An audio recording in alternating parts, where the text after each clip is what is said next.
that crime 30-something years, 40-something years.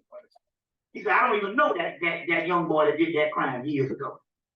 So it's the same thing with this prison. It's the same thing of trying to get to a level of no self. But we're going to cover just about all aspects of this thing today.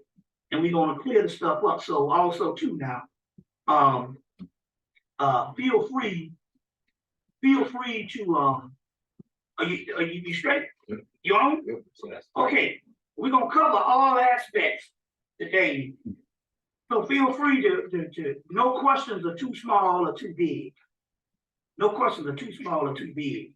And basically what we'll actually retrieve, that's why at this particular time, how many people is this stuff new to you? This stuff is new to you as far as this particular acquisition of knowledge and information. In so many words, this particular information, yeah, I think you're gonna get some more chairs, you all right. This particular information,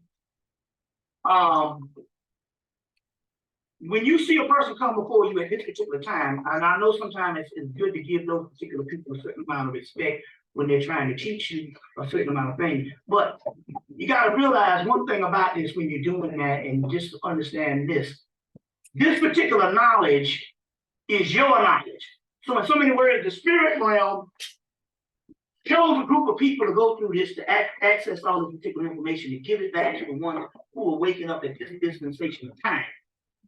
So in so many words, it's your birthright to get this particular knowledge and this particular information. It's your information. It's not the speaker's information. You see, too often we look at that person, that person has great wisdom, and we want to turn our life over to that particular person. And the whole key is that person was just a person to reintroduce you to knowledge. You understand that's not only within you, but it was knowledge that you put down before you went to sleep and agreed to come back to get this particular knowledge at this particular time. So in so many words, you agreed to come back at this particular time to rediscover your past and rediscover your particular information, and ultimately rediscover that you are gods and not humans. You see, you agreed to do that. We asked the question right now, how many people always thought that there was something special about them, maybe since they was a child? Raise your hand. I go all over the country, and I have never been in a room where everybody didn't raise their hand. And what I mean by that, for the mere fact that you were up in here, at this particular time, and you're not interested in a football game going on or a party going on, or I'm looking at black people on Saturday nights. We got damn near 75 people in a place on a Saturday night, and some of these people are young and ain't interested in partying, then obviously you know that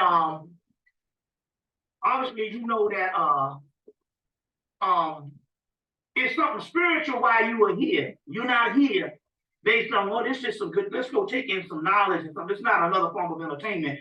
You were born to be at this particular time, getting this particular information, because the people who are to return, we look at it, they call it the return of the great old ones. These great cosmic beings that's coming back. These people you see in the Bible and the Revelations, which was not written by Patmos. They got they have a Persian Revelations that they got from Persia that they copied it shamelessly. You can get the book Parallel Myths. Anybody got something? First of all, we need to do something. How many people got a pencil and a piece of paper? Right. So anybody, you need to, I got some paper here, but you need to write some of this stuff down too, because we're going to cover a lot today. So if you don't have some pencil and a piece of paper, you all need to share it around. And anybody need another pen or something, something like that.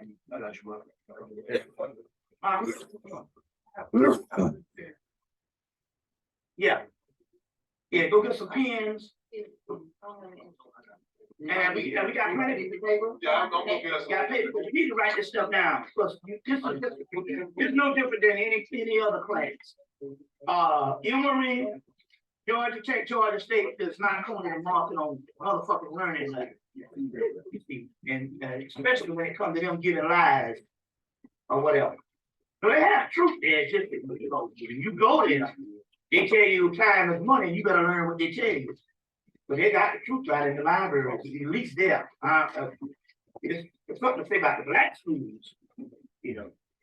On that particular level. I went to Park Atlanta and shit. You know. We didn't have any of this type of information, so but are we still on? Yeah. So, but in so many words, going back, like I said, the book of Revelations, which was shamelessly taken from the Persian Revelations. You can get the book J.R. Bierland's book.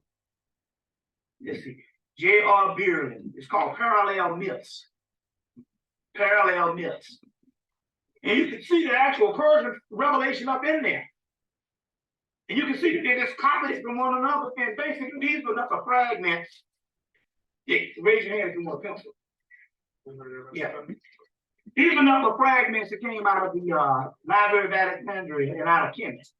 They floated around the ancient world and ended up being articles that was later on translated into what you would call the Bible. The Bible is not but a group of pamphlets and a simulation of information floating around, edited down by authors, and it had nothing to do with the real word of God. You got the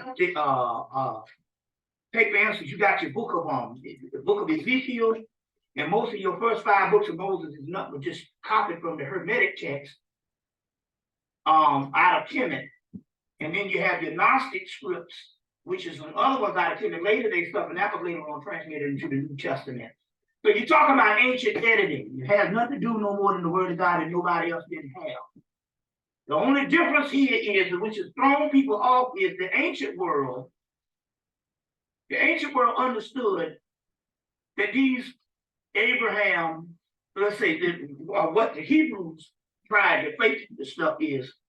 The ancient world with these mystical figures, Isis, Osiris, Horus, and all of these particular figures, was number one, principles of the human body, and number one, groups of people that would resurface at the end of an era or end of an age or the end times.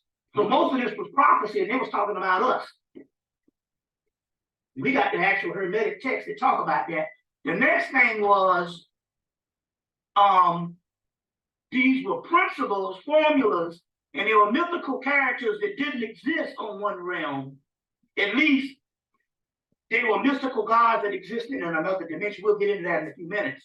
But as far as what happened is, by the time you had set up whatever the Hebrew group of people, which is not the followers of Alchemist, coming out of Egypt, because remember your Torah was written, what, 700 years after Moses. So these followers of Alchemist, what they did is throwing people off based on Christianity, Islam, and Judaism. And what is throwing the people off is they historicalized sublime figures. So you got Osiris, but you also have Amun-Ra. Amun means hidden. Ra means sun, hidden sun. Amun-Ra. The hidden sun is basically your soul on the inside of you. You see, so Osiris is the hidden god in a mentor, the underworld. Then you get Brahma in India. You see, one of the same figures, Brahma in India. And then by the time you get to Hebrew, you get the word Abraham. Look at the word Abraham. Look at the word Amun-Ra. Look at the word Brahma. There's another word, Abraxas, Abraham. You'll find out that these particular Amun-Ra and stuff, you get Abraham, but the only thing about Abraham, which is the same thing that the priests knew, is they historicalized the person. So there was never no sons and daughters of no Abraham that existed as a human father that fathered the people of Israel. Israel, Isis, Ra, and El, Elohim, Al. The word Al is another word, the Chaldean word for Horus, or Heru. You see what I'm saying? So we're talking about principles here. So Jacob, Isaac, Jacob's ladder is the backbone of Osiris, the jet pillar. The jet pillar is called shed pillar. Jesus, so the shed pillar is the Kundalini energy in the blood, or your blood vessels in the back of you. These particular blood vessels, if you rip your skin off, you'll see they got these blood vessels in the back of you. So in one mythology, Moses' rod parts the Red Sea. Well, the Red Sea is the blood vessels in the back. And the Kundalini energy rises up and parts the Red Sea. Who did get a handout? You need one more, yeah. Yeah, okay, so I got two left. And the rest, when they come, and the brother back there didn't get one. Yeah. You get one, yeah. Okay. So, so the Kundalini energy rises up. And once the Kundalini rises up, you go to the higher level. So that's the Moses parting the Red Sea, the blood vessels rises, Kundalini energy, which is a fire at the base of your spine rising up. It's called the backbone of Osiris, the jet pillar or the shed pillar. Jesus shed his blood. So you can have like the same reach out of the Kundalini rising on up. So the same thing as the whole Jacob's ladder thing. You see how these things go? So we're talking about metaphysical, esoteric principles later on historicalized. So sublime mythology makes grotesque history. Most of your biblical, what's throwing you off is you're thinking these are historical things that happen to people. And they're mystical principles that are inside of the human experience in the human body, but they're mystical people of a people in the future. You see what I'm saying? Of a people in the future. And the concept here, we're talking about dealing with magic today, or dealing with going to higher powers, is all in your mind as far as you got the power. It's just like a person driving a gasoline truck. One person knows to deliver it somewhere, another person can be some person that's blind and just stole the truck and riding around with all this people and don't know what the fuck it is. You see what I'm saying? So the concept here is today is to break down just exactly in the principles of just exactly yes, this power, but based on also your mental abilities to just understand what you're dealing with in the world around you. But so before we start, anybody have some questions right quick?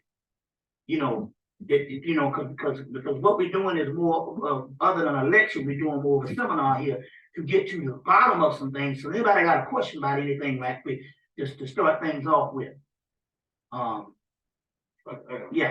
Good. Moses basically is an African word, Tutmosis.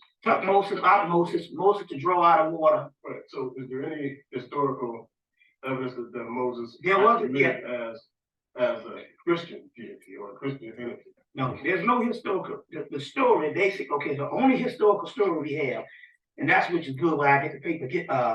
Gary Greenberg's book, The Moses Mystery. Anybody, you need something? So you need some more paper, something, anything? You got some stuff to write on or something? There's a notebook here or something. Gary Greenberg's book, The Moses Mystery. The Moses Mystery. That's a good thing about me. You benefit because I have all the scholarship. That way, it just don't be, my old father, can you give me some shit? And I go, oh yeah, you know, and I mean, you got to depend on me. You know, you can get some books. Gary Greenberg book, The Moses Mystery. I think the Jews got on there, made him change it to Bible myth. But the other one is his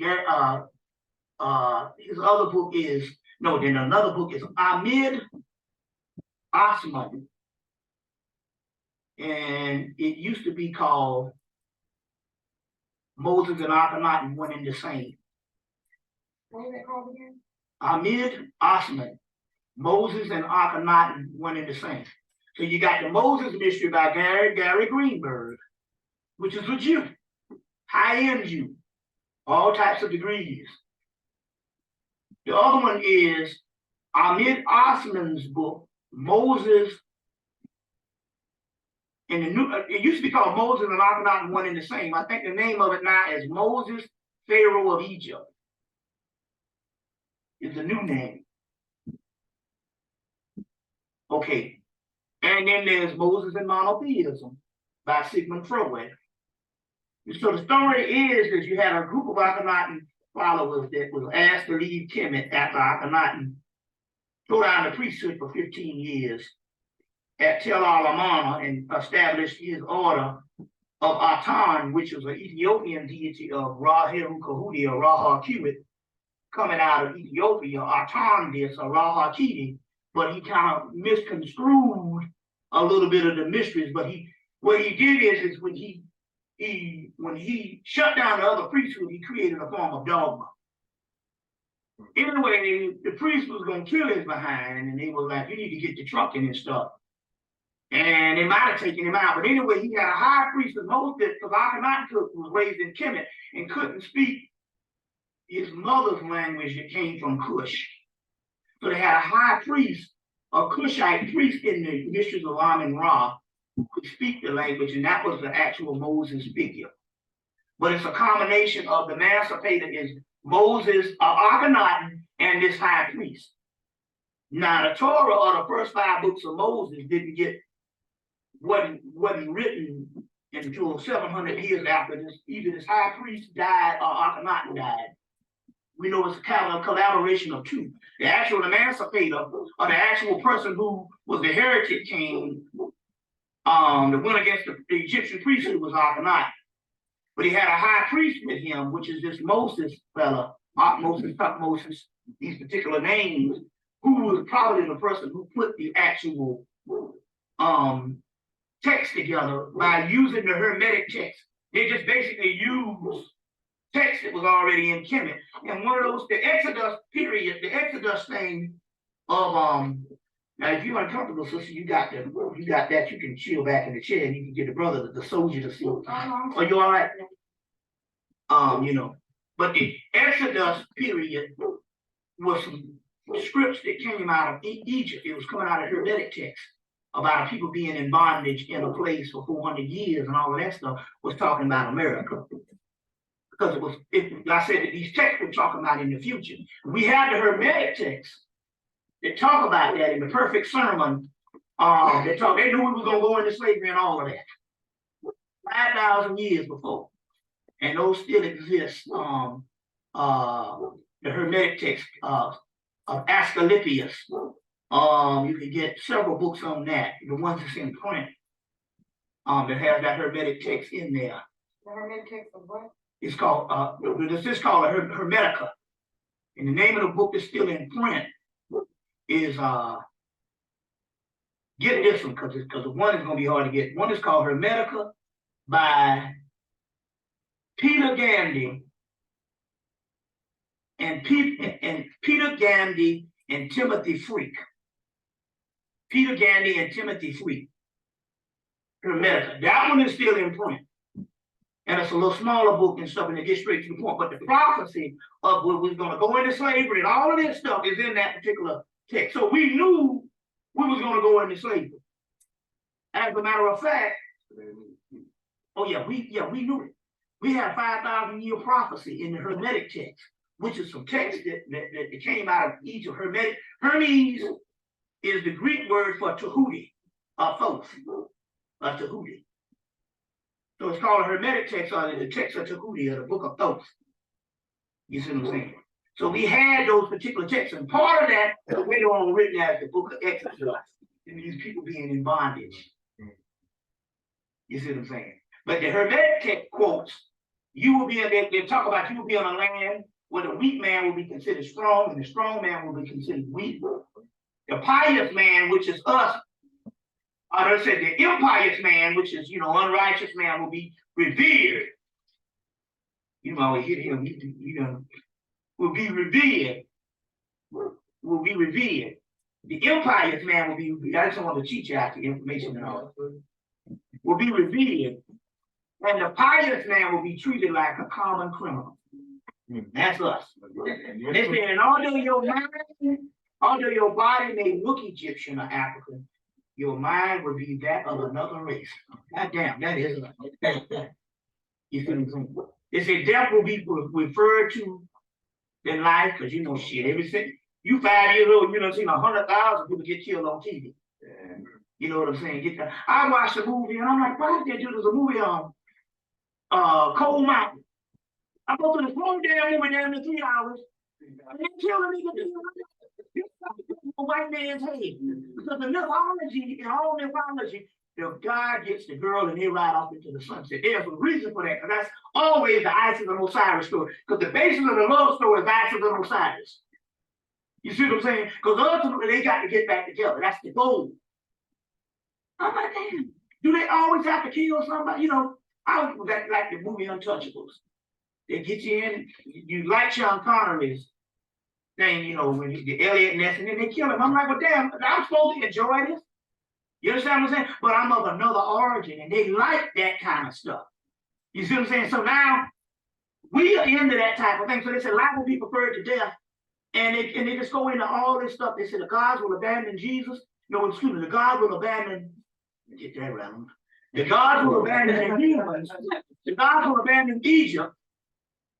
And what used to be venerated as the home of the gods will be nothing but a mass graveyard. And will be visited by all types of different races. And they said these are archaeologists and different people like that, and all these white folks taking journeys over there every year. You see what I'm saying? So this was the thing. And so it's talking to Tahuti is talking to Asclepius, which is the Greek word for Imhotep. Because when you do the Hippocratic oath, you have to pray to Asclepius, which is Imhotep. So the Greek gods, so Asclepius, which is Imhotep, is talking to Tahuti. Tahuti is giving him this knowledge, and all this stuff is getting ready to happen. And he starts to cry. And then when he starts to cry, he said, well, will we ever get out of this? And he said, yes. He said, Maya will be established. He said, what? How? He said, it will be a group of Egyptians that will live in these final days. Ironically, they call the HEMMITT spirits, the HEMMITT spirits, and that's just bad. It's actually HEMMITT, HEMMET, HEMMITT spirits. That means those entities will be in the last days. And ironically, my name just had to be HEMMITT. But they talk about these things. They said, but there will be a group of entities that will be spirits that will be. No, first they said there will be a land that will be established at the end of the setting sun. That's the west. There's the sunrise in the east, comes to the west. And they said there will be a group of Egyptians that will be in these this land in the end.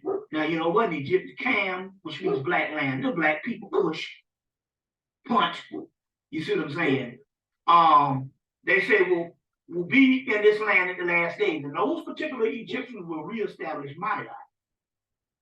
He said, well, where are these people now? He said they now live in the African hills, because they say the Libyan hills. Libya is a part of Africa, which is say the African hills.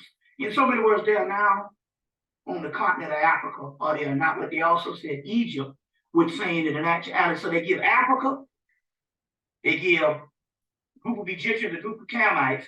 And the reason why they give you two, because they're saying in actuality, these people will be a consortium of West Africa, East Africa, and all around the continent, because this thing is more than just one continent. You see what I'm saying? But they said so many words, they said that these Egyptians or African or black people will be in America and reestablish Maya. Now in the movie Highlander, the first one, he said, we got to walk the earth. We're immortal. We got to walk the earth until, he said, until the last time, till a gathering. He said, well, he said, until the gathering. He said, where's the gathering? He said, it will be in a land that's not established yet. This was in the 1400s. And he's telling the man this. He said, in them last days, it'll be a gathering in America. You see what I'm saying? So you get the Camelot myth, because the Camelot, because all this is our story. So the Camelot myth was brought up. It's a story of Isis and Osiris, which is documented in the book, Rundle Clark's book, Egyptian Myth and Symbol. And it talks about that your Osiris, that your King Arthur and the Round Table and Guinevere and the Holy Grail and all of that is not but the Osiris story retold, which we know because the Moors is the one who brought this stuff up into Europe. Brought these texts up into Europe. So in your King Arthur story, you get the word Camelot. Cam means black land, Cush, Egypt, and Lot. So it means new lot of Egypt.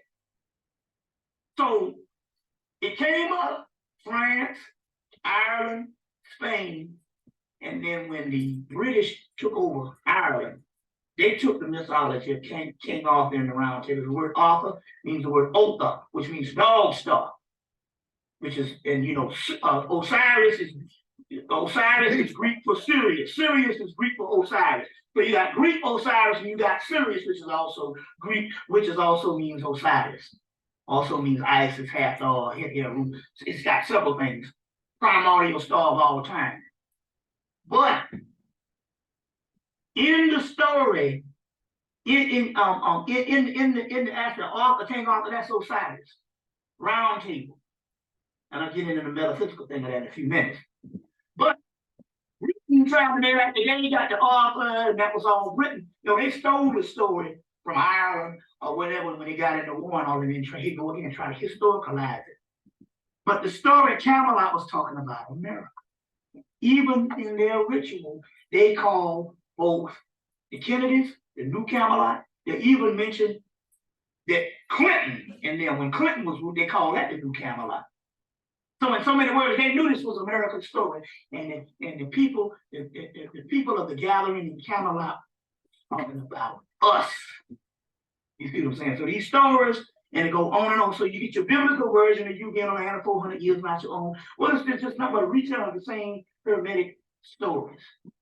You see, but in so many words, what this thing is talking about, not only is it us, which we're getting ready to get into, we're gonna pour these libations. Not only is it us, but there's nothing but us. What I mean by that, not talking about the people on earth. This is one of the great mysteries, and this is very, very lonely. But if you're at a certain level, and I have to apologize if you're not on this level,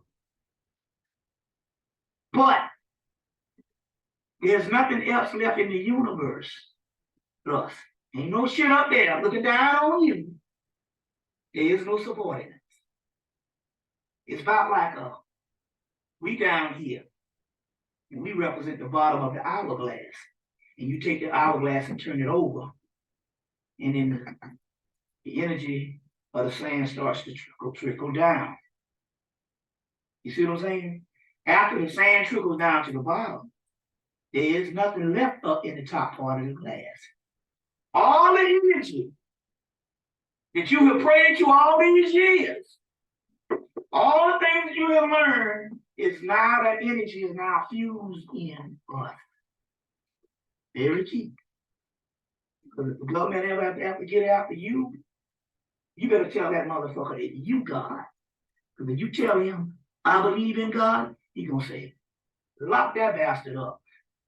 Because the prison is full. 98% of all the niggas said that God don't take care of them. And that's when they end up in prison. Is it not written in your law that ye are gods? John chapter 10, verse 34, 36. And the scriptures cannot be broken. Get that book, Annalise Scarron's book, Ye Are Gods. What's his name? Annalise Scarron, S-C-A-R-A-N-E-N.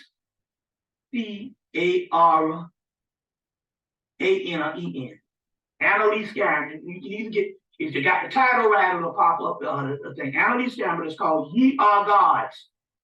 And on the first page, they give you all the Bible verses where ye are gods. Huh? Why you on the title?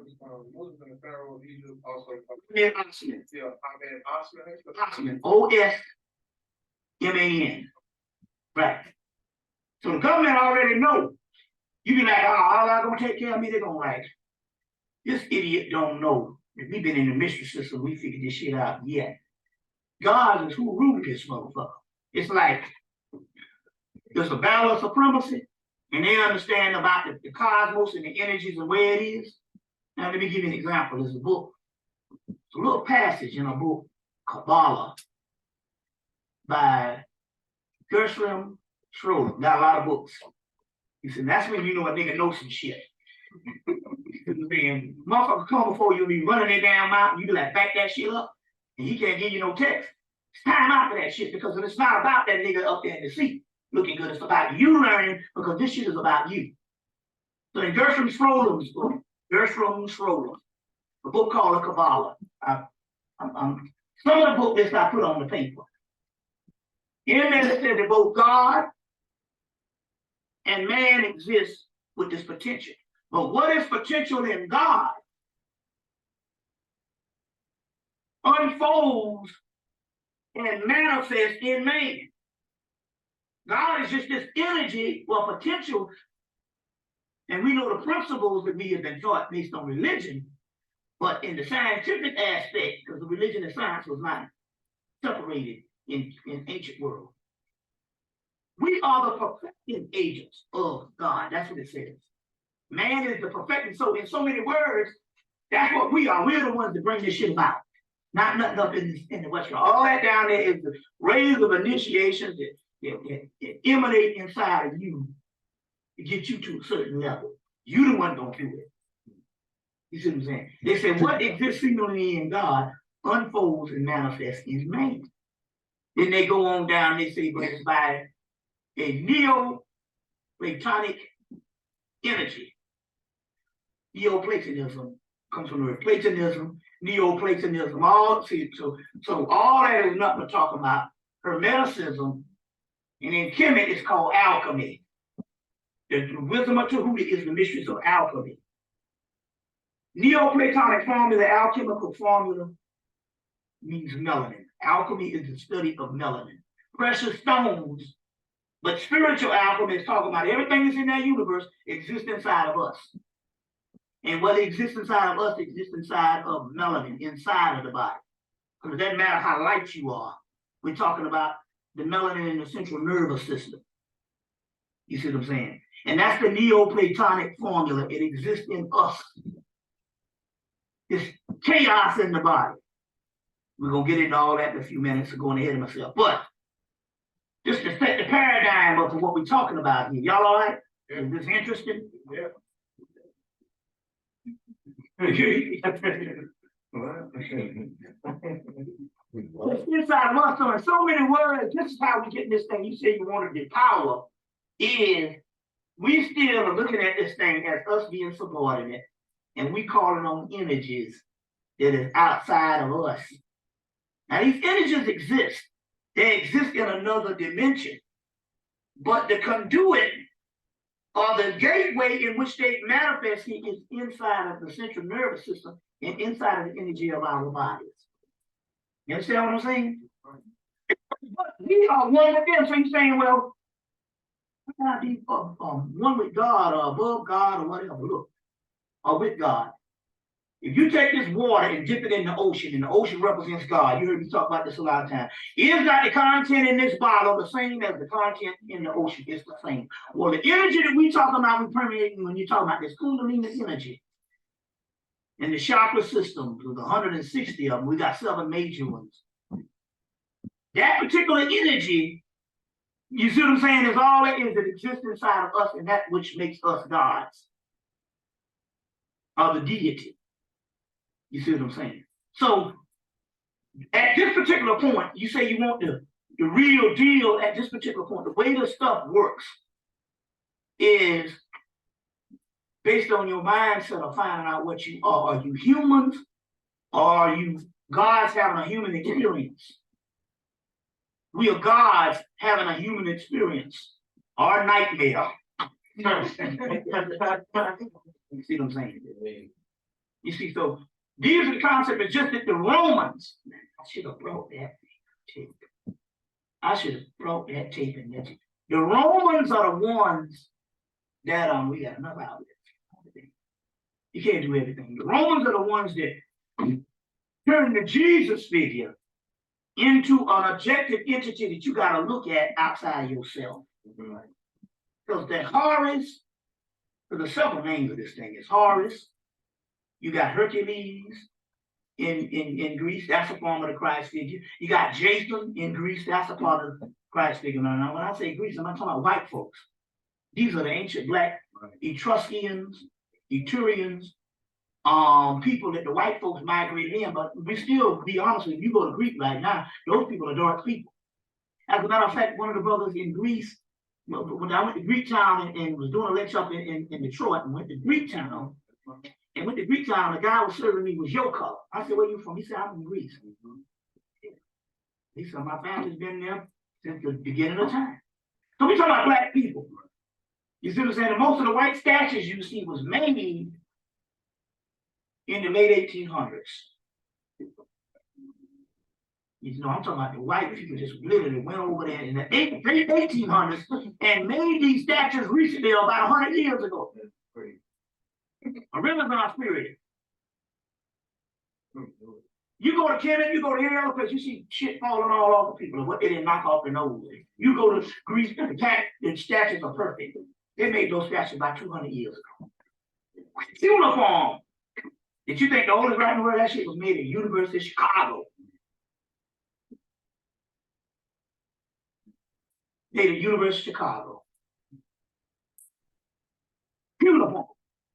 You gotta know it's a fake shit. They ain't got the 4 or 5 tablets that's supposed to explain all this damn history. No, you go to damn Kemet, you have a whole damn temple with hieroglyphics from top to bottom, and you can't get all the history. Well, how the hell you gonna get all the history of Samaria off a 4 or 5 little piece of rock? You bought that. That shit was made at the University of Chicago. What's that? What's that, brother? How can I reference research? One of the brothers that did the research on that is Brother Walter Williams. Wrote a book, Historical Origins of Christianity, and a new book, Historical Origins of Islam. Those Walter Williams, he did the research on that and stuff. And he told me it was from made at the University of Chicago. This is interesting here. They got Champollion, who's supposed to be the guy who went and translated hieroglyphics. He didn't translate shit.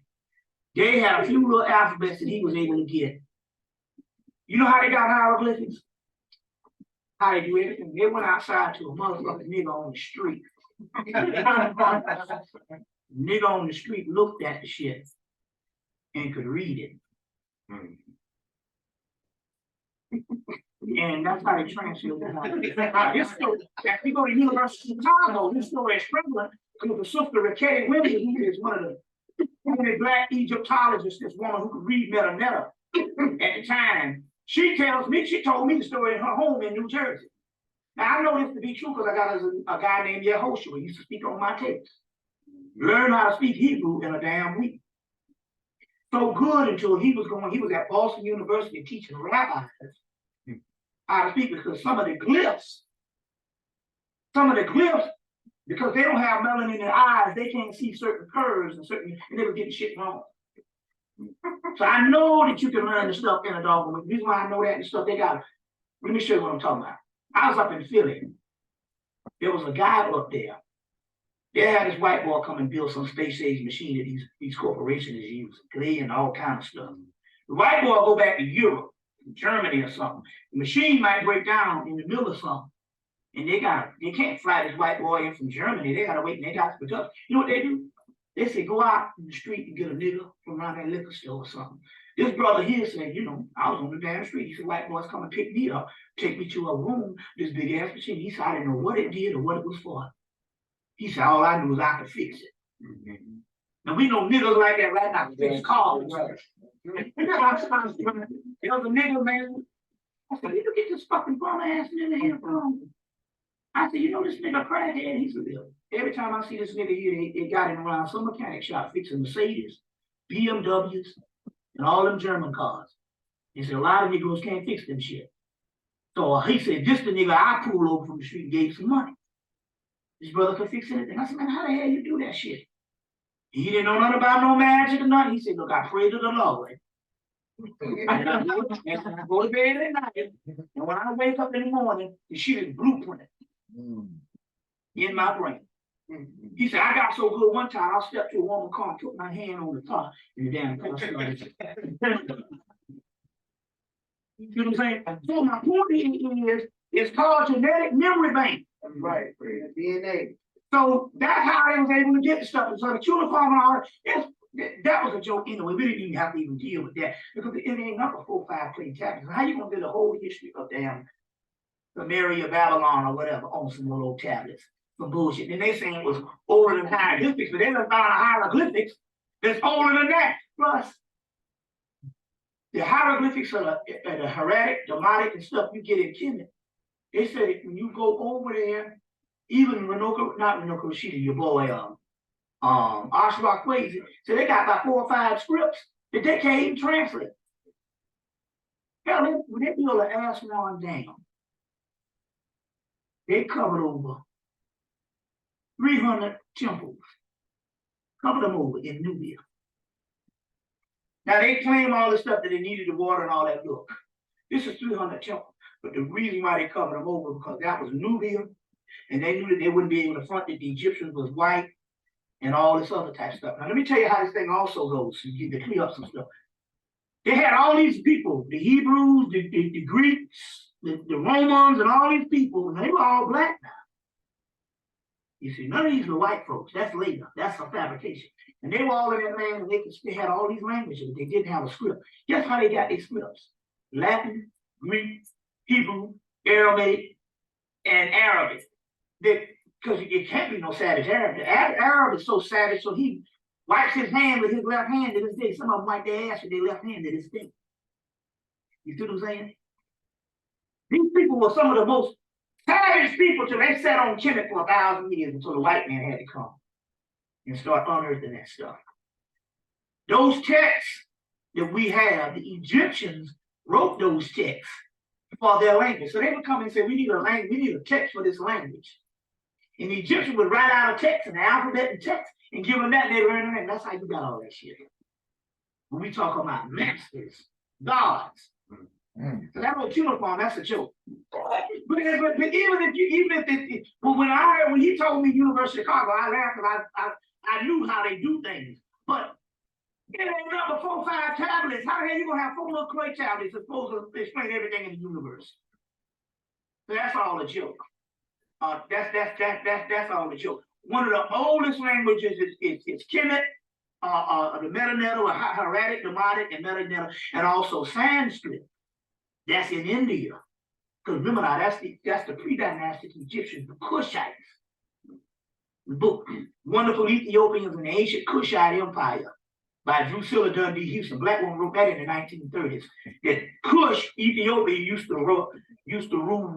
All of Arabia was Kush. All of Egypt was Kush. All of India was Kush. All of Sumer, all that was one land, the Kushite Empire. Wonderful Ethiopians in the Ancient Kushite Empire. I think they still sell it at the Shrine of the Black Madonna. Yeah. By Drusilla Dundee Houston. Y'all all right? Is this boring you? Okay, we gotta get all this stuff out of the way. Drusilla Dundee? Dundee Houston, yeah. So now, so moving right along in this metaphysical thing, what we setting up and stuff is ye are gods. That's the mystery. Now, this is funny how this thing works. Because you set it up yourself. Let's say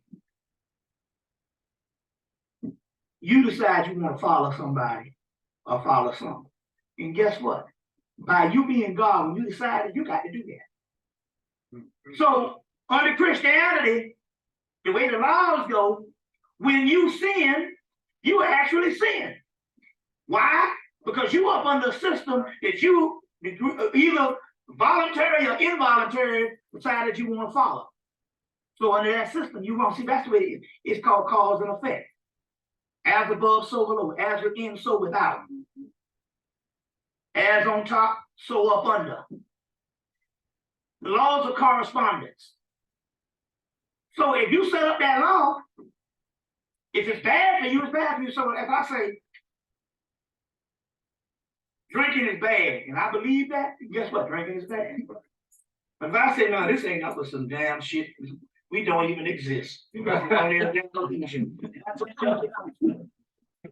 It just depends on your mindset. Right. You see what I'm saying? So you put limitations for yourself based on your trainings. Right. Who said fucking was bad? But people that they had a lot of your homosexuals, what happened is this year? When a system goes nomad, they have a civilization and everything is harmonious. And that's when you see more of a correspondence between the male and the female. But as a civilization, if they break down and if they go nomad and they becomes, nomad just means they just dwellers. They just go all over the world or whatever, just traveling around.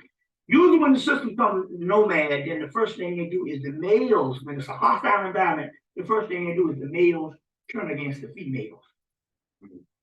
You see what I'm saying? Like even in the European tradition, they would stick a hole in the damn ice and they go up under there and they pull out some fish and they can say, well, the fish is abundance this year. That's fine. But when the fish was low, they said that they have to kill every other female child. So in sexism is a book more than racism. When a system goes nomad, the first thing they do is turn against the woman. You see, turn against the woman.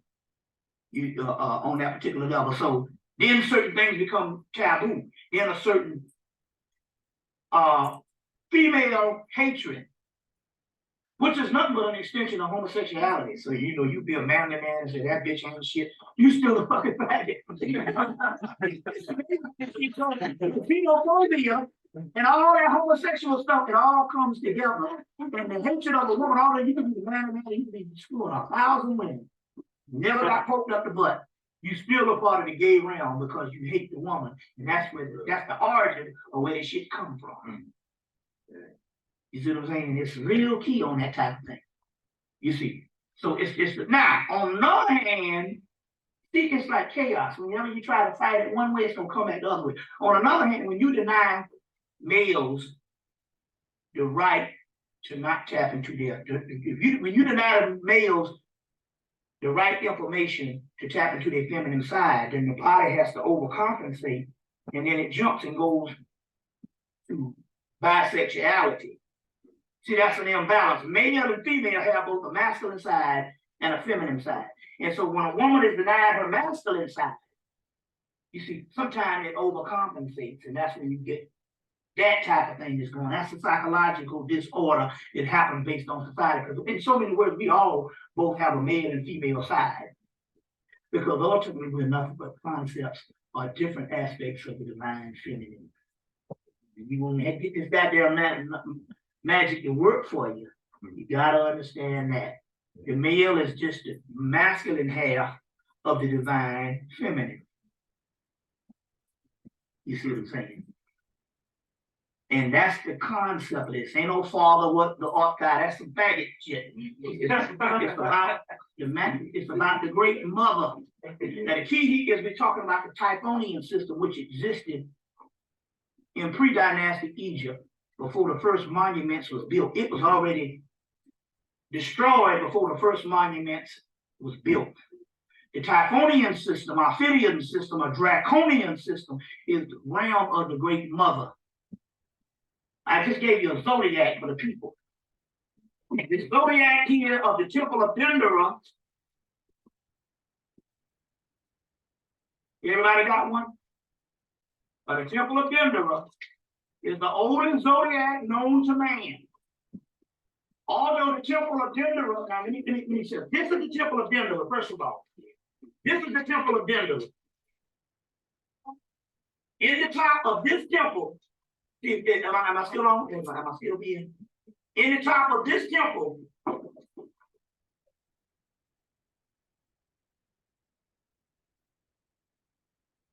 you got that? In the top of this temple, I'll sit back down since we'll do it down. And when I get ready to stand, in the top of this temple is this zodiac. Now, is this zodiac of Dendera, which is now in the French blew it down and took it to the Louvre in Paris. They put up a plaster one up in HEMMITT. But and in the top of this temple is this zodiac. This is the Temple of Dendera. Now, what I'm giving you, let me show you now. I'm giving you these pictures. If you take these pictures and put them up in your house, wherever that temple was or wherever that temple is, you bring that energy in your house. This shit is real. They didn't build these shits just for pretty pictures. You get the real deal shit. Let me give you an example right here. Let me give you an example. I was working at the AU Center. A friend named Stiegel in the AU Center. I was working for him. But he hired me to deal because I went to school, so I dealt with the students. So he had me to come in. I just call out and almost tell them to come get their food, and I dealt with camaraderie with the students. And in the AU Center, because I had gone to Clark over there. So I worked for him for 4 years, and he paid me big time money under the table. So, was up in there one time, but this nigga like cheap, decided he gonna let a nigga cook. But in the summertime, I'm just calling out, so all of a sudden he put my ass on the grill. And I can cook real good on the grill, but shit, this nigga ain't had no nigga. I wasn't no short order cook. I was taking the damn grease and was dumping that shit in this little hole. The way it was supposed to be, but the motherfucking heat gonna get chicken, put a nigga on the grill. After I left, the goddamn stove was on fire. That damn grease caught on fire and stuff. And let me tell you what happened here.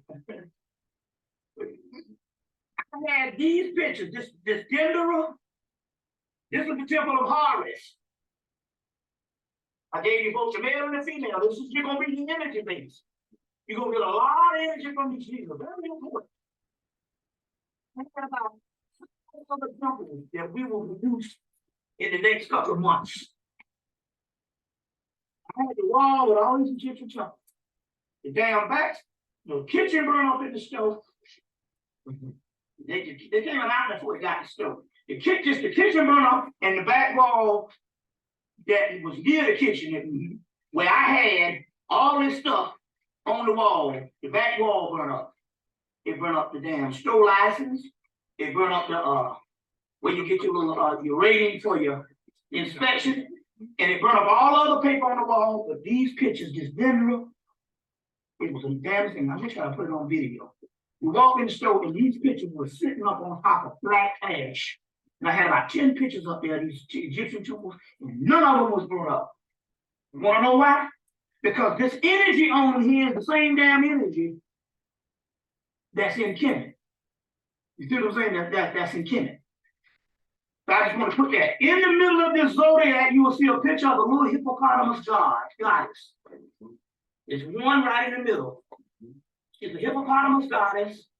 She got a little cane, and she got a little dog coming out from her. That's the mother and the son. It's the oldest concept of God there is. Now, this temple was built in the Ptolemaic period, which is the Greek period. What it was, they had a papyrus and a crack in the wall of an old temple that they tore down because it was so old. And they took the papyrus and they made a new temple from it, but the engravings, and they took the bricks from the old temple. And so this temple, this zodiac is 90,000 years old. Concept of this zodiac.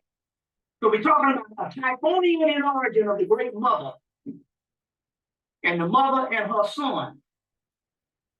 You see what I'm saying? So how does this break down to the human body? Because we'll get into this magic for this libation.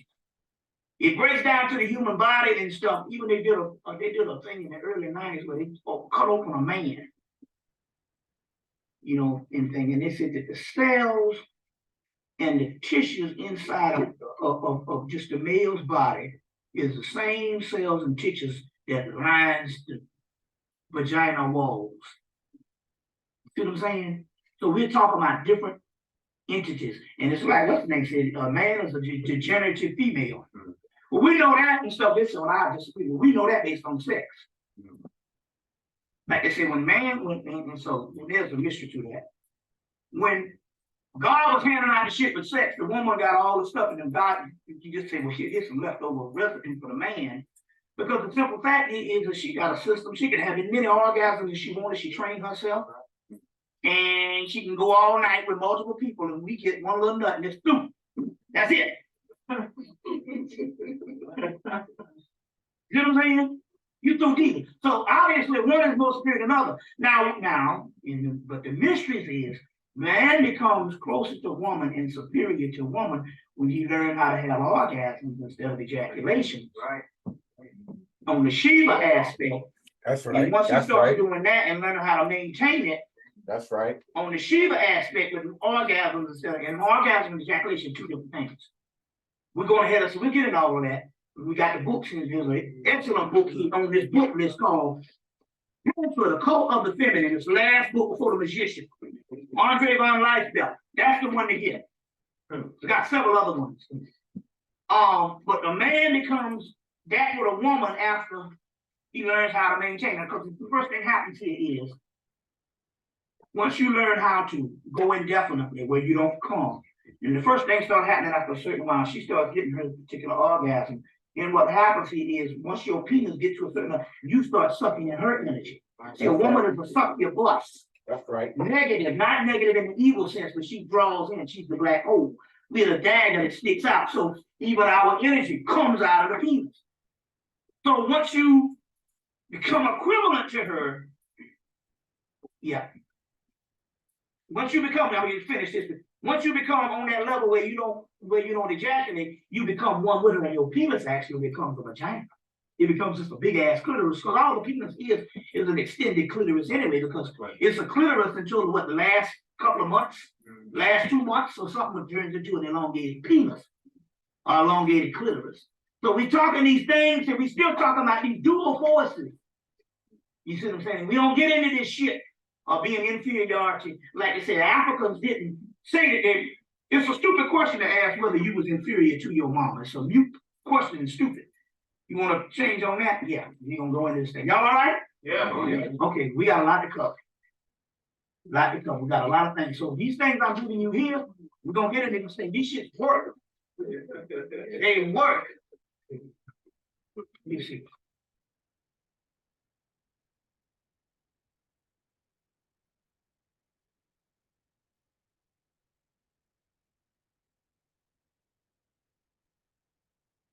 Getting ready to do is get ready to go into this lecture.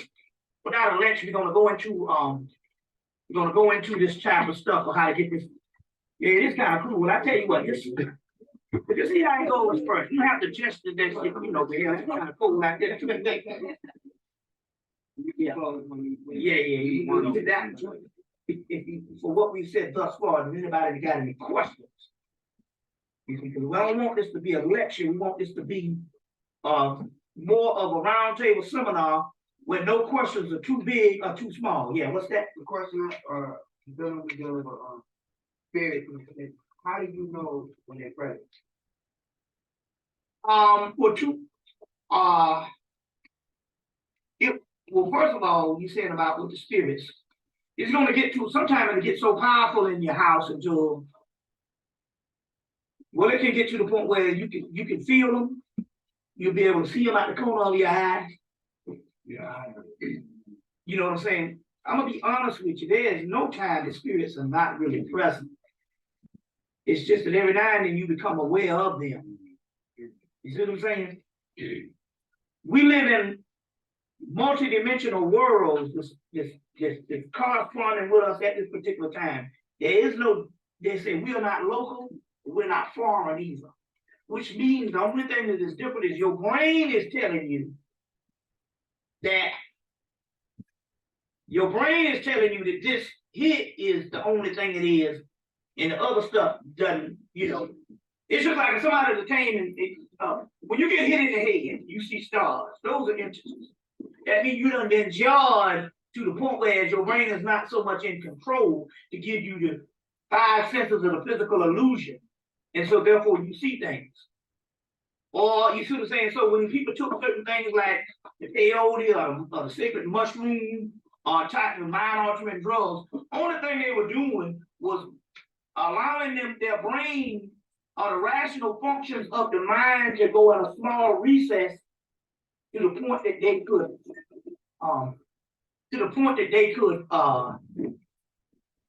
witness the world around them. So it's the whole notion that they gotta come from somewhere. There's no such thing as space and time. It's just the only thing here is what is separating us is the actual human brain. This is the matrix. You said the matrix, well, this doesn't exist. The only thing to tell you that it exists is this human brain that gives you this touch and this feeling and stuff like that. You see what I'm saying? The matrix that they talk about in the movie is the human brain. You see what I'm saying? It gives you these signals and the wiring of the brain that gives you these things that make you think that this reality is the reality. You see what I'm saying? So in so many words, the first thing here is to understand that there's no such thing as you being separate from them. Now, as far as the experience of stuff, the first thing you need to do is this here. To make way so you can get a certain amount of spirits around, and you need to get a certain amount of spirits It's negative. Now, I'm not talking about evil, because evil doesn't exist. We're not talking about moralism. We're talking about this. You got certain people having fucked up thoughts, negative, always thinking low, messed up thoughts. Sometimes, two things can happen. They can bring those thoughts and stuff into your house and then leave the shit. It's called thought forms. There's a book out called Thought Forms by Annie Bazan. Thought forms. Some of these thoughts, a person can be negative thought. Annie Bazan is her name. She also got a book called Esoteric Christianity by Annie Bazan. Let me see, there's another book called, I hate the name of it. The people that try to understand the Bible thing. There's a name of Annie Besant. B-E-S-A-N-T. There's another book called, I gotta get the name of the guy's name. It'll come to me in a minute. It's a book on the esoteric wisdom of the Bible. It'll come to me in a minute though. But anyway, thought form. Let me tell you what happens. If you got negative, some negative people, they have negative thoughts and then they die. And when they die, those thoughts still live. And they go up in the astral plane and bounce around until they find a host. And a host, they can only gravitate towards a host, and the host is a person who's thinking negative. Or, you know what I'm saying? And so they'll latch on to you or they'll come in your house. That's why you got to get some stuff called, name of that stuff, it's called Creole. Let me spell that. You got to get this stuff called Creole.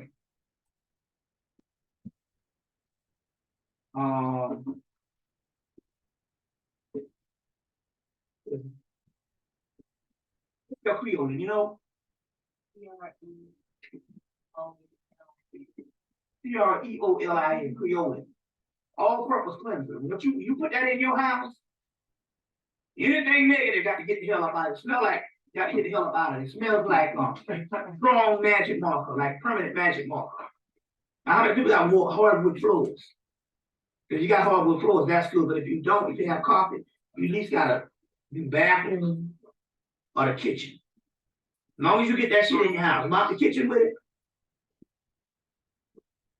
And nothing negative got to stay in your house. What can you pick it up? See what they do. See, this is what they do with the government. They're coming in and they're giving you CVS, Walgreens. That's for a reason. That's to take these old mom and pop drugstores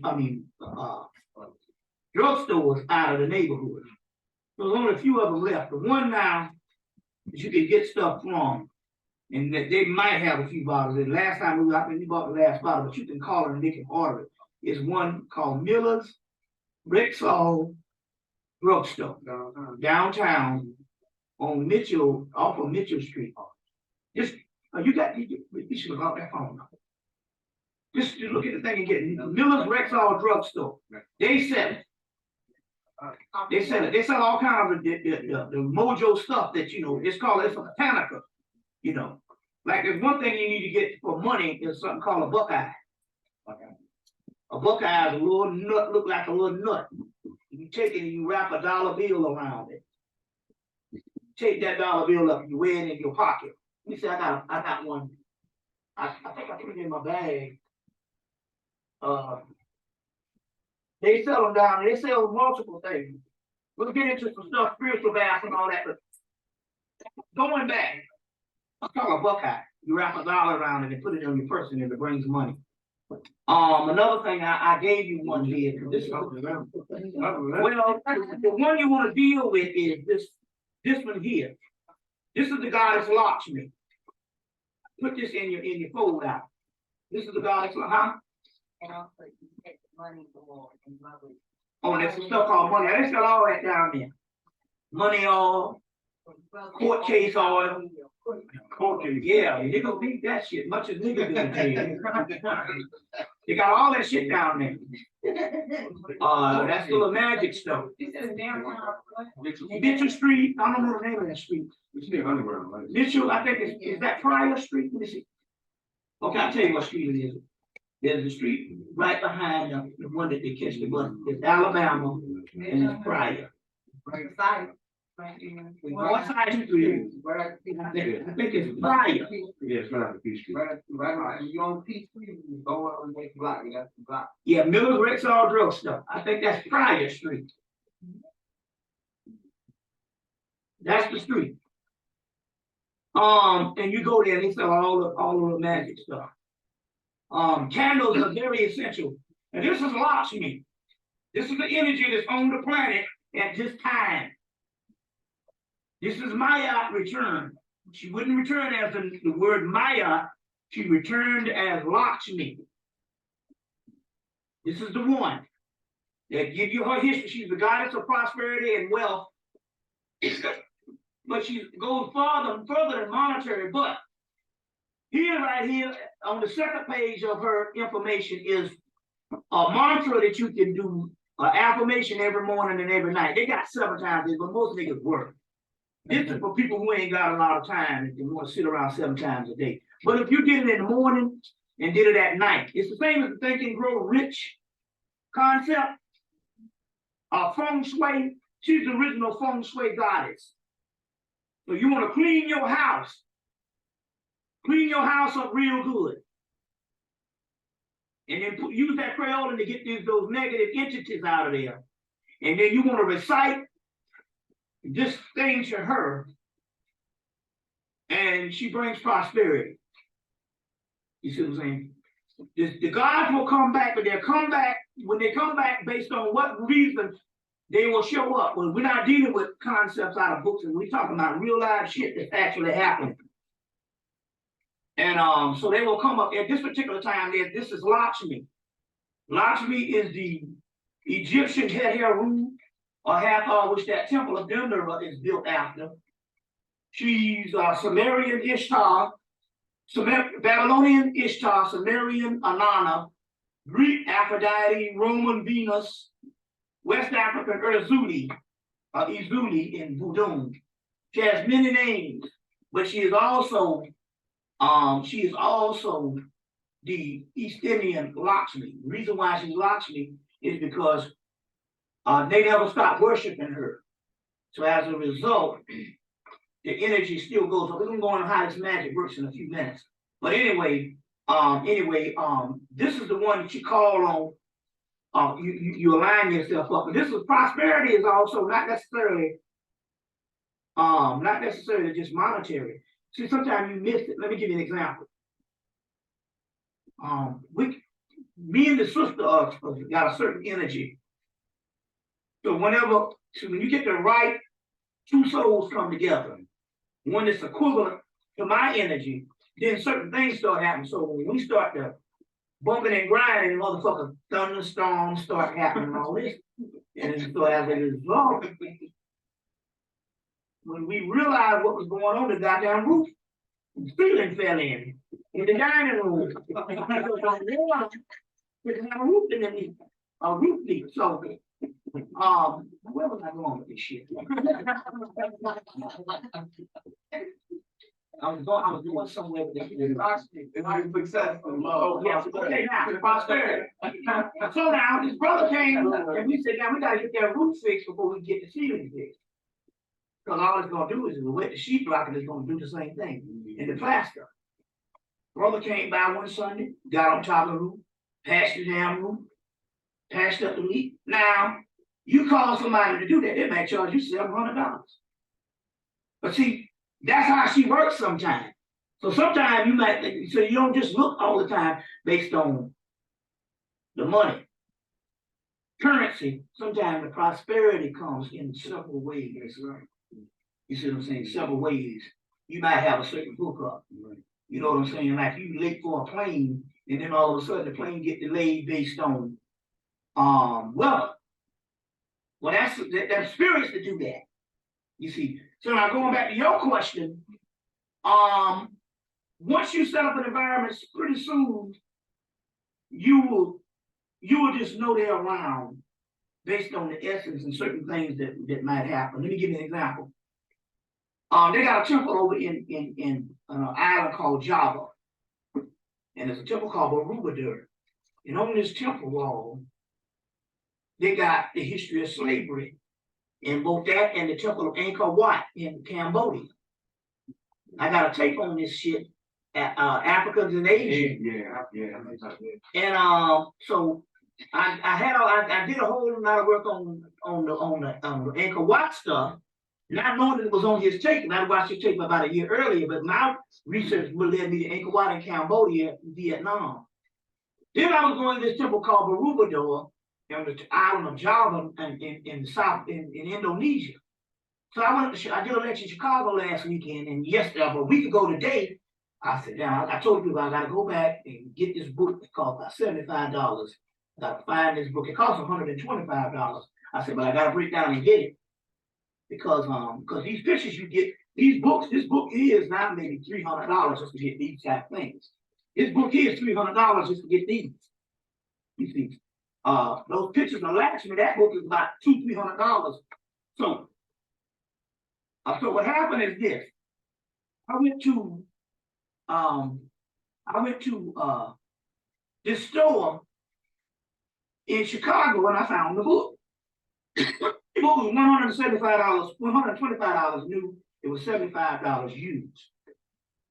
I said, damn, I wish I could. And I opened, I said, well, the bind is a little cracked. I said, I wish he could take something off this book. And just then he walked by and he said, yeah, man, I can't sell that book. He said, look, it's separated from the cover. I'm like, you can't. He said, well, I can just give it to you half price for $35. I said, sold. Now I knew damn well when I took that book off that shelf, that book was nothing wrong with it. Later on, when I got that thing, it was the god Shiva that came forth and said, I'll fuck the book up so you can get it. Because there's some stuff up in there that I need. So what I'm trying to give you examples of how prosperity also works.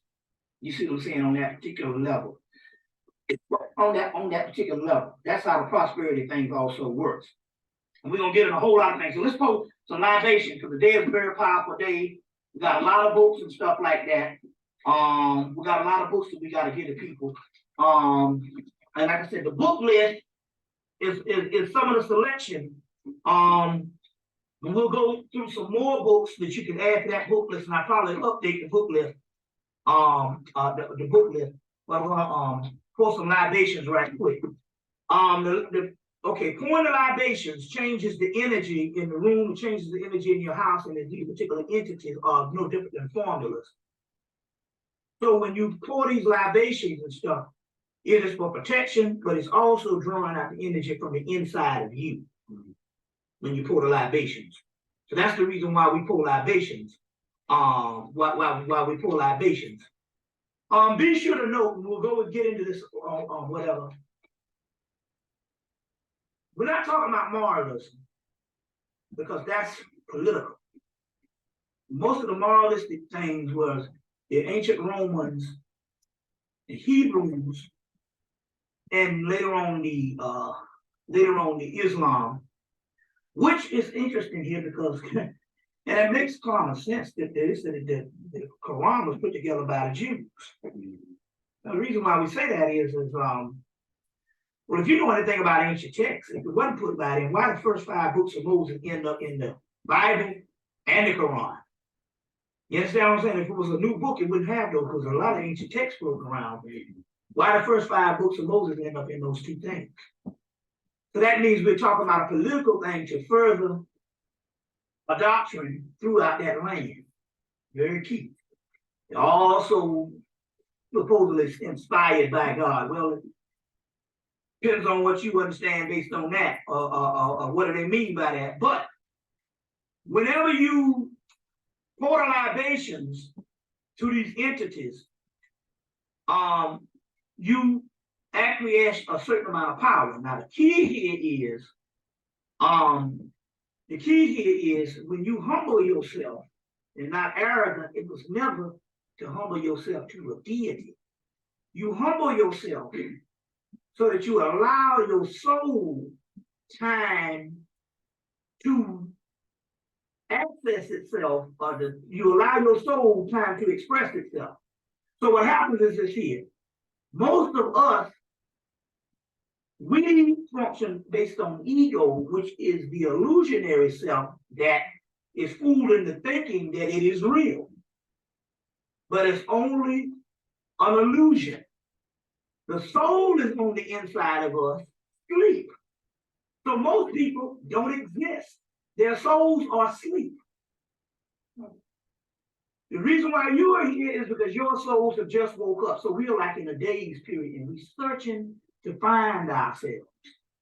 So the more and more you neutralize the ego with the humility, it's not humbling yourself to God above. It's humbling yourself so that you give your soul inside an opportunity to wake up and to know itself. That's the whole deal based on the ego thing. You see, based on the ego.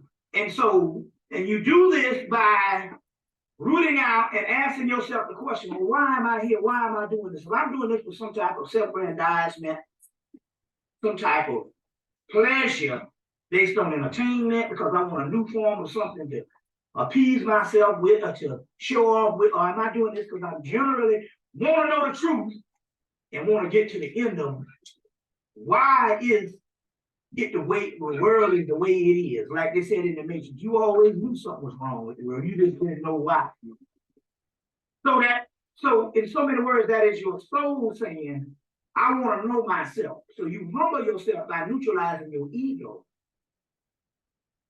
By neutralizing your ego so that you so your soul gets to know itself. There's several techniques and stuff on this. And one of the things is, so the first thing you got to do here is you have to basically, because I know some of the people here, this is very, very basic. Some of the people here have shortcomings because of family.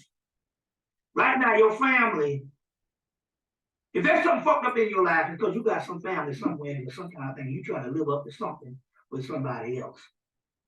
In the spirit world, what you call your family is not really your family at all. See, what happens is this, if these souls get down here through choosing a certain path or a certain vessel to come through, once it gets down here, they are your family in your rearing stages.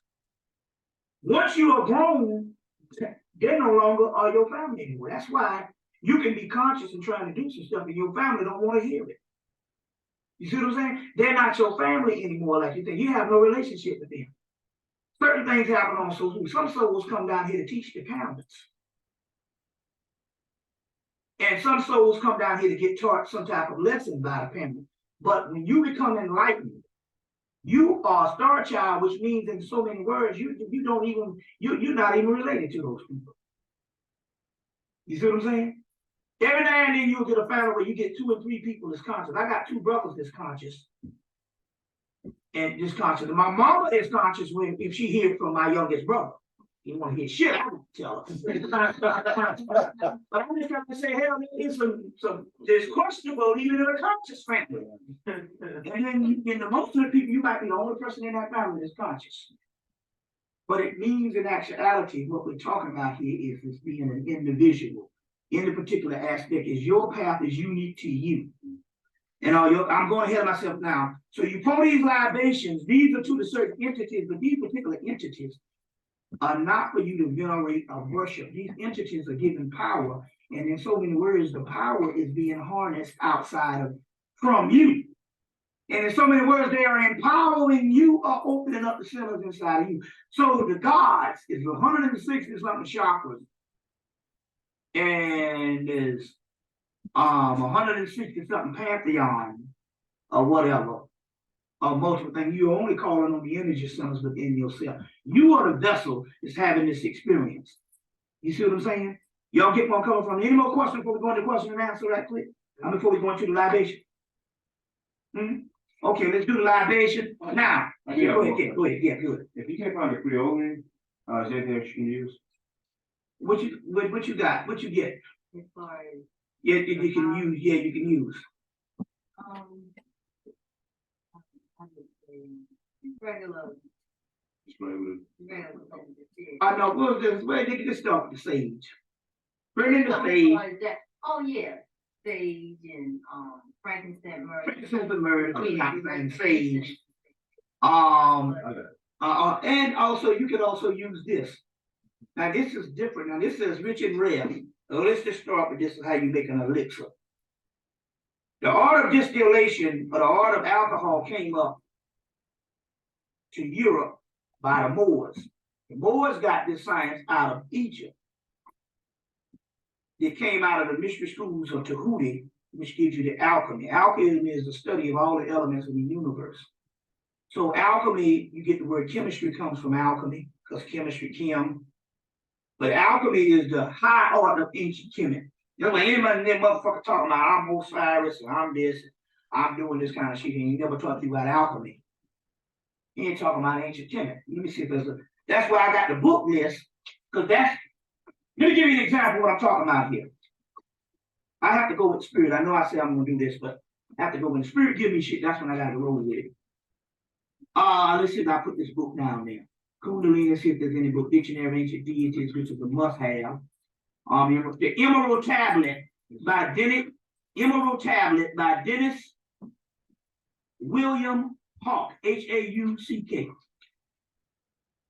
That's a book on alchemy. He gives you just a historical aspect of alchemy.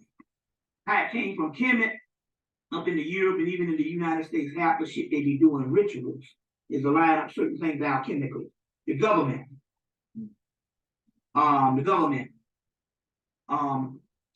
The alchemical aspect here is the high art of ancient chemistry. So what is the royal art? Everything they talk about breaks back down to alchemy, which is the study of every particle in the universe that's outside that we have with nature, but also on the inside of the body. And then, okay, then there's some stuff outside of the universe that's outside of universe A, which is what we are in. Universe A. We're talking about universe B. So they'll tell you something like comets and meteors or something that was leftover particles formed that was left behind after creation. Well, the great mystery here is inside of our bodies, because we're the ancient entities. We got some stuff on the inside of us that is outside of this known universe. And that's what melanin is. Because there's universe A and universe B. There's a sister. There's several things, but you want to get what's the sister? Her name is you look at her name is there's a book, I think it's called The Modern Sex Magic. But get that book, Modern Sex Magic. And in the back of that book, there's a woman talking about orgasmic magic. Orgasmic magic in there. We're gonna go into some of that today. Modern sex magic. And in there she's talking about going between universe A and universe B. Universe B. Universe B is the other side. That's what we're slipping into. Everything inside of our body in the universe and even outside of the universe is inside of our body. We're the ones that have that. Because we are nothing but what's left behind from a leftover dimension inside of us. We'll go into that in a few minutes, what I'm talking about here. Y'all all right? So now, when you go to libations, you line up those particular frequencies. Now, what this is made up of is this here. So they understood the art of alchemy, the Moors. They came out, there was nothing but Egyptian priests. And so the alcohol that they taught, the distillation that they taught the Europeans was a more holistic part. Still alcohol, but the Europeans did to come out cheap or whatever. They had what is called their fermentation, where they split up certain grains and stuff and made vodka one here, gin one thing here, bourbon one thing here, scotch one thing here. Whereas the ancient one is those particular distillation is based on light and dark. So I listened to what I did here. So I went and bought some R&R. This is a rich and rare Canadian imported rum, Canadian imported whiskey. And what I did is I go in and I would mix this with some white rum or white gin. So you mix light and dark and put it back together. Therefore, the entities will come. And so when I mix it and make it back into my elixir, this stuff can heal. So let me give you an example. I had some entities try to strike me and hit me or whatever. And we're gonna get to the other side too, as far as some ones that don't want us to rise. I'll get into that. But in so many words, they mess my whole mouth up.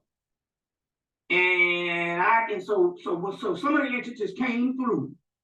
He said, mix the light and dark. He said, you got what you got? I said, well, I got some gin and I got some scotch.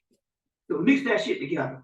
And so what happened was it was a conduit. So when I mix it together with the alcohol, what it is those spirits came up in there and they repaired my mouth better than what it was 20 years ago. Everything in your body can be healed.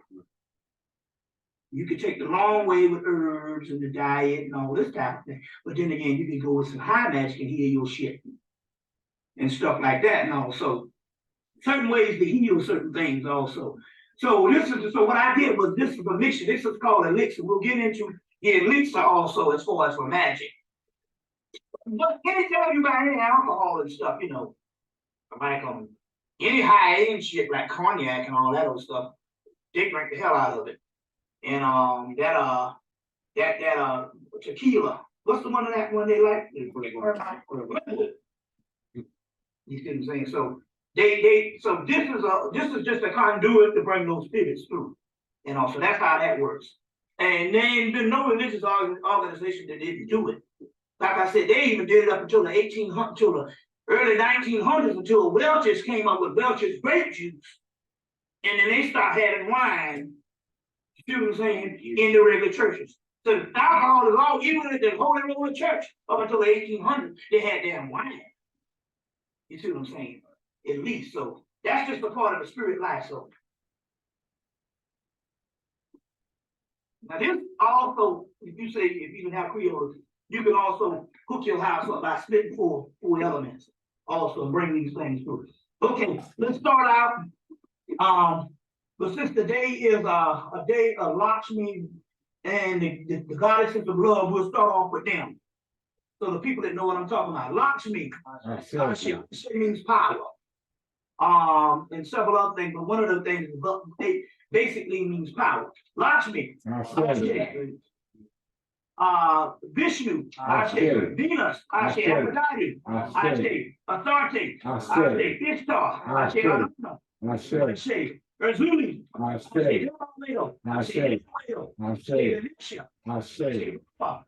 Shiva, Shivapati, Durga, give me some nine Pavati, Vincho Wasa, Rama, Krishna,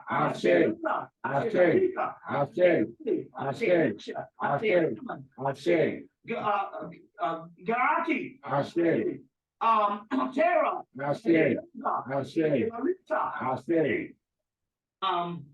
Yama, Sila, Roma. These are Native American spirits that came from earth, wind, fire, air, water, ether. They came through on election day. I guess they needed to come through to balance out something. Yakaipa, I say, Ozan, I say, Yasay, I say,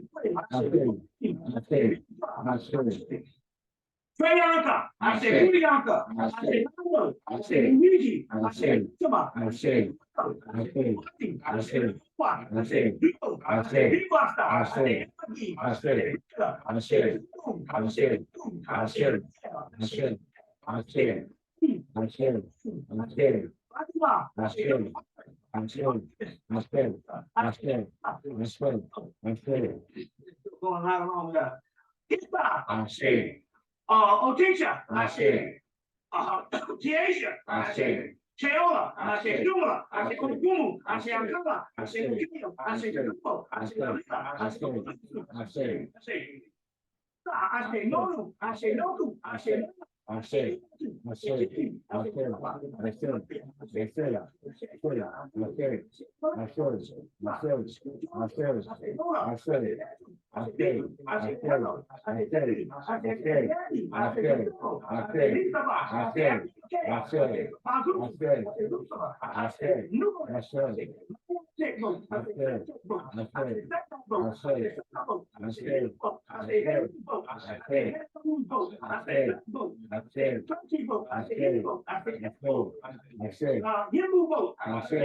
I One vote. I said two votes. I said two votes. I said oh. A few of those. All around. I say, HEMMITT spirits. I say, four sons of Harish. I say,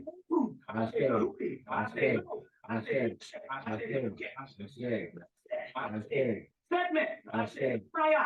I say, I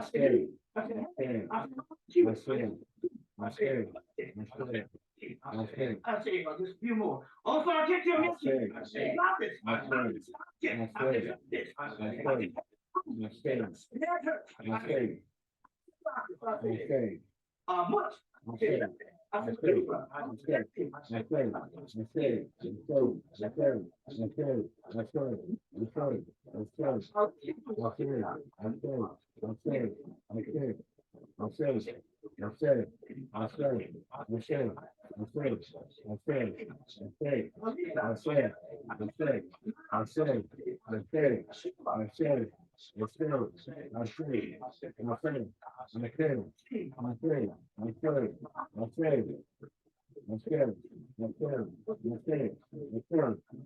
Sophia. Steve Hamakadadi, Judy, Simon Abidi, Man, Danishi, Tamu, Adonis, El, Neil, Unit, Alexa, Jeremy, Hecate, Selma, Agostinga, Mexico, Negas, Mamu, Gulu, Nakuba, Uberanta, Ubaba, Labu, Baby, Hero, Baby Krishna, Baby Buddha, Sunday. Just a few more, y'all. I know that's strenuous, but you know, I gotta do this at least 3 times a month. Or if I don't do them every day in the house. Mama Shula, Mama Worship, I say Esther, Mama Soka, Leoma, Antio, Antonio,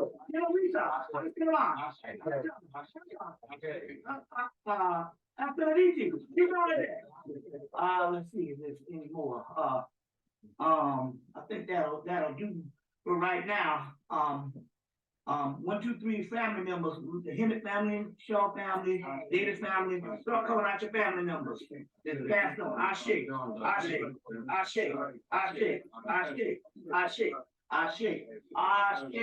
So, okay then. So, get that out of the way. Give the gods their energy. Now, let's go into, now, is this thing picking up a glare? You have to see. I can see it. Yeah, you can put it down some, yeah. Yeah. Yeah, it's good, it's great. Give me a question. I heard you say, Lucifer, and what was the name that we say? Exactly. Who exactly is that? Lucifer means the pioneer blank. Remember, one man's devil is another man's God. Yes. The Egyptians, one that you gotta take that and go there. Yeah, that way. Yeah. Good. Yeah, that's cool. Can you still see? I don't want it too dark now. Yeah, I can see that too. Okay. One man's devil is another man's God. What they call satanic is the gods of yesterday. That means that you got one group of people that came in, and it is customary in the ancient world, if you got a succeeding religion that's coming after the preceding spiritual system, is you always name the other one gods and goddesses the devil. So Lucifer just means light bringer, and the light bringer is the pineal gland. That's why even in the Bible, that's why the ancient priests understood that the neophyte or the common day people, they got moralism, mores and different things. So you don't bump into nothing. You gotta have a strict code of ethics. Most of those ethics that they had was basically political. Those things went along with civilization. They went along with the people. So in so many words, they would take moralistic things that would be codes and ethics to survive in the actual civilization, survive in the actual community, and they would encode it into these particular sacred texts. And over the years, the people started thinking that these things actually had something to do with God. And so moralism had very little to do with spiritualism. You give me an example. The modern day Christians say when they study the ancient text, yeah, whatever you got to do, you got to turn it up a little bit. It's a little too dark. Just do a little. It's a little too dark. I just want to take a little bit, but you can still take some of that. Yeah. Let me know when it brightens up. You can close it. Oh, Yeah, close it, make it darker. There you go. okay, yeah, okay. I see you. Okay. Man, what was my thought? Okay. The modern day Christians, was something I was getting ready to say about moralism. Okay, about moralism. As far as moralism goes, you would have one is set in motion for behavior. It has very little to do with spirituality. Spirituality is something totally different. The modern day Christians say when they look at ancient texts from the ancient world, when we talk about ancient world, we talk about before 2,000 years, before what is religions. Religions are a new form of worship. Religions are only about 2,000 years old. Before then, they had educational systems, which included a whole spiritual ecology also. So when they looked into the ancient world, they said these people didn't have moralism. No, they didn't have moralism. They were dealing with religious things. Moralism has something to do with your rites of passage based on how you was raised. So the Africans went through a rites of passage. And in their rites of passage, based on their culture and customs, they learned certain things was taboo that you just didn't do. You see what I'm saying? They coincided with society. Well, like incest and different things like that. No, they had people that didn't even have a jailhouse. Why? Because murder was taboo for most of the part. You see, most people didn't get murdered unless they had invasions where people came in and killed them. But as far as society, it was taboo. You see, it's hard for us to think of that because we've been living in civilized barbarism. It's not civilization, it's civilized barbarism. There's a difference. You see what I'm saying? So, even John Henry Clark took a bunch of children over to Africa in the 80s, and they played with the African children.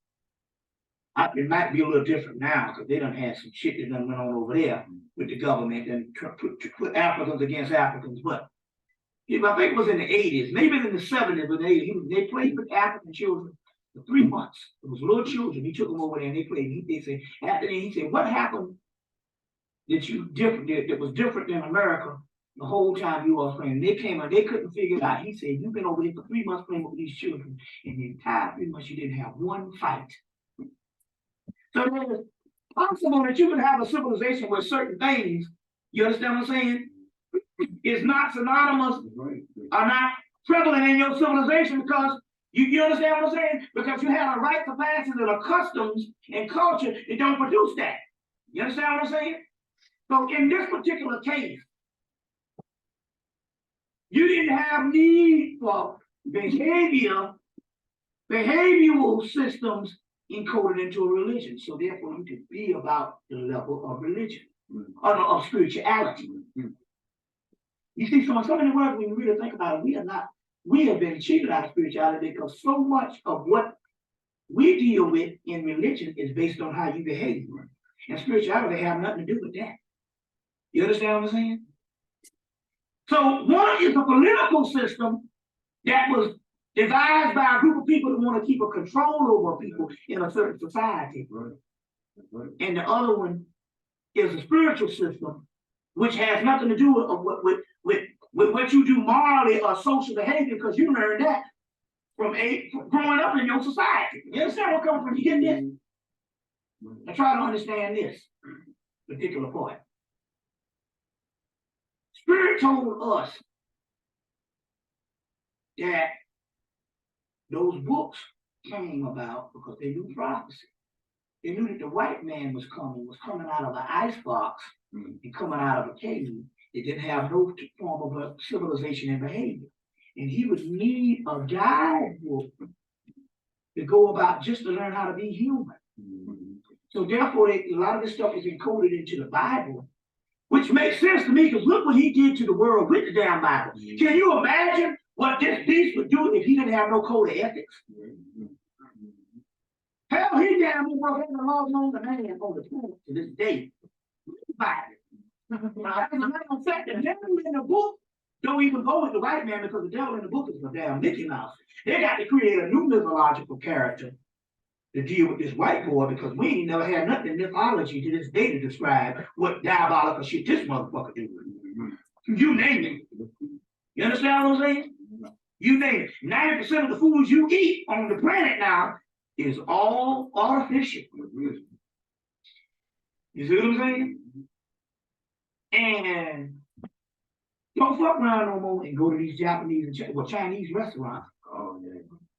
Those are cats and rats. Yes, sir. Those are rats. That's a whole nother story. I got a lecture on that shit recently. Those are rats they eat. The Mexicans came over and they know how to make a rat as big as a chicken. Mexicans now work for the Chinese, and they started, and so what it is a cut. So and the CDC got in on it. And so what they started doing is they started serving rats. It's a delicacy over there. But they are, if it, in China, if it moves, they eat it. That's what national So they started serving rats, and the CDC said, good, serve them the niggas. And then the black, and if you go to the underground, you'll see, if you go to the underground now, you'll see on the food court, you'll see everybody with a toothpick. Used to be one Chinese, Japanese place with a toothpick. Now everybody got toothpick. You can walk around the food court and eat the food, and by the time you get to the end of the food court, you can be full. Most of that shit is rat. Because they make them as big as chickens now. The PDC is going on it too to see what they do. Get the movie Demolition Man.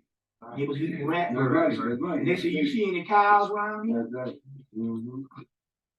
Now the reason why I know, I just did a lecture 2 weeks ago in Columbia, South Carolina, and the sister said they was on the news telling niggas not to kill these rats, because they got rats now running around as big as dogs and cats. Oh, because the Mexicans is up, and you know, Mexicans are everywhere, and they know how to feed them and make them big. And they say, well, don't feed them. They say, because the Mexicans use them for their chili and their tacos. That's why Taco Bell was all up in damn Demolition Man. And so they, I said, wait a minute, why did the damn news come on? NBC News down in Columbia, South Carolina, Channel 10 will come on and say, don't poison the rats because the Mexicans use them for chili and food. Instead of telling the damn Mexicans, look, you motherfuckers don't be eating no rats because these niggas is gonna poison them. But it was the other way around. That's because they're serving them shits in the restaurants too. They don't want people to get killed. The wrong people walking in and get a poison rat. That's what I'm trying to say. In the Asian food, where you got all that shit chopped up, and since everything tastes like chicken anyway, There you go. There you go. don't eat no motherfucking. I'll tell you. Don't eat none of that Asian food, man. Because that shit, and the soy products now, they got a synthetic, it's called genetically modified soybean, and it shuts down melanin. Yeah. That's a whole other thing. We'll get into that in a few minutes. But the point I was making was here is that white man needed the Bible in a code book just to learn how to behave, but he didn't have the behavior. And look what the motherfucker did with the book. You know what I'm saying? We got the land, he got the Bible, now we got the Bible, and he got the land. And that's been the world supremacy all over. And that's why this Pope down was great. Because that was the papacy has been one of the worst realms in the even sanctioned slavery. You see what I'm saying? And the new one is the doggone Nazi. You see what I'm saying? The old one helped smuggle, gave the Sinai people supposedly to Hitler. We don't even know that, but they can't find Hitler's body. They said Hitler died in the 50s. Or something. They smuggled him out of there. And they said on the History Channel, they had so many lookalikes. And just to share with you, when I was in Germany, this girl I was with at the time, her and her brother told me that Hitler was staying in California. I would agree because Hitler was a part of cult society. The biggest people in the occult in America at that particular time was the people over out in California. Out in California. That's why Master Farad Muhammad, whatever it was, which was a real person actually. He was out in California before he went there, and he was out there teaching some white folks out in one of the schools out in California, and he used them to finance his trip, and he doubled back and went to down New York, went to Detroit, and started teaching the black people there. And the white folks was mad, was trying to kill his ass because he used their money to get over there to teach them. He taught them for a couple of years, and then they hauled ass over here because everybody was looking for a spiritual master from the east, and he used them to get over here at one of them occult societies and stuff like that in California, and then haul ass to Detroit. And once they found out, when Elijah Muhammad surfaced, and they found out when they tracked him, they had a worldwide manhunt. When the government tracked him, they found out he was in Detroit. So he had taught these black people for 3 years, and then they was trying to kill his ass. And that's what that shit was about. So yeah, California was real big based on that. You're right. Hitler survived that whole thing. Hitler survived that type of stuff. Okay. Yeah, go ahead. Yeah, go ahead. It's all that's what we're here for. When you said, I was, we were going through libation, and I was going Jashe. When you said Lucifer, I went Jashe because in my mind immediately I went to the morning star. Right, that was the point I was getting ready to say that I forgot. In the Bible, So you didn't say Satan, you didn't say Satan. No, you went to Gorgon, you went to Medusa, you went to Pegasus, which is the flying horse. Yeah, all Pegasus, all and then you didn't say Jesus, but you said Athena and you said Artemis, I think, and yeah. But basically, but Jesus is Greek for God Zeus, and you didn't. Jesus. And you didn't introduce. I didn't do Zeus because Zeus is the dinner. We're gonna get into that in a few minutes, but I want to piggyback off of what you said here. Two things. In the Bible, Lucifer appears in Genesis as the morning star. By the time you get to Revelation, Jesus is the morning star. Right. Is a morning star. The mystery here is that's why I said, you know. Right. If you're talking about formulas, even the damn priest that put this together understood this. Okay, you look at this. Two incidents, and one is the same Jesus story.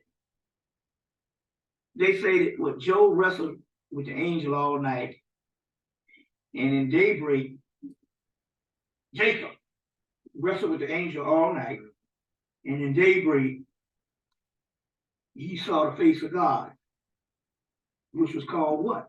Pineal gland. Pineal. Pineal in Kemet is called Heru, light. Heru in Kemet is called great face. Heru in Greek is called hero, which means what? The great face, face of God. So Heru is face of God. You see what I'm saying? Pineal is the great face of God. You see what I'm saying? Now, Jesus conquers Satan. When you conquer something, it's not talking about a physical fight. When you conquer something, you synthesize. So you say, I have conquered mathematics. You understand what I'm saying? Satan in the darkness is the ancient primordial realm that he doesn't know about because he hadn't gone through it. So it's seen as evil, prime evil. It's just those mysteries, or it is those images that are dormant that you don't know anything about it. When you conquer it, you become it or you synthesize it. So in so many words, what this is talking about, Old Testament, New Testament, old body, new body. The ancient priests, okay, now let's get this right. The ancient priests understood this thing as being not good and evil, but different formulas. Now, so to break this down, the ancient priests, you got your exoteric religions, and you have your esoteric spirituality. The exoteric Christianity is Christianity, you know, Jesus and on the cross and all that. The esoteric Christianity is Gnosticism.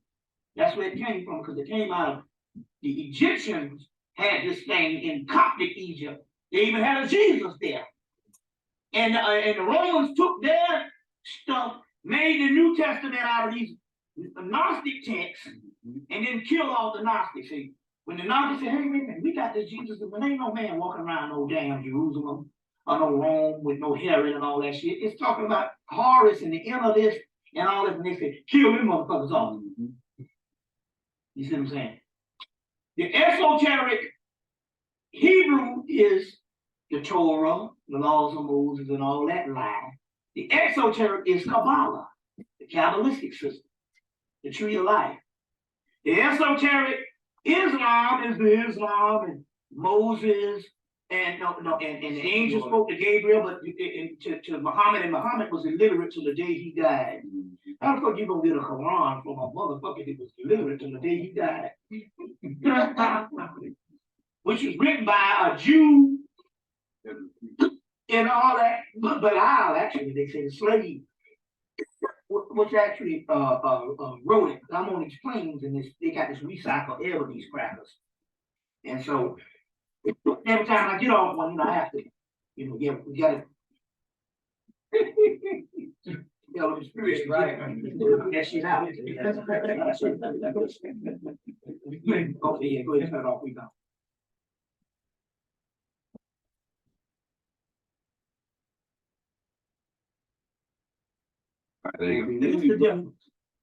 Now, what's all that stuff there, yeah. No, I'm gonna take a sip of this thing. I realize there's chemtrails out there you gotta watch out for. We went out yesterday and they must have dropped something. Something called us in California, said they dropped something in the sky and got everybody coughing. We went out yesterday, and last night when I got out, I said something is wrong. We did, something is wrong. It didn't do anything, I had on a shirt, this wool shirt, so I knew it wasn't changing the weather. It was the chemtrails out there. They dropping some stuff from the sky, it's very key. We got some cough syrup. See what that is. You want stuff to work. Now, okay. Now, let me, first of all, in the spirit realm, for the last 15 years, last 13 years, it's been I've been in the spirit realm for 15 years. Hell, it was about 9 years before I even knew I was in it. So 5 years, I didn't even know that I was in it. You see what I'm saying? And I know about the spirit realm. And that's why I can tell you, not just based on ample study, which is key too, because because I studied for 10 years on different systems before I even got into the damn zone. Now, first part of my study for the first 10 years of it was to access all of this esoteric information. And I went to the bookstore damn near every day and numerous amounts of things. But since 2000, I've been in the spirit realm as far as a crossover into the particular realm. Now, I know all about the whole alien thing and all this type of thing, but ain't no green looking people out here coming. Ain't nobody being abducted.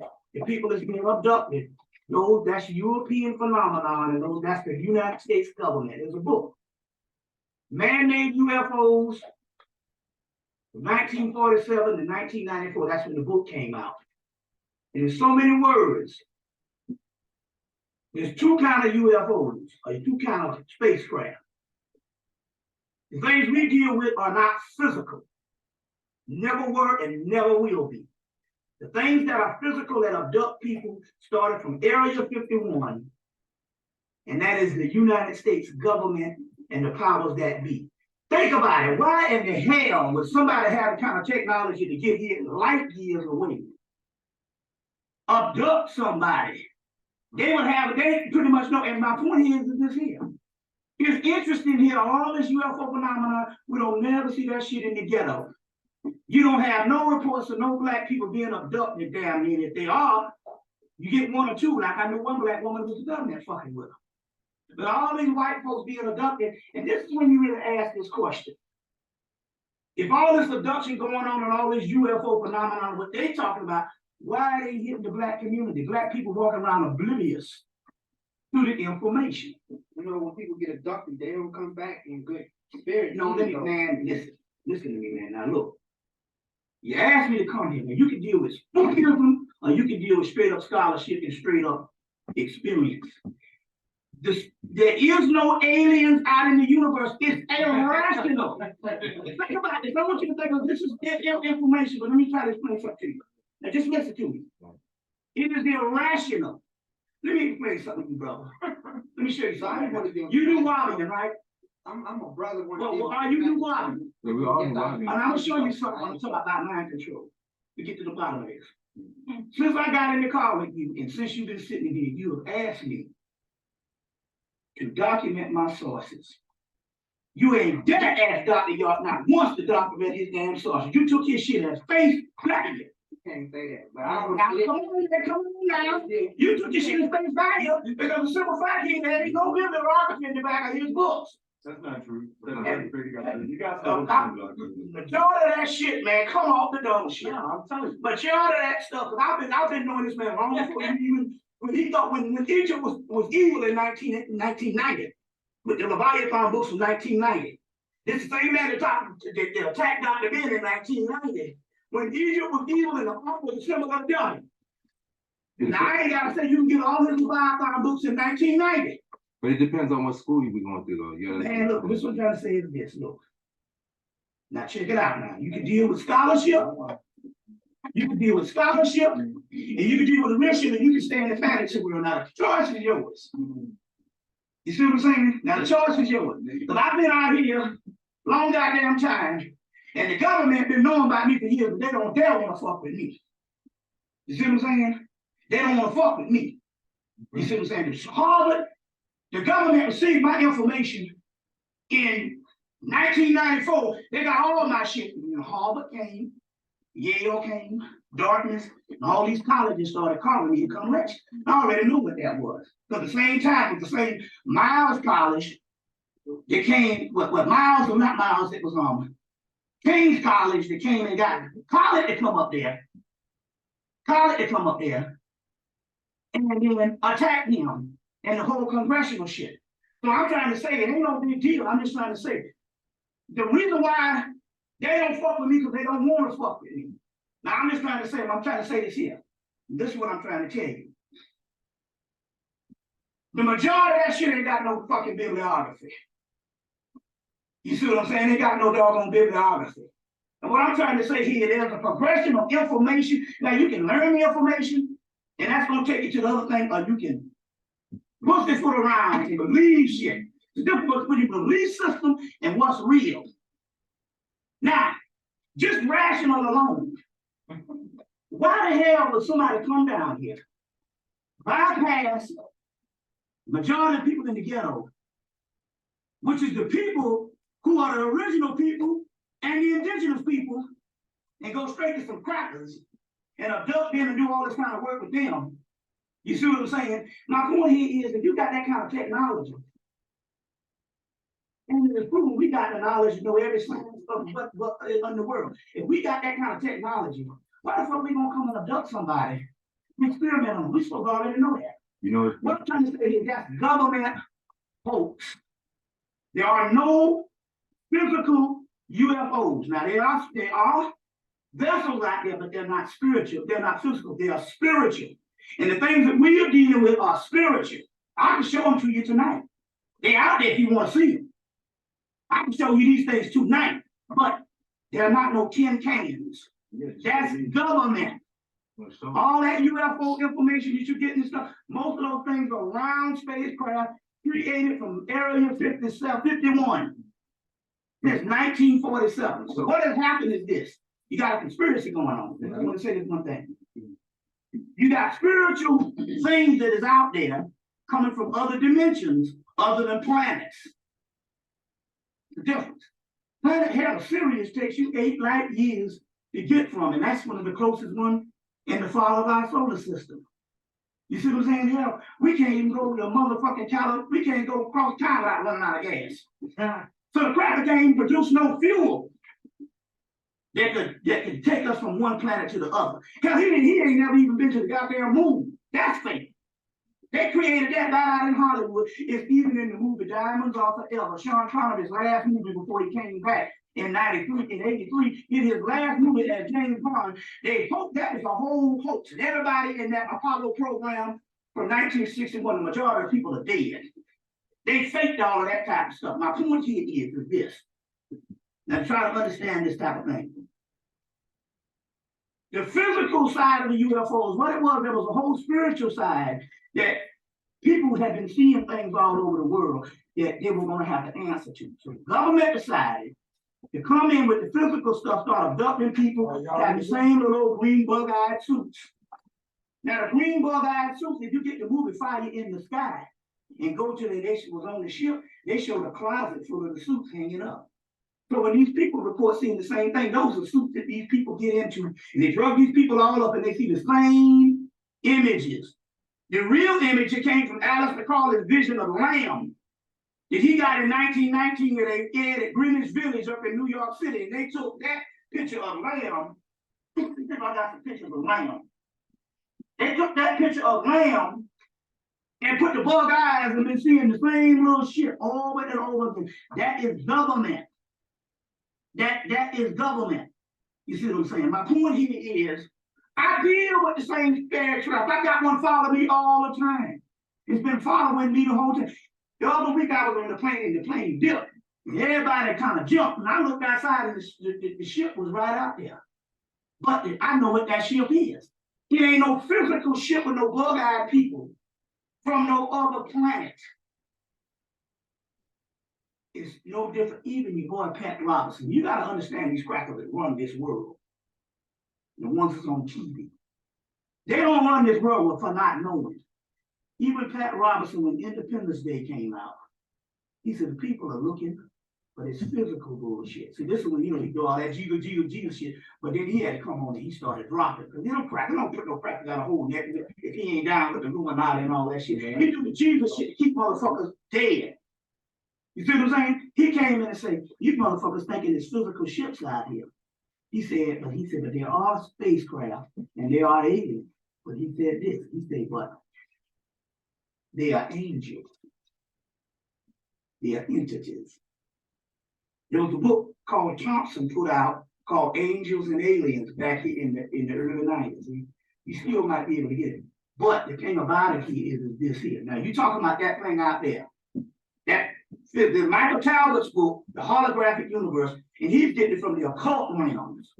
It's all explained in the Kabbalistic system, which came off the Temple of Komombo in Egypt and the Temple of Dendera in Kemet.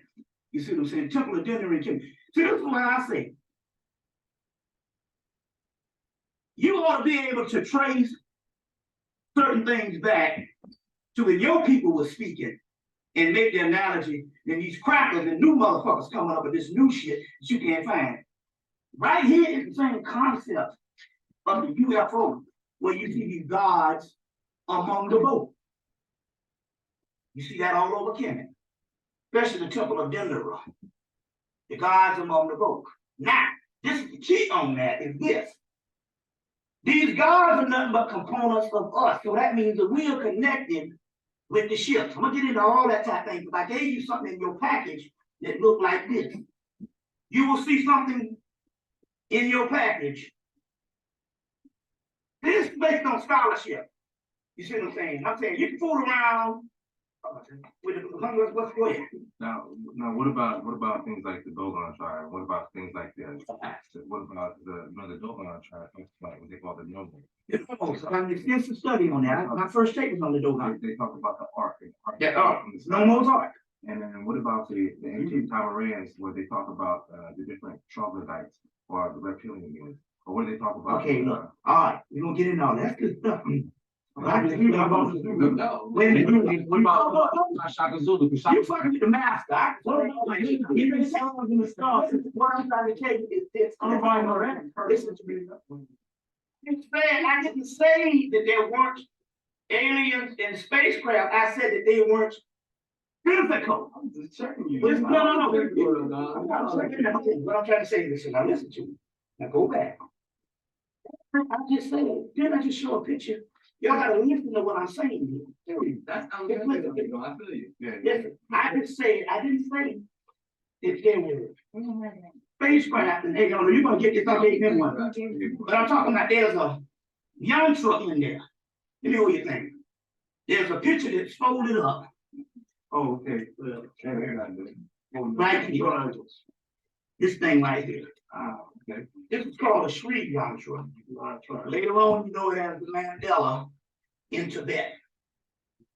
You know it, Mandela in Tibet. Now, let me give you some examples. This is where we get trapped. In HEMMITT and around the world, they call the Nagas in Asia, in India. They call the Uranus crown in HEMMITT. You see the serpent all over the world. Now you got a bunch of new niggas come up like David Icke and a bunch of people telling you that they are physical reptilians, and that was a cloak. That was a whole government setup. Let me explain this shit to you. The reptilian people mean the people of the Uranus crown, which means the people who have full access to the Kundalini energy. That's us. That's what it's talking about. Hell, even in science, they talk about a reptilian brain and all of this type of thing, which is talking about cerebral cortex. It's the people with the full access to the Kundalini energy inside of us. Now then you get, this shit started with Zachariah Sitchin. Zachariah Sitchin works for the Jews. The Jews in 1978 said, look, we realize now that the whole Egyptology and all this type of stuff is getting away from the branch of Hebrew that came out of Kemet, and now we must come in and we must not only did we try to carve out a history for ourselves with this, with Judaism, now we gotta go into this metaphysical thing and we gotta carve out another ancient metaphysical history. And they chose the main scholar, Zachariah Sitchin.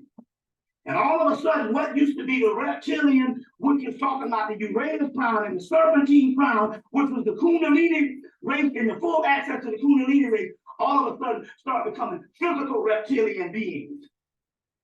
Yeah, physical reptilian beings on the wall of Egypt. They got shit on the wall.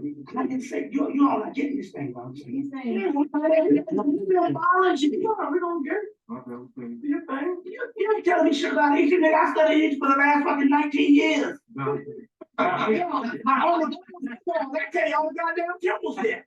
Temple of Komodo, Temple of Esma, Temple of Dimmer, Temple of Karnak, Warika. On the rules. You're trying to say, yeah, I know all the shit and stuff like that. What I'm trying to tell you is this here. Yes, they have shit. Didn't I just show you the bark, the celestial bark with the ship? No. I'm not saying that. What I'm trying to tell you is this. It's symbology. See, this is what I'm trying to tell you. Now, you want to get into the magical aspect. There's two, but just listen to me, because this is all important. See, if you want to be revealed information, you see what I'm saying? You can't flinch at what's coming to you, because there's a wall you got to break through. There you go. You see what I'm saying? Forget what you know. Don't do to the other side by saying, no, just respect what you got and set it to the side and just listen. And then you want to get to the other side, I'm trying to show you, but you see what I'm saying? Now, there's reptilian beings on the temple wall, but they don't mean a physical reptilian being. They are symbology. Now, let me explain what I'm talking about. The neophyte comes up, and they're trained, and everything is based on the apparent, literal. The priests come up and go, well, you was thinking that way, that's the first level of this, but in so many words, it's esoteric, which means that these shits are not literal. They are components on the inside of the constitution of your physical body and on the inside of you. There's no difference between the ships and the damn chakras. Here's a mantra. This is the damn spaceship. Right here. This is the supreme mantra. Before you get Mandela's in Tibet, you get the mantras or the yantras in Hindu. Right in the middle here, you have what is called the Bindu seed. The Bindu seed is the pineal gland and the clitoris and the G-spot in the woman. You see what I'm saying? These are all esoteric terminology. They didn't have literal, no fucking literal reptilians, or you would see the literal reptilians now. It's they are symbology. They are symbols, signs and symbols of primordial man. Albert Churchward, myth and symbol of ancient Egypt, Runnels and Clark. And the neophyte thinks it is apparent, and that's how you get trapped. And that's why you can't break on through to the other side. Let me give you an example. In the book Sacred Science, E. Schwaller Lubitz, R.A. Schwaller the Lubitz, Sacred Science. I'll show you what I'm talking about. There's a picture on the temple walls of, I think it's on the temple walls of Luxor, of the Battle of Kadesh. And all the white folks was coming. He's got a picture of whatever the Pharaoh is at this time. It's either Ramesses. The Ramesses covered over King Tut's material. So it's either King Tut in one age is Ramesses on down the line where he's in the chariot and he's battling these people. They was thinking that the Battle of Kadesh was a historical event. What Schwaller and Lubitz did by studying at Luxor Temple for 15 years was they didn't look at the other panel. There's a Battle of Kadesh, and then in the middle of they got a Pharaoh, he's on in his chariot with the horses. And he's got the smiting scenes where he's smiting. Then they got a ripple like this on the wall, and they got a hole in the wall, and then they got some other people in a castle, and they are rejoicing. The people was thinking this was virgin of civilization, and they didn't realize until Schwaller and Lubitz understood, oh shit. The people in the hole in the wall, they ain't even talking about the physical earth. They was talking about another dimension and another realm. But the literal neophytes came in and was reading it literal. Let me give you an example. See, you want to get to the other side. I got a lot to cover. That's how you got to learn. If you want to learn, I'm here to teach you, but you can't. There's a reason why there's a block. And a standstill. You see what I'm saying? There's a reason why there's a block and a standstill. It's because somebody is reading the shit the wrong way and they're reading it to teach it to a layman on a literal level. But what you think is reptilians on the temple walls is nothing but showing the energy of the Uranus crown and the serpent energy on the inside of you, which is the Kundalini energy. You see what I'm saying? Because you see the same sapphires on the Kabbalah. They ain't up with the same wheels of life and the same ship, but they out there. They show you these motherfuckers still right. We got a clear sky, goddamn, we don't see some ships tonight. But if you look at some physical terms, you're not gonna see it. Yeah, you have to back that up on the way to see that. You have to back it up with 200 motherfucking people in Brooklyn, New York. I got the damn tape. At the same thing, I said, we get out of here tonight, we gonna see the ship. Now, I was in Brooklyn, New York. This was 2 years after I started. Had I not produced that goddamn ship, I wouldn't have been able to let you know. We want to see the ship. See what I'm saying? I got the video camera. But I got another film when I was in Harlem the next night, and everybody was being witness. You see, it's just out there. You just don't know what you're looking at. You just gotta know how to spot them. And once you know how to spot them, you see them all the time. You see what I'm saying? Now, the point I'm trying to make here is, it's just like Faulkner. When they started dealing with Kemet, first thing the people said was, the Egyptians didn't know their religion. This is the arrogance of the Germans. You see what I'm saying? This guy Adolf Ehrman, the arrogance. It was Faulkner that came around after years and said, hey, look, because what they were seeing contradictions in the text.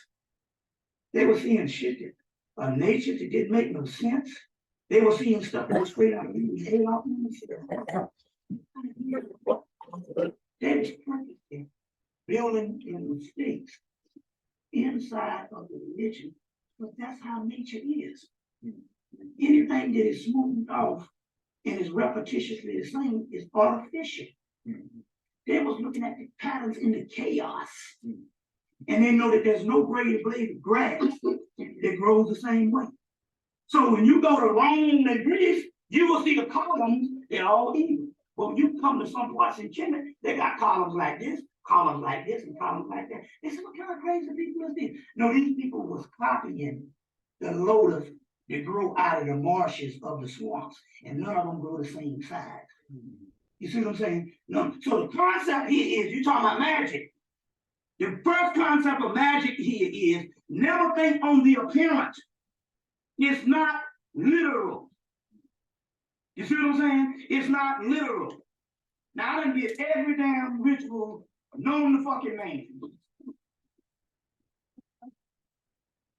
And I done had every damn thing show up. But ain't no bug-eyed green people from no other motherfucking planet showing up. So you say, well, wait a minute. We see the planets out there. How you can say they're not real? Well, you see the trees out there. You see the mountains out there. You see the river and the ocean. And based on the matrix, they ain't real either. They're Maya evolution was the same thing with that universe out there. It's one holographic universe, which is universe A, which is called the petty universe. Universe B is called the real universe that we have been separated from in this thing called creation. Creation is a botched job by a subordinate deity that broke away from the great mother. And the Dogon, they call it armor, which is, armor is actually a feminine principle. It's just a matter of the culture, because they're breaking it from arm and rod, as Diop says. But the Dogon culture, they talk about old Gu broke away, and old Gu was halfway formed in his mother's womb before he tore out the side. Well, in the Gnostic scriptures still coming out of HEMMITT, the ironic thought is this entity, a Daldabra. I've been working on video. I'm working on one right now. Actually, he was formed and went and set up a universe of his own, but because he wasn't formed all the way, he botched the job. So creation is a botched job. It feels what? Not really finished yet. Oh yeah, I'm kind of rusty though, my confidence is not there yet, but I'm working on it. And further it on down the way until it gets to the point where it's finished. So they had to take a botched job, go in through the stream of incarnations until they alchemically got to the right level to destroy this shit. You see what I'm saying? To destroy it. But it ain't coming from some beings out. That's why they ain't showing up. Because they ain't gonna show up. Guess why they ain't gonna show up? Because they showed up a couple millions of years ago, and you the motherfucker sitting in the room. You the goddamn alien. If you don't understand this shit here, you wasting your damn time. And that's the reason why you say as time go on, things change and it's come to the point of where we're coming at now. Did you see the movie X-Men, the first one? Yeah. They tell you all of it on the first movie. They said it is talking about a series of mutations. When you can get to a mutation. Now, they're talking about us. They said that this process is slow till we bring on a new species. This process is slow. We the only people that have been around long enough to transmutate into a new species. On the DNA inside of us, which you see Stafford Tahuti, with the wings of the Medical Association of Stafford Tahuti, on the DNA and the same caduceus is the same fucking damn mitochondrial DNA inside of us.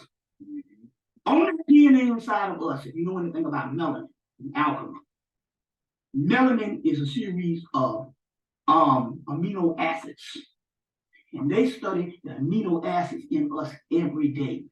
And they know that our amino acids is changing. So this whole shit that was put out by fucking Zachariah sent you about the 12 DNA strand. We following that old white man shit. That's for white folks in the barotheric gland. The barotheric gland is nothing but the fucking pineal gland. So they got to play on words. They know that their DNA, they know they're not the people. You understand what I'm saying? So they would never make a goddamn excuse about this barotheric gland that these aliens took out of us and why we couldn't rise. The barotheric gland is nothing but the pineal gland. And they're talking about them. And the aliens they're talking about is us because we created them. You see what I'm saying? So in so many words, the reptilian, now let me go back to this thing so you be sure on this, because it's a government plot. You see, as you think, is going to be the way you're going to have to unlock these gates. Now you can play all you want to. I'm just trying to say, look, let me explain something to you. Now, I don't know everybody, most of y'all are NUWAUBIANS. There's nothing wrong with that. He came down to introduce you to some information to get you to a certain point, so you can go out on your own and become gods on your own. And there's a group of people that was in there that can't go beyond that, but that's all right. They couldn't go beyond it in the first place. There was a group of people, every group out here got a certain amount of gods, and they got a certain amount of people that has to belong to the group. Even in the Nation of Islam, Elijah Muhammad said, we got scientists up in here, and I don't want no more believers. It's right in the damn theology of time. That's when they really start talking this shit. He said, I want God. But there's a certain group of people that they can only take things face value, and they got to wait on Dr. York. Dr. York, I've even heard from one of the sisters that Dr. York even told the motherfuckers, God damn it, I'm waiting on y'all. Right. He said this shit Yeah, that's real. in some of the things. I'm waiting on y'all. Y'all supposed to do it. Yeah. He was giving the people the things because he understood. Okay, that was the group. And that's by way you came. I'm just saying though. That's by way you came back. Well, why are you here? If it's just a group, you go to Dr. York and tell Dr. York to teach you something. Big brother. No, I'm just trying to say. No, what I'm trying to tell you is this. That's exactly what I'm going to tell you. But the part of the first thing I'm going to tell you, I can't do the thing. In order for you to get to the other level, you got to renounce calling yourself anything down here related to a goddamn group. Thank you. You're going to know your groups. I agree. I'm going to tell you, I'm going to chemical shit inside of your body lines up. Remember I told you before, if you say, I want to be a sinner, then the alchemical process inside of you lines up that way. Because you are God, whatever you want to do, you got to bring us up too. You don't know that. I'm trying to tell you this shit. Did he ever tell you in his teacher that you the gods? All the time. It's the level of the God. We understand what I'm saying? So God's trying to say you the same thing. It's my ass. You got to come out of the groups. Because I'm trying to tell you, this stuff you don't line up based on groups on the mundane level. That's part of your training. I can feel that. That's part of your training. That's part of the being groups. I was one of his mystery systems. And that was good. I needed that at the time to learn a certain amount of genetic history and stuff like that, but I realized, hey, look, that's not the end all to be all. Thank you. That ain't nothing wrong with that. How can you come before something unless you join something first? So that's what I'm trying to say. What I'm trying to make here is the deal. When you go, they call it path working. That's when you rise up the system of spirituality. Now, a path is your own journey. Right, right. The initiate has to go on its own journey. You can't take nothing with you. Remember in Star Wars, the motherfucker told him, he said, what's in that cave? He said, only what you take with you. Only what you take with you. I'm not saying that the man stuff, all I'm trying to tell you is you have a level now that you got to make the decision. You had to goddamn crossroads. In the crossroads, are you ready to go to the next level? Because guess what? I can't take you to the next level. Right? You got to make that decision. Right? Remember in the Matrix when it was in the dojo and they was fighting, and the guy said, your problem is not in your technique. Why didn't you beat me? Why did I beat you? The problem is in here. So now, you see what I'm saying? You can't be no NUWAUBIAN. You can't be no Nation of Islam. You can't be none of that stuff. You got to be straight up chaos. If you can't name it a name. When you name it a name, You bound, You die. right, you bound. Melanin inside of you, every time the white boy extracted, it dies.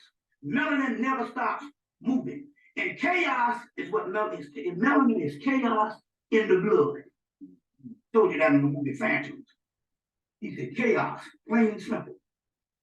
The rules of chaos, hit the book, Condensed Chaos by Phil Hines. Condensed Chaos by Phil Hines.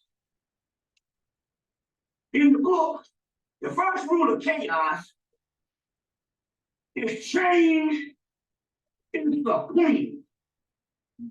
And if you're not willing to change, then you die. There you go. You see what I'm saying? Mhm. Or you just stay at the same level. There you go. If you want to go to the next level, you just stay at the next level. Because change is the queen. And I'm gonna tell you, at this particular time, you can't let nothing define you. You see what I'm saying? That's true. You can't let nothing define you. What's that? The author of that book. Phil Hines. Phil Hines. Hine. Condensed chaos. Then he got one called prime chaos. Chaos magic. What is chaos magic? Chaos magic is, well, look back, say, look at the silly ones. One over here calling himself Yoruba, one over calling himself Igbo, one over calling himself Egyptian, one over calling himself Hausa. These assholes don't know that every tradition is just a fragment of itself because it's thousands of years old. And although those traditions was complete 2,000-3,000 years ago, they're only fragments. He said, now look, I'm ruling this motherfucker now. And this is what I'm gonna do. I'll show you how the black boys do. They say, since we didn't create none of that shit, we'll let them become divided in these traditions and in these groups. And what we gonna do? We're gonna use all of it. That's what they call chaos magic. You know what I'm saying? Yeah. I want to add with that. I was at a conference yesterday, with some Hebrew Israelites. And at the end of the conference, I made a statement. I put some books down on for this 5 big sheets of paper. I said, the reason why we can't come together as a people all together or just in the whole, the government has, each one of us has a organization. That's right. Set up under EIN number, making it a nonprofit organization. That's right. We would never come together because as long as we separated, who gonna come together for all this stuff? Man, not only that, let me tell you something. All you gotta do is take your ass, I don't know if you know it, but become a prison guard. I have been. You become a prison guard, and one of the things they give you is a sheet of paper showing you all the different religions and the different groups in there. You gotta learn all that shit. That's right. They already know, and the government feed that system. That's right. Because they know as long as you separate it, and as long as you don't accept all of it, except especially the goddamn dark side. Right. I'm the foremost scholar on the fucking devil and Satan. You understand what I'm saying? And that is us. Right. You see what I'm saying? And that's what the crackers say. Them niggas, they don't even know their true self. You used to call yourself Osiris, and you don't get into the fucking dark arts. It's the underworld shit.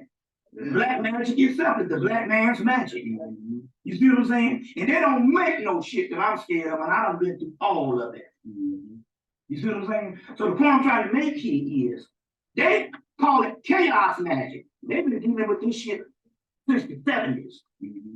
Our shit. But it's just like the Egyptians were saying when they were building in mistakes. White boy Thomas Doe did Blinded Me with Science. Remember the movie? Remember the song Blinded by Science? Right. This white boy, this shit is awesome, man. They say, what make this song so popular? So he purposely built in mistakes in the side of the damn synthesizer. So when it come up, you see, that's the anomaly. Well, guess what? That's what jazz is. Even jazz. When the crackers wrote it down, jazz died. You see, look, it's the same thing. You want to take the tradition with you. Duke Ellington was in Central Park. Greatest master ever lived, composer. Was in Central Park. He said, I ain't got time to go to fucking school. He said, I don't have time. He said, I don't have time to go to school and learn this shit at the conservatory. The guy said, you're going to need some class for free. He said, I ain't got time for that. The guy told him, well, I don't know who the guy was in the car. He said, take Everything that you have learned and everything you think the schools are teaching you, throw that shit out the window and just go from the heart. And as a result, why is it you gotta go to school to learn Duke Ellington now? Here it is, the black man can create this shit, and the white man can come and tell you, you gotta have a degree to learn jazz. We talking chaos. Jazz is chaos. Everything, look, the white boys in the blues and jazz, now that's because we abandoned it. Because chaos has to change. And so the white boy only mastered it after we abandoned it so he could slow it down, write it down, and synthesize it. You understand what I'm saying? And become proficient at it. But it's dead music. People don't understand it before you could even. Eminem came out what, the end of '97. Before Eminem came out as become the king of rap now by 2000. That's what they call him, this white boy. And to let you know they call him this white boy the king of rap, they gave him an Academy Award. Then they got 2 black people that got Academy Awards for music. James Bashaf and Quincy Jones. Right. But Eminem, a newcomer, got a doggone Academy Award for that fucking music. But rap was already in for damn near 17 years before they could even master it. It came out in '79.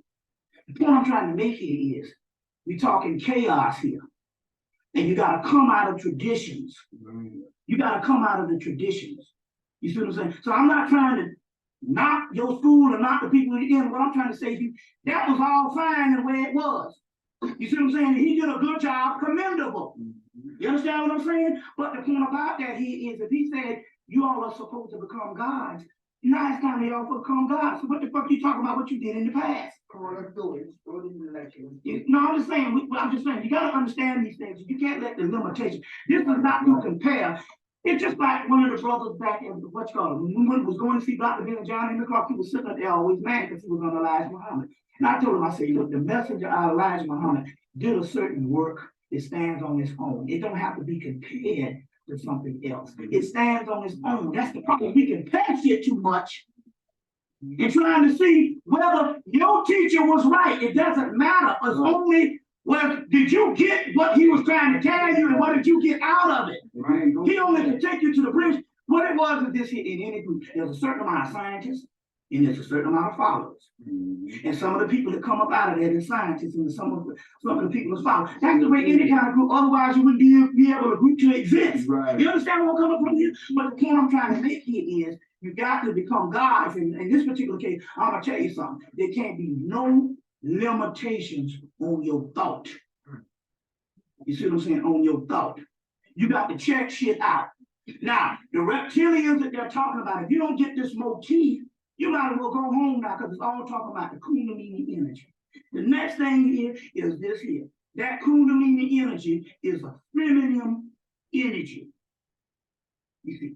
Now, I'm going to go into some things right now, and it's going to end up a certain place. Y'all all right? Yeah. See what I'm saying? Y'all all right? Yeah. You see.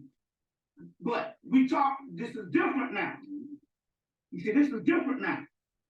That's why I never started a group. I put out the information and I keep moving. You see, I keep moving. You see what I'm saying? So I'm just trying to say it's different now. We now have the ability at this particular time to shape our own destiny. You see what I'm saying? To shape our own destiny and stuff. And so that's what the deal is. So let's go into this thing. First of all, for you all to become on a higher level, you shouldn't start no groups. What I mean here is this is pertinent. This is chaos. This is how the God, it's like Bruce Lee said. You got to be like water, my friend. Water don't have no standards. You see what I'm saying? There's no methodology in water. When you box it in, it'll find a little crack. Even the goddamn Hoover Dam is only built to last, what, about 150 years. And that bitch is coming down. They ain't built nothing yet can hold back water. But it can be the softest thing. Babies are born out of it. You see what I'm saying? But it can be devastating. How do you hell the hardest thing is a fucking mountain and a water down, get out a mountain, bust a fucking pipe. But water is the physical manifestation of chaos. It never stops moving. What happens when water stops moving? It dies. It becomes stagnant and it dies, and then what happens? It evaporates. Yeah, it evaporates. You see what I'm saying? So the concept here, when you're dealing with the gods, you see what I'm saying? Because let me explain where this is going so you understand how this works, how this magical universe works. It all works based on your heart chakra. That's what this Sri Yantra is. The supreme chakra is the heart chakra. There's a little dot in the middle. There's a little dot in the middle of the Sri Yantra. Inside of your heart chakra, what can I tell you is this. There's a book. There was one put out. The woman put out the book when God was a woman. Yeah. She mentioned something in the book. She only one honest to mention it. Because all the other people that was into the Egyptology thing was natives. And they flinched at what they saw. And they couldn't bear to mention it. Wasn't until another book came out, the book called Egyptian Mythology by Geraldine Pinch. And in there, because it's another woman, she was honest, and she mentioned what she saw in the text. And what she saw in those texts was Osiris was worshipped as a god that was slain, the god of the underworld. You see what I'm saying? It gave all the characteristics. And the other thing, he was worshipped as a mother goddess. That's the part that the other Egyptologists couldn't put up in there. We're going higher up into this mystery ship. Osiris is also represented as the god, as the sign of Venus. The other representation of the sign of Venus is the goddess Het-Heru. Het-Heru is a cow goddess. That's where you get your golden calf in the Bible. Osiris is called the bull. Well, why is it that Osiris is represented by Venus and Het-Heru?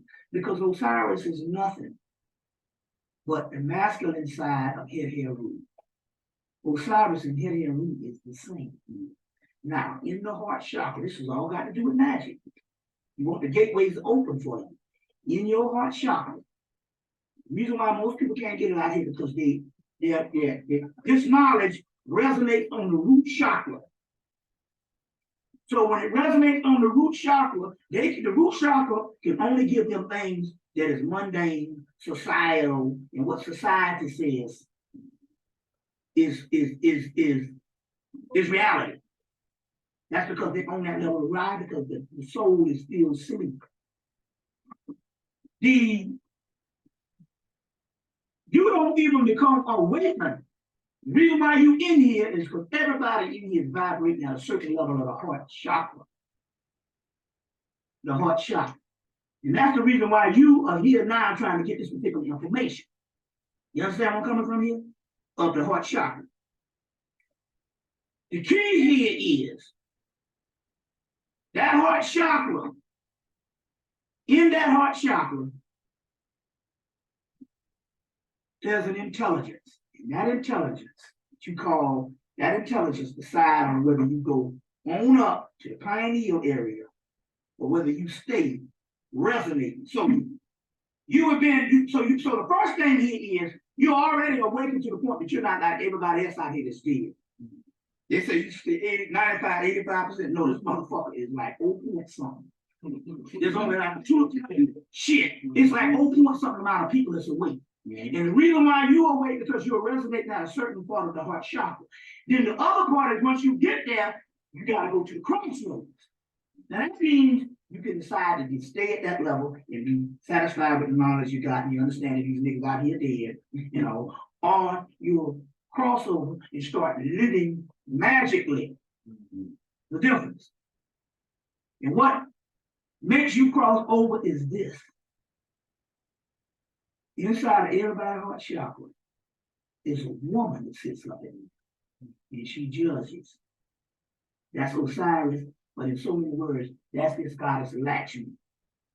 That's the Maya thing. There's a goddess that sits up in there, and she judges in your heart chakra on whether you get to the next level or not. So what you have to do to get to the next level here is you have to neutralize all forms of the ego that suggest that you are somebody, that you exist. Only thing exists is your soul. And a series of events that get you to know what your soul is. And the rest of the shit is an illusion. That's why you can't take nothing with you to get to the next level. I just want to put that out there. We're going to go back to that particular part in so many words. Now, let me explain this thing and put this on tape so you understand. The Egyptian or the Canaanite level, most of those terms are generic terms now, which means the energy is chaos. So what used to be called Osiris back then, they put it on the temple walls as principles so you can learn the principles of Osiris. You understand what I'm saying? But it's chaos. It has to keep changing. So what you call Osiris is a generic term, which is a term for knowledge, but to invoke the Osar, you understand, to get the full mastery of that and stuff, you got to call on something else. Why? First of all, it's because it's trying to show you that knowledge is not geographical. This thing here, first of all, it was one planet, one landmass at first. You see what I'm saying? Before you had whatever continental drift or some cataclysmic thing to break it up into continents. You understand what I'm saying? So when the Native Americans, which was black people up in the Montauk Indians, say that we got that the first place where man stood up was Montauk, Long Island. They're telling the truth. When the Egyptians say it was at the god at the beginning of the Nile where the god Hapi dwelled, you see what I'm saying? They're telling the truth.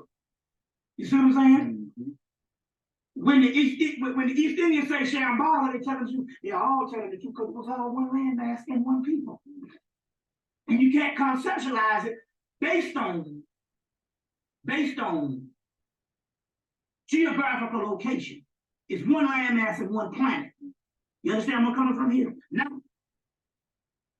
in this particular aspect, those terminologies, so what happens is this with these things. They're intelligence, they're formulas, they're living entities. And they all exist, we're talking about the spirit world, based on when you invoke them. Well, after the Arab invasion, which is the last level of HEMMITT, the group of people, the Egyptian priests, went out as the Moors. Some people say, I can't understand that. How could the Moors be Islamic, but be Egyptian and give all that Egyptian and all that stuff to Europe? But it was Islam. We don't understand the mind of an ancient person. The ancient person could go into a system because they're masters. They could go up into Islam like you go into the Democratic Party, or like you go into the Republican Party. They could go up in a system and use it politically to advance their cause. So you know you're a black person, you might live in West Atlanta, you might eat hog maws and chitlins or whatever, but you might be a Democrat. You understand what I'm saying? But that's your party. You understand what I'm saying? These people were masters, they weren't into religion, but they could understand that Islam at that particular time, based on the Arabs being the foot soldiers, and based on some other thing, it was a force that they could couch the Kemetic system in and take it up into Europe. Some people say, well, why did they take it up into Europe? Well, the black man all over the planet became dead. And when we came out of our sleep, if the white man didn't gain a certain amount of knowledge, you understand what I'm saying? We wouldn't have access to our particular materials. So they made the white boy the custodian of certain material so we can gain access to it when we wake up. So it's like a whole umbrella of shit that's looking at this shit on the spirit realm. So we're going to do this, we're going to do that. It's like pawns in the game. It's like a chess game. You see what I'm saying? So now they advance this thing into the Moors, advance this stuff into to Europe so we could get it on the other side when we come out of slavery and come out of the whole thing. Because they did know that slavery was going on. We got text on that. Now, the other thing here is, other than that Arab invasion, there was a time when the Egyptian system was dead. It wasn't even called on in worship for over 1,000 years. Hell, they had to retranslate Metanetta because the Arabs sat on it for 1,000 years under Islam and didn't know what the hell he had. You see what I'm saying? What I'm trying to make here is those entities, whenever a system dies, they have to go to other systems where the practitioners are still using the energy. You see what I'm saying? So a lot of it went, so two streams of the energy. One went to East India, because the East Indians were the pre-dynastic Egyptians, the Kushites, that went on up into what they call Indus Kush or Hindu Kush. The Dravidians, the untouchables of the Dravidians. So, and no matter what the pantheon, because the Arab, what they call the Aryans, first of all, the original Aryans were black people. That's the first thing there wasn't no white folks around at the time when they had this weapon. All of that Hindu was nothing but just Dravidian, because we can trace all of the deities that the Dravidians had also. So the system was already set. It's Kushite pre-dynastic Egyptian. The other system was also went on into West Africa. So we got two streams of where the energy went. Now, the mysteries of Osiris is the mysteries of the underworld. And the underworld is the deepest realm of the subconscious mind, which is the most advanced level. So a mentor is the deepest realm of the subconscious mind. The underworld is the inner world. Okay. The other ones went on into West Africa, became the Yoruba, the Dogon, and Igbo, Hausa, Bambara, and all these things. And over the years, a lot of those became more and more deteriorated. And the ones that left in the traditional things, the biggest one you have is the Yoruba and the Voodoo coming out of their homie, which later on, we can even say that their homie is where you even get the origins of the Yoruba. But in so many words, what happened with the Yoruba was they completely obliterated or got rid of their underworld. You got rid of the underworld deities, which is going to represent on a psychological level the subconscious mind. The Voodoo is mixed with the underworld, but they have what is called a demiurge figures on top of them. And those are the Orishas aspect of Legba, Batala, Ogun, and Shango, mainly the 4 male deities. It's on top of them. But Ogun's job is to hold down Kumbanda.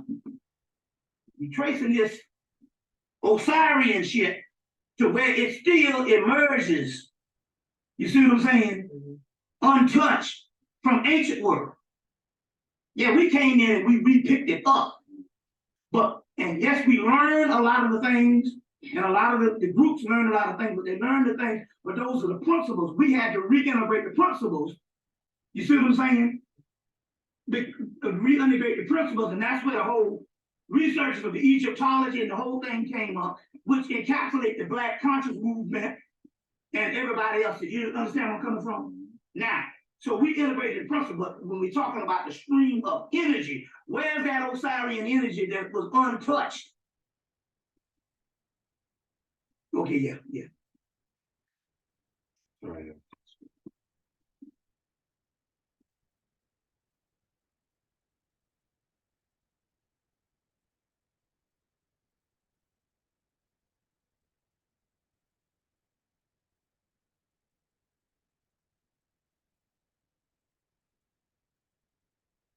Based on, a lot of this stuff is not going to come based on what you see, is what you perceive this magic to be. A lot of this shit is a mindset. I said living magically. I'll explain where I'm coming from here. But I already know that most of them spells and shit, them motherfuckers don't work. They only gonna work now unless you do one thing. But you got to simplify it. You got to come on. Very humble, not to me. Not to me. You say you overstand. First of all, the word is understand for a reason. But that's some black terminology just hopped up. A lot of Afrocentric concepts people use it. Understand means you go to the underworld, because that's where the true shit is. These terminologies didn't come from you, these terminologies came out of the mystery system. That's why they said understand. Because it was based on the underworld or the inner world. You see what I'm saying? The point I'm trying to make here is, you're gonna miss the point. Let me explain something to you, what I mean by it. You gotta understand real key. You see me curse a lot. Motherfucker shit. Yeah. You know what I'm saying? Yeah, I'm like, fought up this motherfucker. Now, gotta understand where I'm coming from here. Man tried to find God. He went for 300 years. First 100 years, he went down this road, couldn't find him. Second 100 years, he couldn't find him. Then on the third level, he went down there, and halfway, he said, God damn, I ain't been able to find God. But remember, there was a prostitute on the side of the road. You know, each time he went, he only saw one person, which was a prostitute on the side of the road. He went up to the prostitute and said, can you tell me where to find God? And the prostitute said, I am God. He said, but you a prostitute? He said, no, that's what I am. The concept here is going to come in the simple. And the whole thing is initiation. You got to listen to what I'm saying and allow yourself to process it. And now you're here waiting for me to give you some real, what you call it, spells and anything. There ain't none of that shit works. But I'm gonna give you the stuff of how the shit is, because I'm in it, goddammit. I'm in the motherfucker. That's the difference. I'm in it. And there's a gateway that you got to be let in, but you're not gonna get let in that gateway if you think you know. Never say you damn know shit. 10 years ago, I knew goddamn everything, and I was lecturing. And what I know now compared to what I knew just 5 years ago is sublime. So this whole thing about knowing is unfolding, but not only that, it's chaos. It's chaos. You can't track it based on a methodology. It keeps, the whole concept is what you got to do in order to understand this shit, is you got to let go and annihilate yourself. Anybody know anything about martial arts? You seen enough of them karate movies. The best student get his ass kicked the whole movie. He's a top student. And he get his ass kicked the whole movie with a motherfucker out there and don't understand, for the simple fact, he still thinking about the methodology. He don't understand. He has to die. You gotta let go.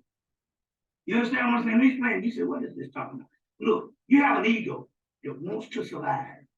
So what it will do is it will take the knowledge that you thus learned and inflate itself in the ego. And you're thinking that I know this. You kept saying layman's term and surface knowledge and stuff like that. You gotta change your doggone thinking and stuff, man. Because I'm trying to tell you, man. And hold, wait, hey, man. It's not the methodology. That's what I want to fix the figures. Give you the story. I'm telling it to you. It's gonna be on the film. We're gonna cover all this, but you got to understand this shit. Now you want me to come, and I'm trying to tell you, but you can't just be happy with me.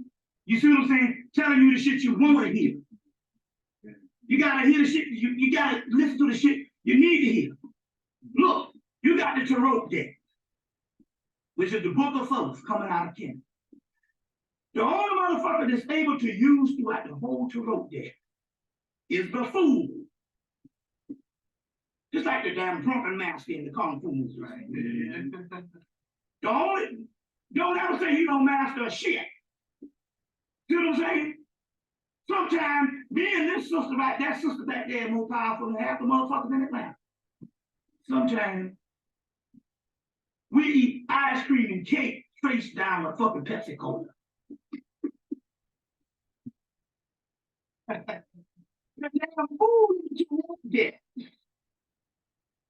the only one that can be used throughout the Tarot deck. Because as long as you innocent, there's a possibility of you learning something new and getting to the next level. You see what I'm saying? Don't look at the appearance or how I can come and just break down all, because that shit ain't gonna work. You're in another zone now. I'm explaining it. There's a whole other realm now, especially the last year. Especially since that new tsunami hit. There's another zone now, there's another energy in here. Now just listen to me. First of all, in the Arthurian mythology, Parzival is a person, he saw the knights with the shining armor, but he was a country boy. His father was a knight that got killed. The mama took him and raised, it's the hardest story. The mama took him and raised him in the forest. So when he saw the knights in the shining armor came, he thought it was God. He came back and said, Mama, somebody told me, I thought I saw God. They told me they were knights. I want to be a knight. He said, oh shit, that's what the fucking father got killed. This is the hardest Haven story. I want to be a knight. So what she did was she knew she wasn't going to be able to stop him because he was coming of age. I think he was coming 18. So she sold him up a court jester's outfit. She said, this is going to be your knight outfit. Hoping that when he go to King Arthur's court, the knights would say they would laugh his ass out of it. He wouldn't want to be nothing but a knight. Would never want nothing to do with a knight. So when he got there, they started looking at him and his outfit, and immediately it got him face to face with King Arthur, which normally wouldn't happen. And as a result, the story goes, he become a knight because there was other knights that was around him, and they were the brave knights. They had already been knighted. And they were the greatest knights. But because they were the greatest knights, they had mastered a degree of the sublime information. So that means they were stuck in a house. Because they became a master, you understand what I'm saying? It locked them into a realm that they couldn't go beyond. Because Parzival was the young harlot and he was the fool. And he didn't master the shit. He didn't become a specialized because his knowledge is infinite. He was able to go on as the fool and get degraded. Remember in the movie The Matrix, the woman said, this has never been done before. He turned around and said, that's exactly why it's going to work. You understand what I'm saying? That's exactly why it's going to work. We talking, look, I told these libations, I'm not coming to you as Bob, I'm coming to you as spirit. Trust me when I tell you, you can't get to the other side. You understand what I'm saying? With any preconceived notions, you got to break down all of that. There's a certain level, you see what I'm saying, that you learn to a certain level. You got to break that particular down, and then you got to be like water. You see what I'm saying? So the court gesture is the master. You see what I'm saying?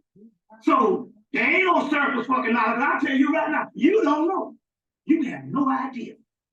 You have no fucking idea. I'll tell you this to your face. Look, if you did, well, then goddamn tell me something right now that's profound. I'm giving you the chance. Give me some knowledge and some information that's profound. It's going to unlock these people up in here. Wait a minute. Give me some knowledge and information. You know, well, then give me, okay, now give me something. Give me something. Since you on the fucking level, because there ain't none of this shit new. Because you're joking yourself. Since you on the damn level, then give me something profound right now. The fact that you said you wanted to be a master, and then you claimed yourself to be a master. No, You said no, I didn't. No, I said I was talking about a master of a certain thing that I was talking about. Right, on a level. But everything I gave you, I was honest enough to give you bibliography, material, and also, I was honest enough to tell you the sublime truth. I didn't sit back and just tell you some stuff what you want to know. I'm telling you the stuff that you need to know. You see what I'm saying? I'm still telling you.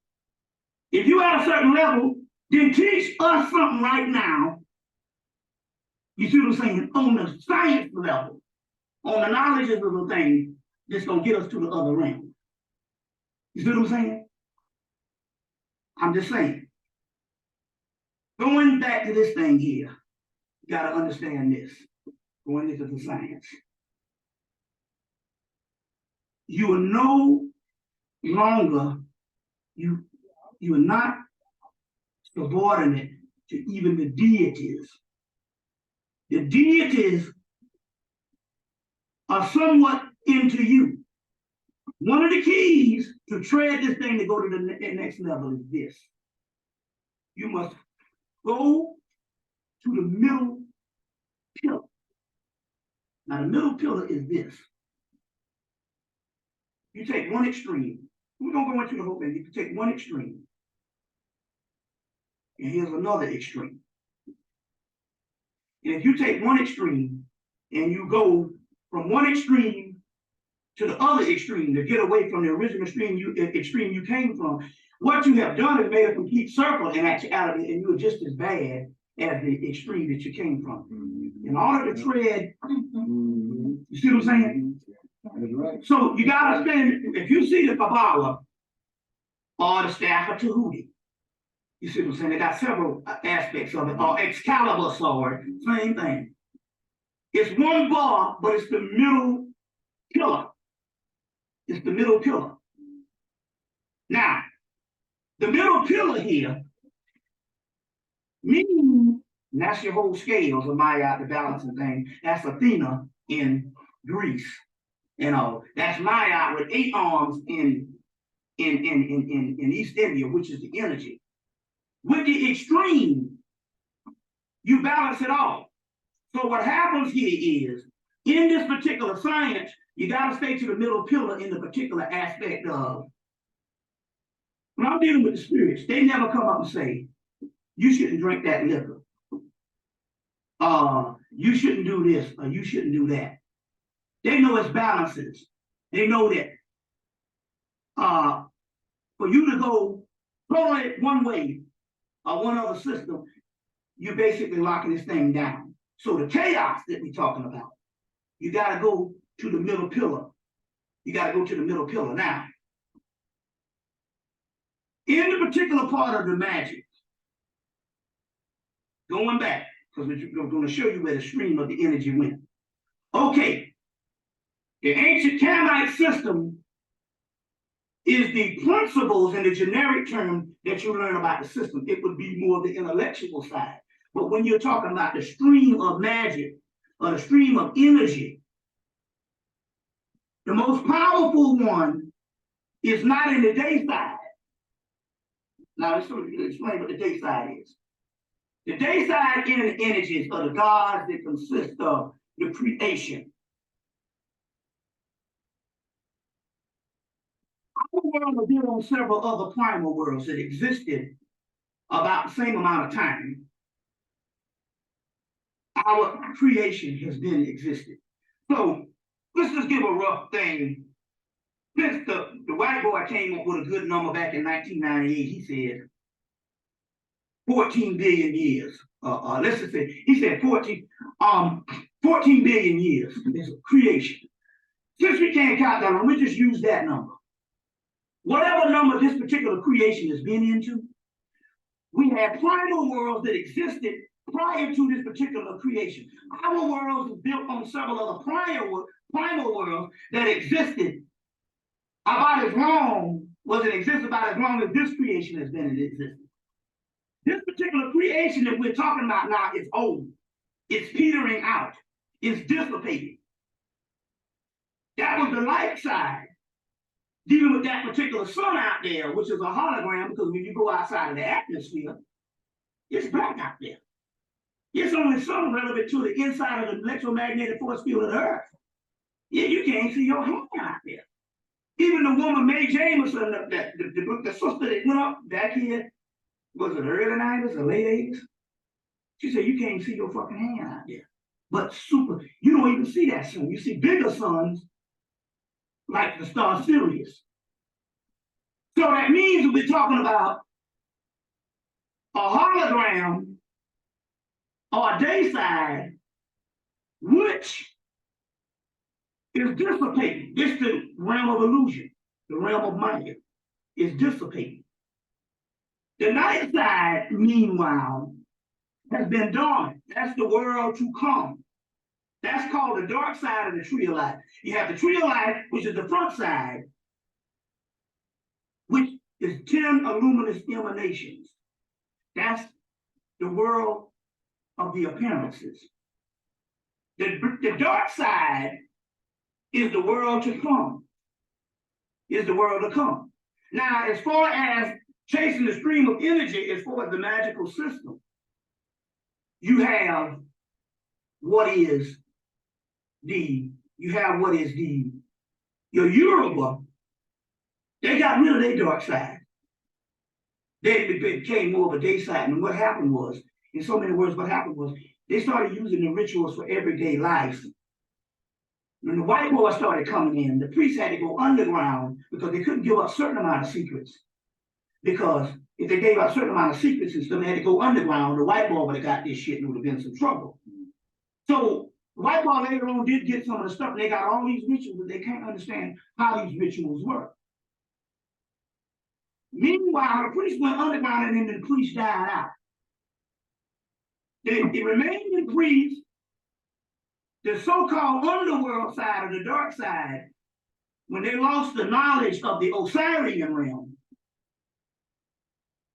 when they lost that particular knowledge, it became taboo to them. So as a result, they say, we don't mess with the dark side. Meanwhile, because it died out, the only dark side that was left in the West, in West Africa was Palo coming out of the Congo. Now, disregard that shit that the white boy talking about the Satanism. That's a made up shit that they put a bunch of our shit together and made that shit up. And it still fucks them up. But I done did the rituals on none of that shit and was mad at me.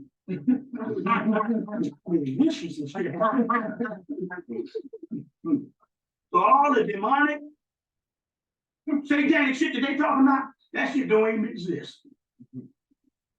I done went through all that shit. All the deepest, darkest shit they got.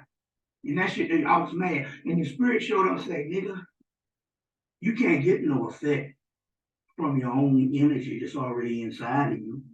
The only reason why they're being affected by it is because they are being affected by your energy. And your energy is too powerful for them and alien to them. You see, you can't be affected by their energy. So in so many words, that all the stuff they're talking about, say that shit don't even work. You see what I'm saying? That stuff don't even work. Now I'm gonna show you how you can tap into it in a few minutes on how you can tap into it. It's real simple, because it's all based on what you do. Now, that means that the only one, okay, so although your voodoo has a dark side to it, most of the practitioners, it's got a ceiling over it because, and let me explain what this is. First of all, there's 3 million white practitioners in Europe alone in the continental United States. That ain't including Santeria, which is the whole Latin world. These energies, I'm going to put this on the tape, were not made for mass worship, mass application, mass practitioner. The priesthoods in the ancient world were smaller in an initiate style, so they weren't made for being a religion. So Yoruba becomes a religion. Voodoo, they say, is somebody's religion. And so what happened was, and although the voodoo was taboo, that become popular with the voodoo. White folks have come in and show there, and they got millions of them dealing with the Yoruba, the voodoo, and the Santeria. And as a result, those rituals don't work because they're being saturated. You see what I'm saying? It's just like any other kind of formula. You can saturate these particular formulas, and too many people dip into the pool and it's saturating stuff like that. So you get minor aspects. Meanwhile, you go to every store, Barnes and Noble's border, you see just full of magical books. And there's tons and tons of magic books is because those spells and those rituals don't work. Why? Because they don't work, because most of them was outmoded when they picked them up. And like when they picked them up, because those are systems that somewhere in the course of time, other than the West African and the East Indian, somewhere in the course of time, what has happened is the systems, the priests have stopped worshiping them, or the priests have stopped practicing. And although they picked them up later, part of the center of energy had to go to the places that was the centers where they were still practicing. You understand how this goes? So those things are just defunct. We'll show you how to activate them in a few minutes. There's always a comeback. Those centers are defunct. The next aspect of it is the Palo Manombe ended up being your dark side, which too many people were scared of, and then the government, knowing what it was, they made it taboo. They made sure that hardly no material on the planet got on. So a few other things on the internet now, and the only book that came out of Manombe in 1984 is this particular one here that we're gonna give to the people, and the brother gonna synthesize it, but it became your dark side stuff that existed from the Congo, Africa. And Osiris is found in here as El Cristo Negro. God, El Cristo Negro. The crucified black God. So there's two gods in here, there's two composites of the same entity. El Cristo Negro and El Cristo Rey. El Cristo Negro and El Cristo Rey. Two composites of the same energy. There's a big statue of El Cristo Rey in San Antonio, Texas. No, excuse me, in El Paso, Texas. The people make a pilgrimage down there every year from all over the world. That's Osiris Amun-Ra complex. You got Madre de la Luna, which is a form of head hair rule, because she has sometimes you have the moon over there. You got Mama Shola goddess, that's Aset, because she's the goddess of fertility. So that's Aset that have the babies. See, you got to realize these three goddesses. You got your cosmic Isis or Aset. You got your earthly Aset, and you got your future Aset. Your cosmic Aset is Heheru, the star Sirius. Your earthly Aset is the Madonna and Child. She's the one that has the god Horus. That's every black woman. Then there's your future Aset, which is Maya, which is the transformation of what is called the Shakti power, or the Shakti energy. You see what I'm saying? Of the Shakti energy, which we're going to get into in a few minutes. But there's three aspects of the same energy. We talk about formulas. So you got Madre de Agra in the Palo, which is the mother of the waters. Madre de la Luna, mother of the moon, the lunar thing. La Santissima Muerte, she's the goddess sets over witches. So she would be equivalent to a Sekhmet or Hecate in ancient Greece, which is black, Etruscans. Well, no white motherfuckers. Never was any white people went to the mystery school. Never. La Santissima Muerte, and then you got Mama Shola, she's the goddess of fertility. You got San Simon, which is the god of divine justice. You got La Spiritus and Tranquilis, those are seven entangled spirits. That's the chakra system. You got La Santissima Piedra Eamon, which is a powerful entity over magic. Then there's El Cristo Rey, Lord of all the worlds, and El Cristo Negro. All things, and then you got Salamander, which is the gateway. But all things must bow down to El Cristo Negro. The crucified black God ultimately is yourself. You set yourself up as El Cristo Negro. You see, it's ultimately yourself. Now, going back to the magic, you get any of these books. Let's say you go and buy any of these books. This commission, this degree, because it's chaos, and chaos is melanin, and we have the melanin in us, not your skin. Yes, the melanin in your skin is melanocytes. Melanocytes can be used based on whatever racial mixture, but it don't mean that the brother on the continent got more melanin than you. He just got more melanin in the melanocytes. The melanin that's on the inside of us It's probably higher than the brother from the continent, and they explain how that is. How that is. I know. When voodoo, before it was saturated, in 1950 something, they said they had over. They said they had over 14 different African nations, tribes, or what we call nations, to come together to make the voodoo that they put together in the Caribbean. Original Crowley's book, Voodoo Quantum Leap, which is one that's in this thing. And I think I put it in the book list. By the time of Reginald Crossley's book in 2000, they had already counted 25 different tribes of things, even on into the Horn of Africa, Ethiopia. You take the picture of voodoo and you see the different multiple makeups of the different tribes that go in to make this one religion, this one system, especially the one in Haiti. Thus, in the blood system of the black man in America, we are more African because the Africans, one of the problems was in the ancient world, they were broken up into certain nations or certain tribes. Whereas, and so when they took us out in slavery, when we went across the water, when we first went to the Caribbean, there was 2 bulk tribes. So you might have one that's this Igbo house, you might have just 2 major tribes because they dropped big settlements in the Caribbean and they couldn't contain them all. That's how they were able to free themselves at an earlier time. Whereas they learned from that by the time the American slavery came about, they brought smaller increments and they broke them all up with different things. So in us, whereas you go to the Caribbean, you might have 2 different strains. In the ones in America, you got Igbo, Hausa, Dogon, you got all these different strands of ancient tribes on the inside of our blood system. Thus, what makes the Jews mad. Because based on the Kabbalistic system, they understood that there was supposed to be a futuristic great mixing bowl in the West. The Shekinah, which is the feminine face of God, which is Maya, she's called Shakti in India. She's called Maya in Egypt. She's called Shekinah in Hebrew.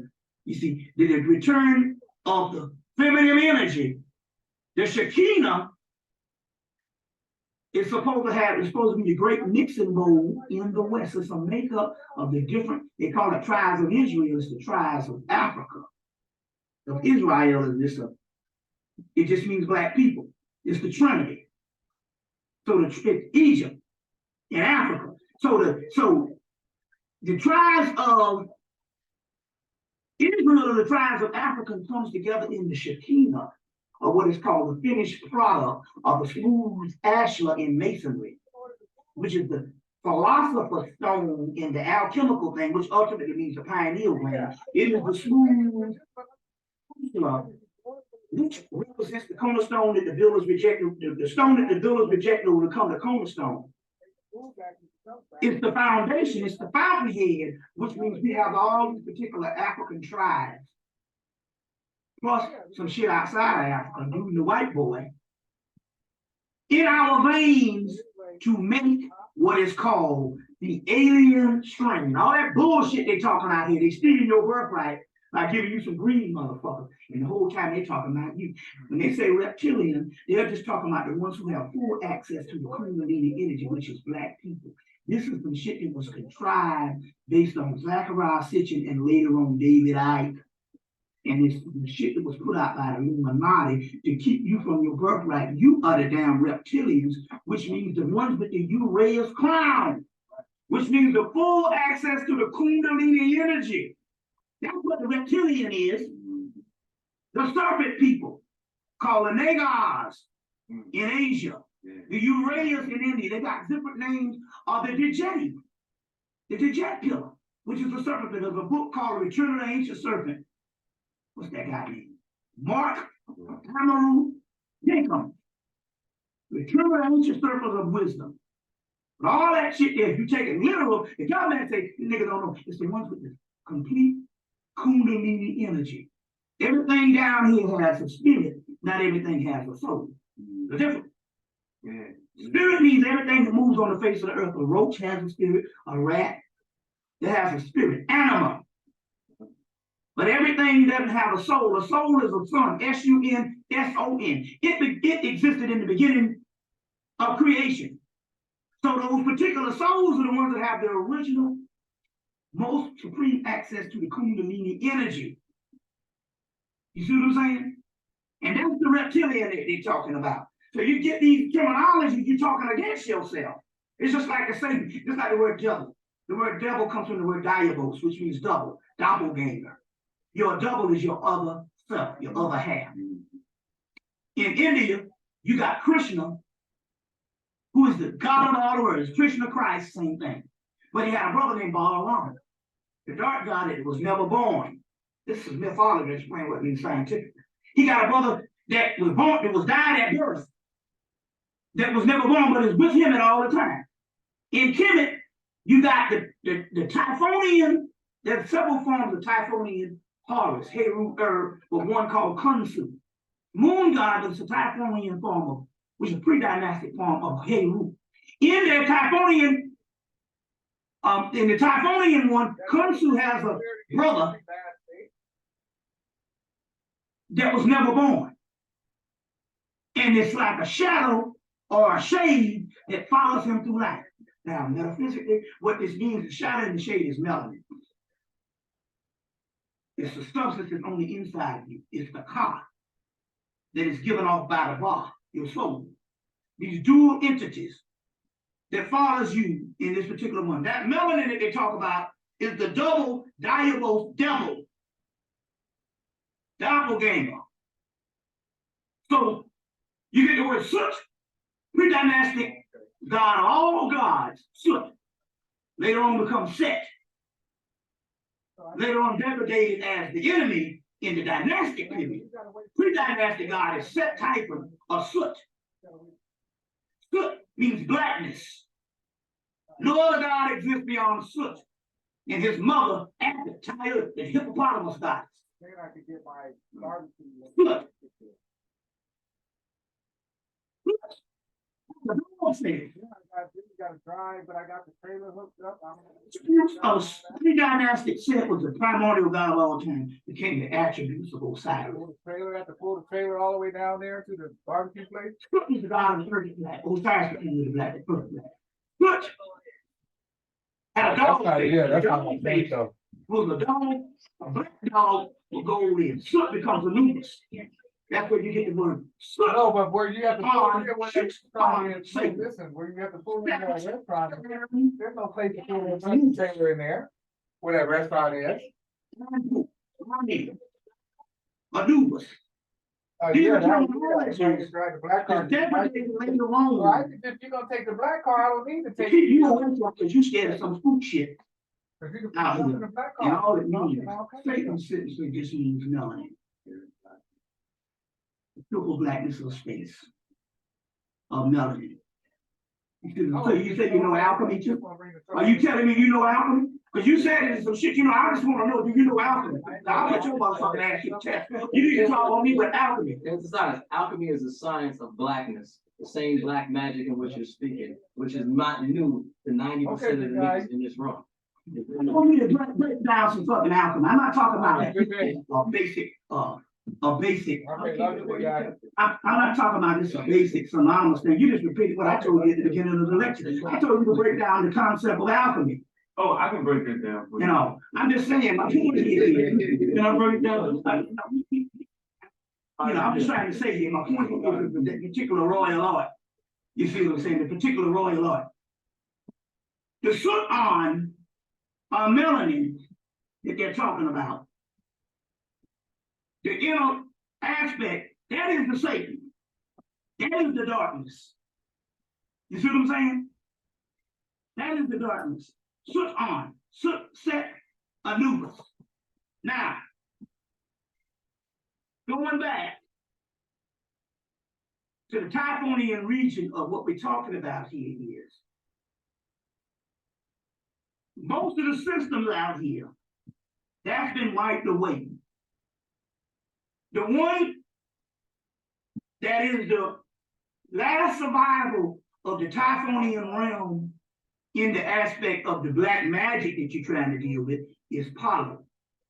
Now, what you can do as far as all the other magical things. This is a good book. Oh, Hermetic Magic. Why I suggest this is by Stephen Edred Flowers, PhD. Hermetic Magic. Stephen Flowers. Just put Stephen Flowers, Hermetic Magic. The reason why I suggest this one more than some of the other magical books is because this one is taken from the Evans Papyrus and is coming right out of HEMMITT as the magical text. There's a bigger book on this one here, but he did synthesize, so a lot of the books you're getting is other traditions that they done did some stuff in Europe and came up with some whatever stuff, but this particular one, Hermetic Magic, is one that's coming from the priesthood of Tahuti that was around during the time. You see what I'm saying? So during the time of the ancient aspect, where all you got to do now, although the mystery of this particular thing died for the European and they can't tap into it. Now this is the great mystery on how this shit works. You have none. You are the gods that has returned for the future. Because inside of your melanin, and melanin is called creative physics. It's always creating, it's change, it's cosmic, it's chaos. Because you are the chaos beings. All you got to do to reactivate this type of stuff that's lying in the shelves is, to give you an example, real simple. Let's say they have a thing up in here on, this is one of those on Osiris. See, theology of daemonology. The word demon is the Christian version of the word called daemon, which is the Greek version, which is the Egyptian version is Amen, hidden substance. Amen, daemon, which means one's own genius. Demon. The demons. Huh? Well, now with the demon, what the daemonic reality, the daemon is nothing but the particles of melanin. There's the ancient text called the Goetian. You know, the Crawley got the illustrated Goetian. It's supposed to be these demons. Now there's 72 daemons, but there's supposed to be 72 archangels. But there's 72 children of Ptah. Now, Ptah is just the pre-dynastic form of Osiris. Same person. But you'll see Ptah, Osiris somewhere. You get the word Ptah, and then Osiris, and you get the word Pythagoras. That's Ptah and Osiris. You see? Pythagorean theory, Ptah, Osiris. Pythagoras is the Greek word for Ptah and Osiris, which means just the Osirian theorem. The alien, or the daemon, which means hidden substance, there's 72 children of Ptah. There's 72 Goetians, which is supposed to be demons or daemons. You get to go, it's called Aleister Crowley Illustrated Goetian. Anybody seen the book? Aleister Crowley's Illustrated Goetian. Give you one to get, give you two of them to get. All you gotta do now, you're gonna reverse this thing. The 72 Goetians is these demons on the backside of the tree of life, called a Kalipah. The 72 Goetians are nothing but the 72 sons of Ptah, Osiris. The Goetians are supposed to be these entities in which Solomon binds together in his signet ring. The signet ring, or the ring, is the same as the so-called Lord of the Rings. The ring is the pineal gland. He binds because the pineal gland, if you took this way and you look at a black dot, it's a circle, which represents the pineal gland. But that's the ring that they talk about, a Lord of the Rings forged in hell. Okay. Solomon, which is Saul, which is son. Amen. I think I'm just gonna go get my wallet. Hidden son. What is the hidden son? Amen Ra, which means hidden son. Amen means hidden and Ra means son. Amen Ra, the hidden son, is Osiris, hidden elementa, the underworld. In this case again, Solomon is Amen Ra. There was no historical Solomon. They built the temple of Israel. The temple of Israel is the physical body, the temple of Solomon. Oh Lord, I am black and comely. The 72 Damians are the 72 demons that Solomon binds to do his bidding is the 72 chakras within inside of the pineal complex. There's 160 of these things. There's 72 within the pineal area. These are demons, demians, hidden substance, alchemical substances, which is melanin.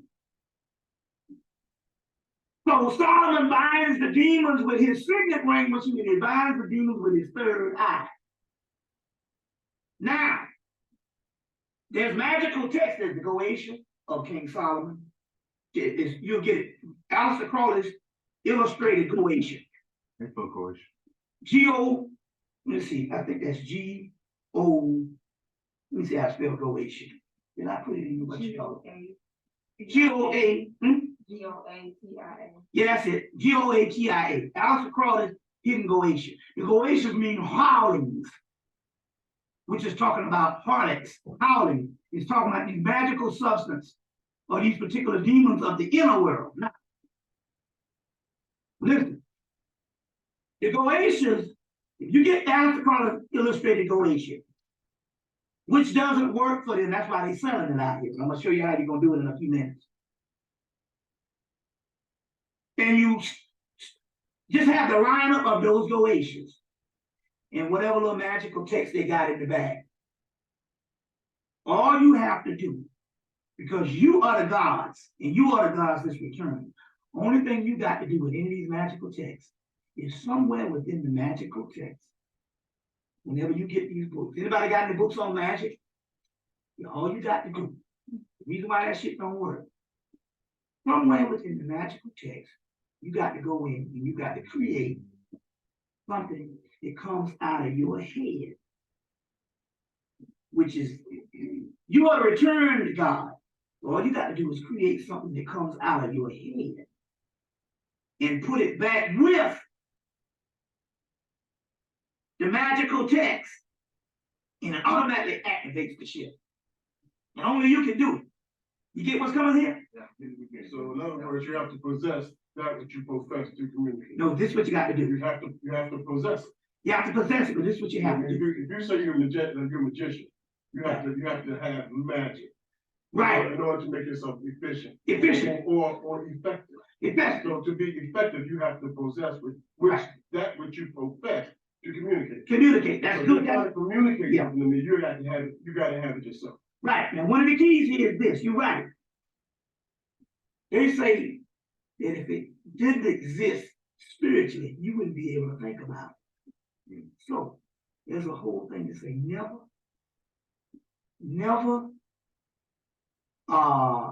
think that your thoughts are not real because you're the first that heard it. You're the first that came up with it.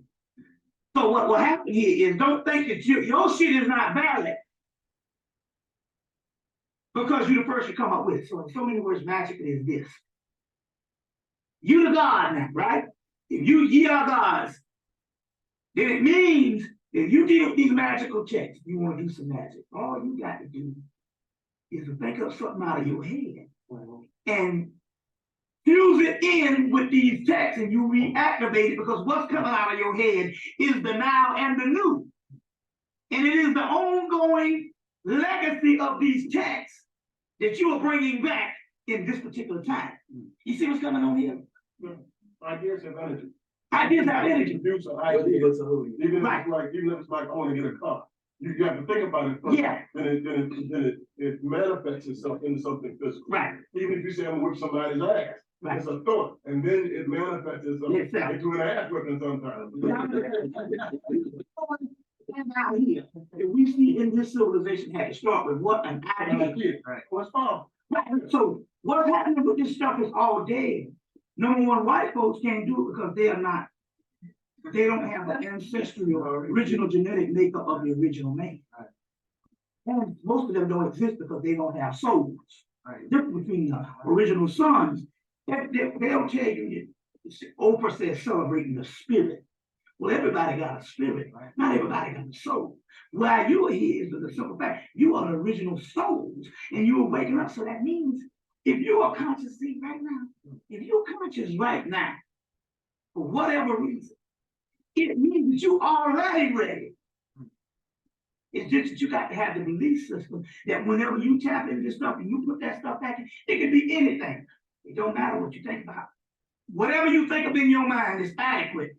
That's usually the shit that works. You see what I'm saying? That's usually the stuff that works. And that's how you reactivate these texts. They're dead, and if you do them verbatim on some stuff like that, really be honest with you, the first thing, everybody needs to build a certain altar in your house. That's the first thing. You build an altar in your house, and that way an altar is a conductor. The gateway to another universe, and you pull it in a certain amount of energy. Every race has an altar with white folks and now us black folks, because we into this Christianity bullshit. You see what I'm saying? They tell you all that's evil. You go to them Asians, they got an altar right in the Chinese shop. So you gotta build an altar, because if you don't have an altar in your house directed to a certain, not deity as far as you being a subordinate, but a certain amount of energy that's gonna, objective energy that's gonna be set for a certain energy to come in your house, like keys and codes, then your house gets, and your apartment gets to run in the middle of any motherfucking thing. You see what I'm saying? Anything can come up there, any asshole in the universe, anything can come up there based on the run of the mill. You see what I'm saying? So the first thing is to build an altar. The second thing here is, right now we're so advanced now until you don't need a lot of the technical things. You just got to line up with the right deities, and guess what? You invoke these deities, these magical books where they have the invocation. Really, to be honest with you, it should be at the level right now. But you don't need all of that stuff they say you gotta need. If you could just invoke, just like that affirmation I gave on Lakshmi. A lot of things, if you just speak it out of your mouth and invoke it, you can bypass a lot of this stuff. A lot of white folks gotta have a lot of this stuff because they're on a certain level. And we used to have a lot of this stuff in the past because the cycles were old, but we're young. And so we had thousands of years ago, so we had to do a lot of technical work. But now what we are in what's called the Eleusinian period. Eleusius is the other word. Remember in Gladiator, they say if you fighting and you see yourself in the field and the sun is at your face, you say, do not fret. You're in Eleusius and you're already dead. Well, Eleusius is the goddess Demeter, which is the goddess Lakshmi, which is the goddess Heru, which is the goddess Serpent. And Demeter is a goddess who goes, when her daughter is snatched into the underworld, she has to go and set up residency in Eleusius outside of the underworld before she could go to the underworld to get the daughter back. Well, Eleusius is the gateway to the underworld, which is the other world to come. What used to be the underworld is the world to come. Since the tsunami, and since the Venus went across the sun, which ushered in this feminine energy, the gateway to the underworld,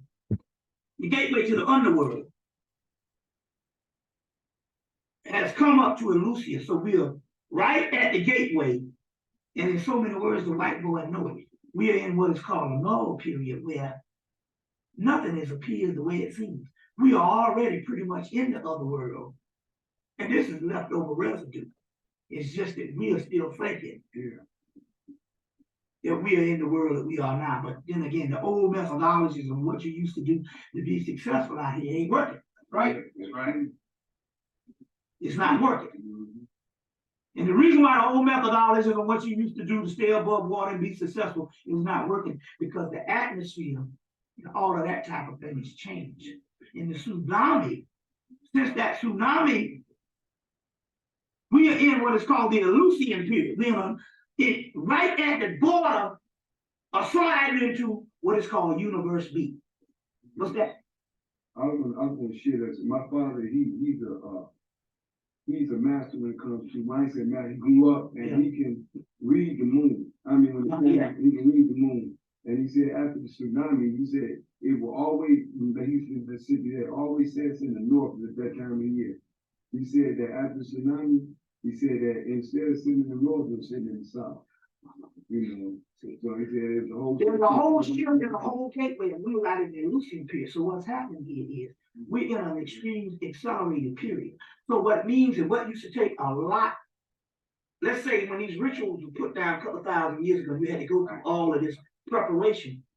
That's all wiped out now because you are the ones that's coming back and you are the ones that's here and you're the one that's creating this perception around. The only thing you got to do is speak it. Right. So the only thing you got to do is take some of these invocations, especially in this Everest papyrus, the Everest papyrus, and speak it. You see what I'm saying? And it automatically appears. But somewhere in the speaking, you got to put your own creation in the shit that you activate. That's what you gotta do. And be chaotic about it. Open gates, anything else? Huh? Won't you be like open gates for anything to come through? Like anything. Right. Let me explain.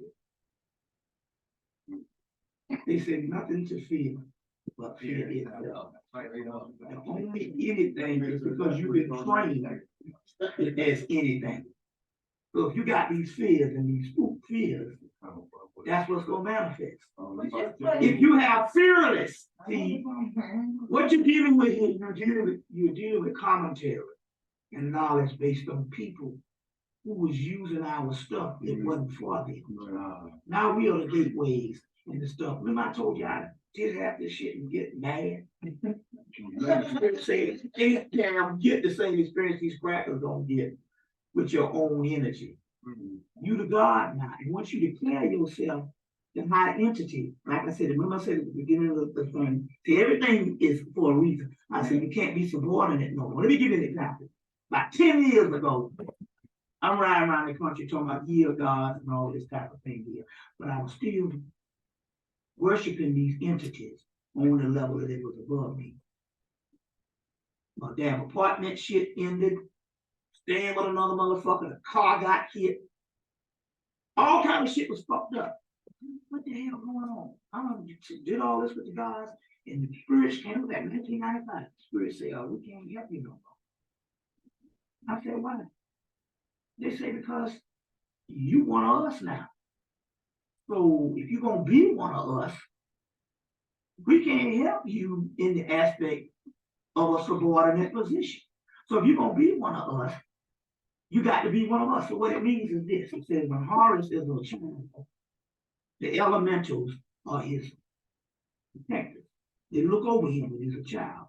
When he becomes an adult, they become his servants. The chain of command. So I was still looking at them as being subordinate. Oh, please, can you do this and all? When I was supposed to be doing like this. When you roll with your boy, you don't go. Or your girl, you don't go. Oh, sister, so and so, so and so. Or I'm negative being, if you help me, so and so. You be like, look, motherfucker. We gotta be in a place at a certain time. You need to get your goddamn ass over here now. It's too late.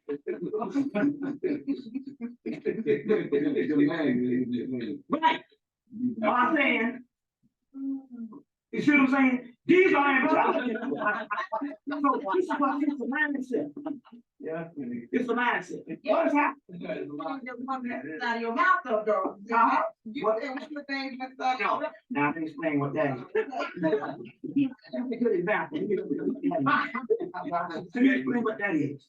Okay. And that was interesting. And what you just said was gonna lead into what I'll get ready to.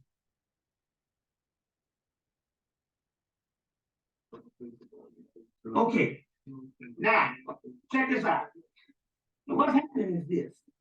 Let's say you're 17 and you go out to party. Your mama tell you had your ass back at 12. What they don't tell you is when you turn 18, the house that you living in, based on your grandfather that left the house to you. And when you turn 18, you ain't gotta have your ass back in the house, because motherfucker, it's your house. And they don't tell you that when you turn 18, you still running in damn house. And they forgot to tell you that the house is yours. You tell them to get the hell out.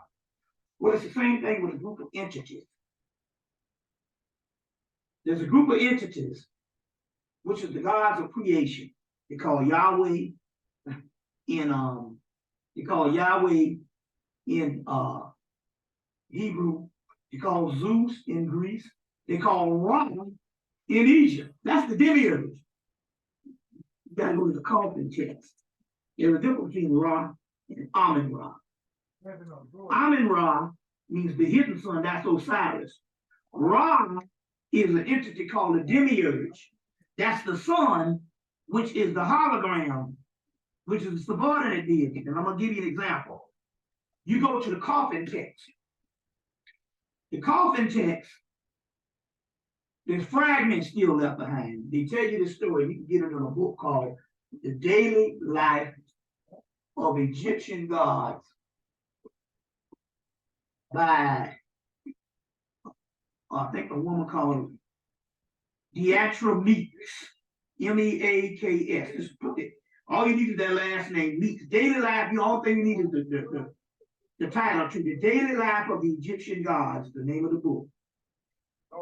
And in there, they printed a piece of the coffin text that talks about Ra, that invited the, it was old, and he invited the gods to dinner. Like a lady.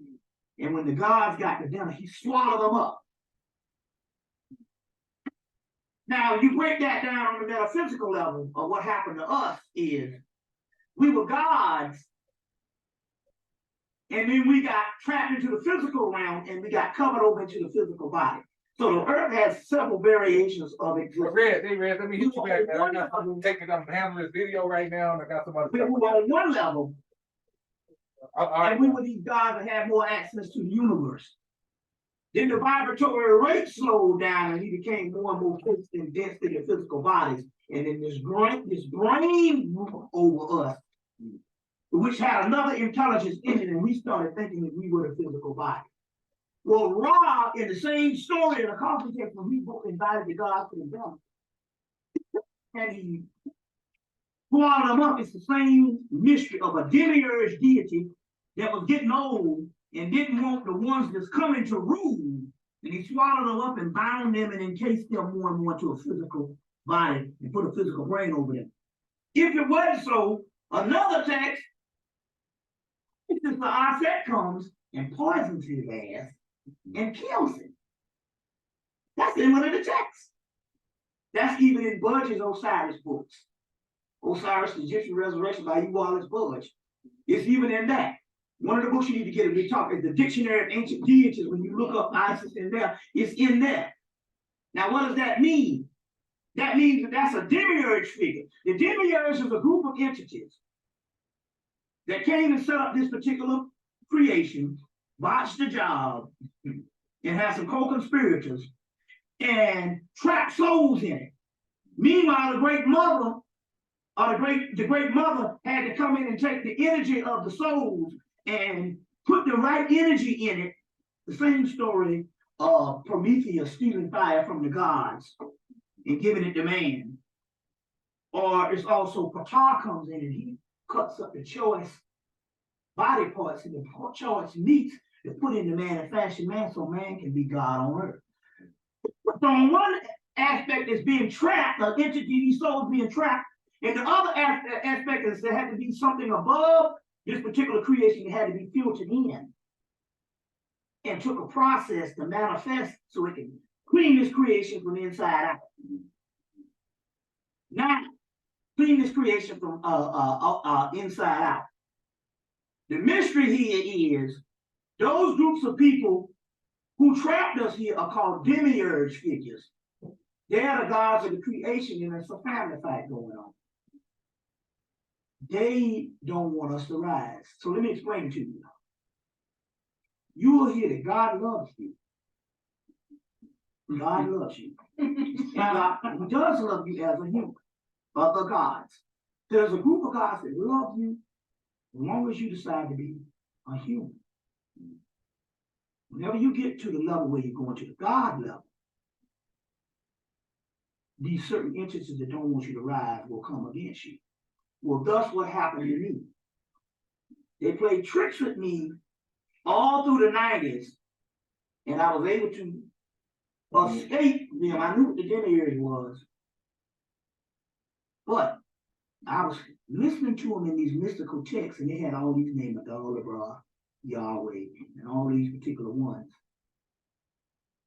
that were gods of the old that weren't around anymore. And then in 2001, it got so bad, I was making such gains until the motherfuckers had to show up themselves. And it was 4 of them. Legba, Ogun, Shango, and Obatala. And they showed up and they said, look, we don't even like fucking humans in the aspect of, we like you if you stay humble to us, but when you try to rise yourself up, we got problems. So it's a family fight. It's like a group of entities that will play games with you and all this kind of thing. It might give you the best life as a human. But whenever you decide that you want to wake up, then they got problems with that, because that means you coming back to be God. And the clause is that you are going to rule the heavens. And they don't like that, because their time is up. And now you are the heir to universe B and the omniverse. And they don't like that. Now they're weak and they feeble. So every now and then they will play tricks on you. But what happened, what was the difference was a flushing out period. One attempts of these so-called enemies to man, the dark side, or whatever that was holding us down, called Zeus or whatever, of these particular beings. But I needed to find out who were the living beings, which I was fooling. Because I was doing rituals to Legba and the Yoruba and the Voodoo. And then it got that, although they were still holding stuff at a minimum, I was gaining. And then what happened was with this, I said, well, I'm gonna mix the streams. I tapped into the Palo. And when I tapped into the Palo, it tells you in the book African Ogun. See, let me explain this to you so you understand this, why I'm gonna talk about the Yoruba in this, because these are the systems of actually survival. These are the ones that survive. So, when I tapped into the Palo, Ogun and them had to show themselves, who I thought they was on our side. These was entities that had to show themselves, so it got to the point they couldn't hide no more. So all 4 of them, Ogun, Shango, Legba, and Obatala showed the fuck up. And they straight up told a nigga, we were enemies. And from 2001, most of 2001, I had to fight against these motherfuckers. But since then, they done got so fucking old and dead. Because the world, the underworld, the ones that was dormant, let me explain what's going on here. How this world is going on. What you used to call the underworld, which was dismal, gloomy, and dormant. Since 2001, in 2001, 2002, they started having a series of celebrations and carnations. Now, what used to look like heaven in the other realm, which is supposed to be this magnificent palace that you see in these movies, the Olympians and all these things, what you would call heaven, the underworld now is a whole other realm that's already done built up. It's already done been built up. You see, since the millennium. That's why they tell you about the 2012. This shit is going on now. So in so many words, when they came, these entities, they had a last stand and a last holdout that they couldn't fight it because the energy on the inside of us is going to a certain level. And like I was saying about the DNA, there's a woman that's in Detroit. She works in the lab. She's good friends with Richard King, who was one of the scholars, one of the main scholars on melanin. His book, African Origins of Biological Psychiatry. And in so many words, African Origins of Biological Psychiatry by Richard King. That's the definitive text on melanin. You know. She worked with Richard King, Dr. Richard King, and so she works in a lab in DC, in Detroit, and she said every day, new DNA, amino acids is popping up on the black DNA. They can monitor this shit. So the white boy can monitor our rise. So the shit that's happening to us is in us now. It's to a level that they can monitor. And so, therefore, those particular entities of creation, they're already dead. We are the motherfuckers ruling now. We just don't know it because we still thinking we're human. Let me give you another example, which you could be doing. Any kind of healing, because your DNA is mutating on the alchemical level. The melanin is mutating, you become new creatures. Whenever you get sick, get up in the morning, go to the bathroom, piss out just a little bit of piss to get the bacteria out, and then piss in a cup and drink your own urine, because your urine has the alchemical components of the new mutated DNA or the new genetic strain inside of it. But it's like a processing machine. It's dormant, and then when it comes out into the pee, you can re-ingest it, and it can heal you. You see what I'm saying? That's the urinopathy, or what they call the urine therapy and all this type of thing. You see what I'm saying? And it can,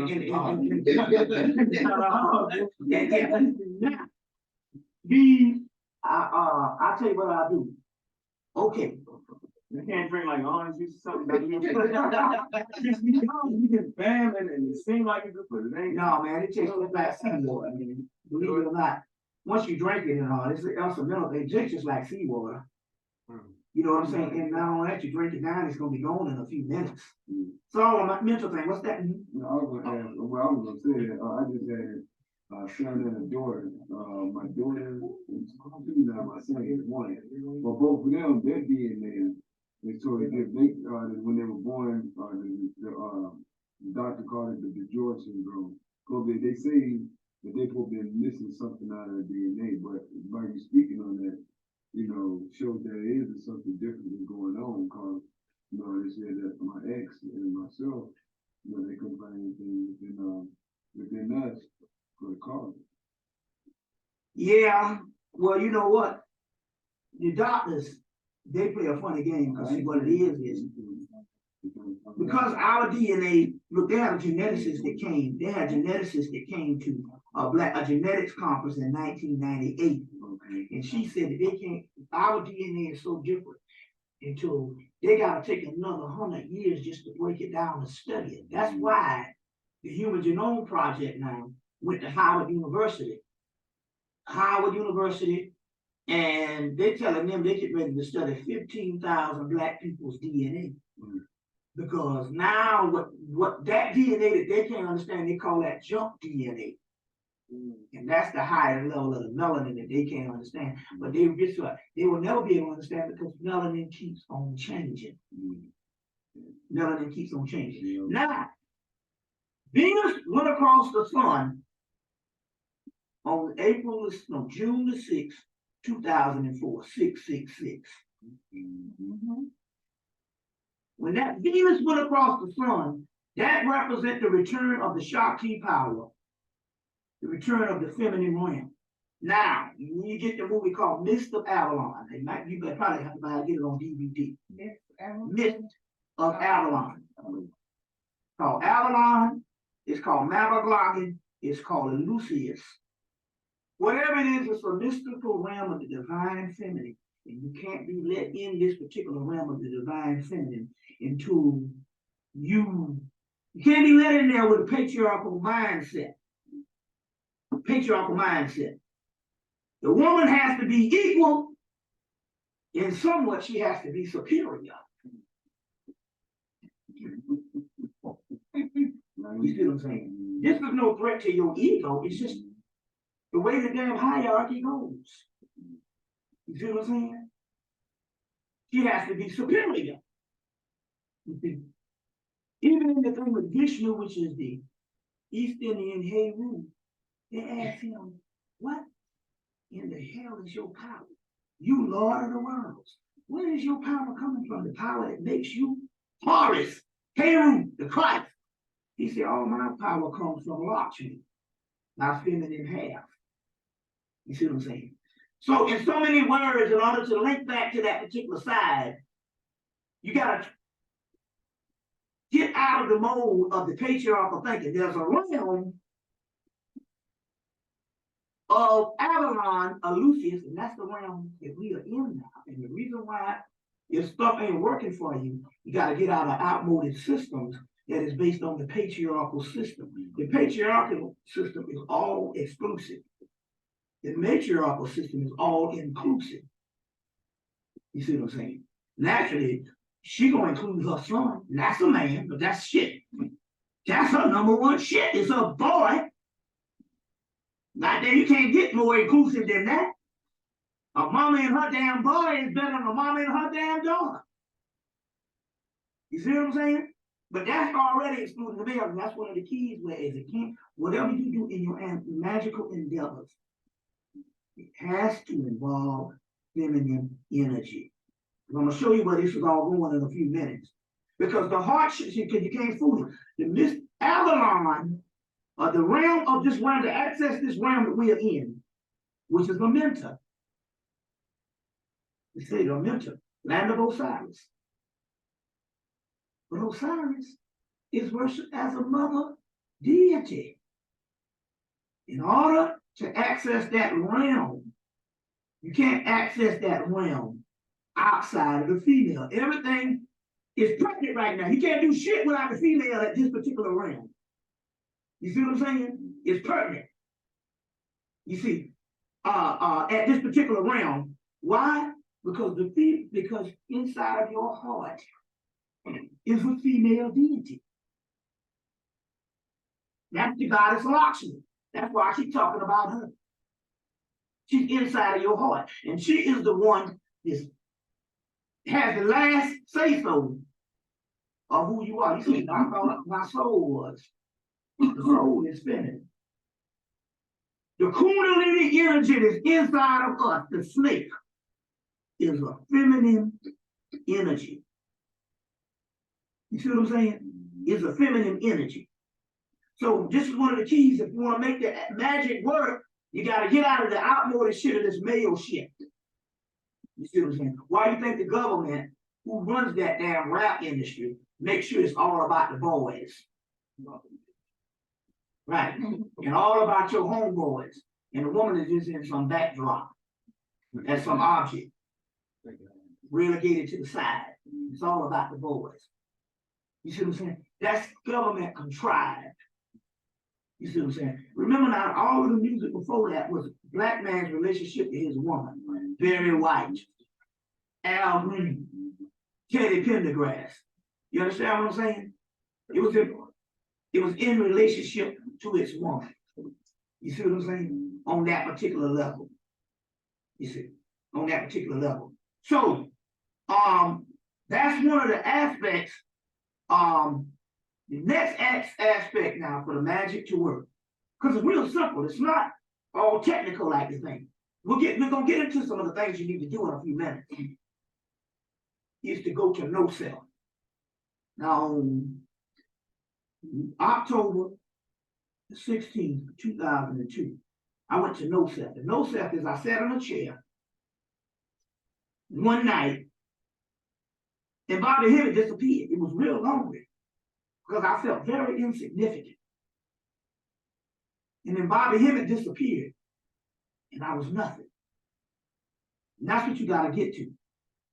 But you gotta let go all the pre-existing things that got you to this particular point to get to no self. And only until you get to no self, then you become entity. You see what I'm saying? So you become entity. And that's what's happening with the path. On the path, it can only be you. In the end, it can only be one, the Highlander.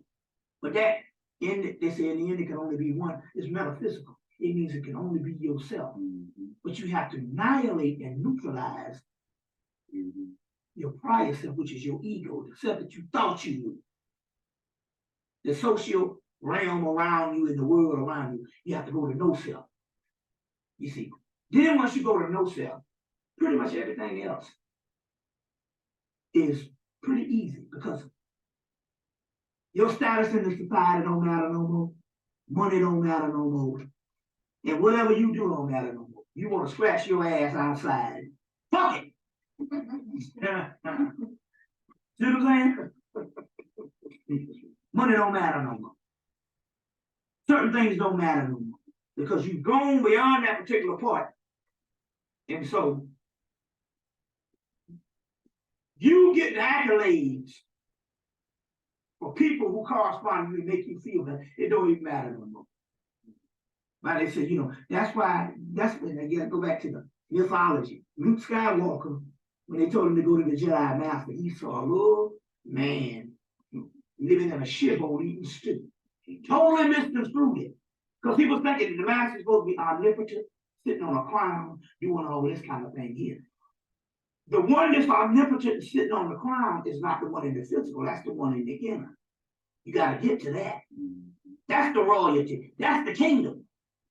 The one out here is supposed to be shit. It's supposed to be confused as being nothing. You see what I'm saying? So that's what had to happen when they had to neutralize yourself to the no self energy. You got to get yourself to no self. And it's real simple. You just start devaluing everything around you that you think is important. That's why I said one thing about cutting family loose. So this is the whole thing, be in the world of the world. Which means this here. So this is what it means. Okay, when we first come in this particular knowledge and information, we want to beat somebody over the head with it. You go to your family, try to tell them about this shit. Your family got a trick for you. You come with your ass beat over the head. Your family fuck you up every time because niggas just get ignorant on you. Blah, blah, blah. You know what I'm saying? And they get irrational. And they're logical. You can't speak to them on this shit. That is so, but because this knowledge and information was not based on you giving it to them, it was based on you learning this particular stuff so your soul can wake up. You see what I'm saying? So the first thing is to go to no self. To go to no self. The next thing here on any magical thing is to recognize the equinoxes and the solstices. You gotta understand the cardinal points. Spring equinox, fall equinox, winter solstice, summer solstice. So the next big thing up is the summer solstice. You see what I'm saying? That's the first aspect of understanding this particular aspect of how you're going to get the magic to work. Okay. Let me go through some other things right quick. You want to get a book called Basic Magic by Phil Cooper. Same one that got the book Magician. You want to read the book because it's going to be one of the most basic forms of magic. Then after you read the book, remember what I said again? You add your own shit and you reactivate it. Okay? Basic Magic by Phil Cooper. Then change the magic, creating your own ritual adding it to the old ritual and you reactivate it because it's talking about creative physics. Creative physics. That's why the whole world knows. Follow what them niggas do in America. Yeah. Whatever you do in America, they own it. Mhm. See what I'm saying? They own it. They learned that shit a long time ago. You see what I'm saying? Now,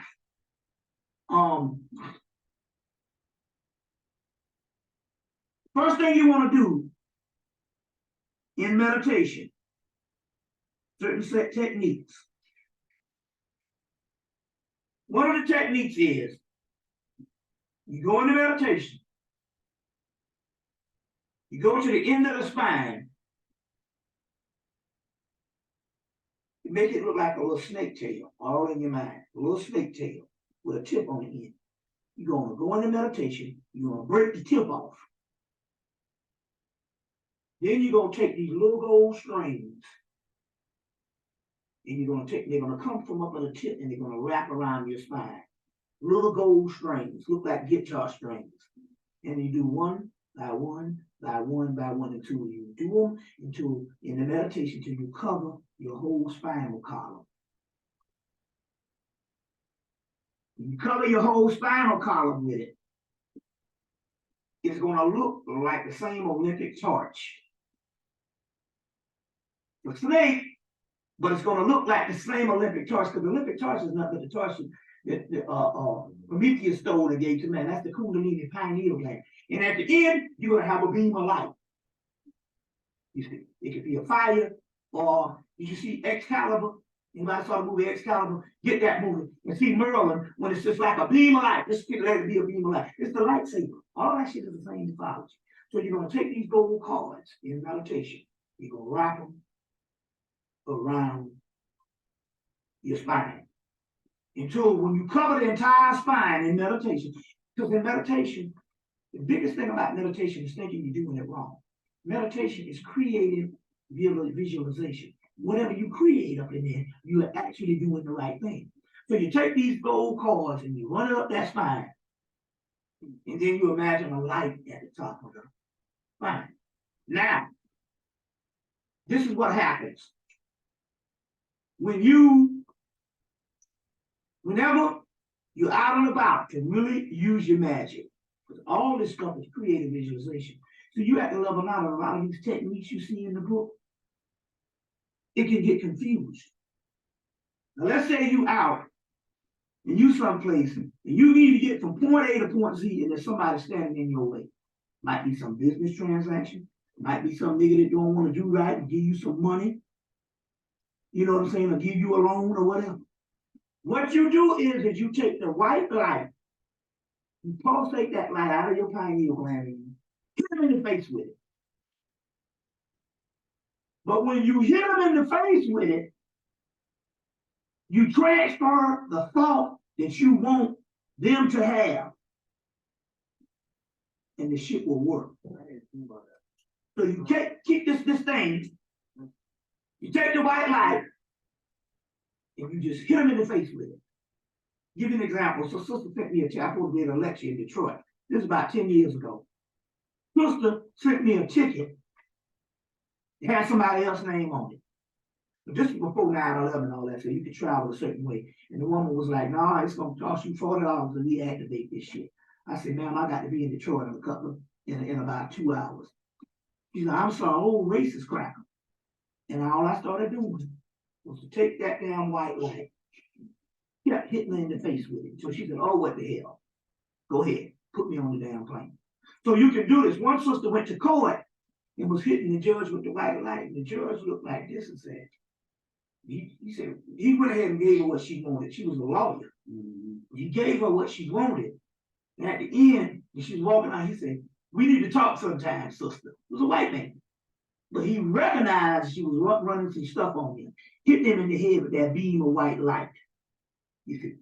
Now, you want to get the energy or the pineal gland active. I had a method, but I lost the damn formula. And it took me damn near 10 years to get the shit back. 11 years, no, 9 years. No, it was 10 years to get the damn formula back. And it was 3 vitamins. One of them was L-lysine, which is amino acids, and one was selenium. Third one I lost, which was phenylalanine. So you take L-lysine, phenylalanine, and selenium. Take them 3 vitamins. I used to take those vitamins and my pineal gland would become L-lysine. Just spell it, the Ebonics, yes, the wrong person to say. What about the Phenylalanine. phenol? Phenylalanine, L-lysine, phenylalanine, and selenium.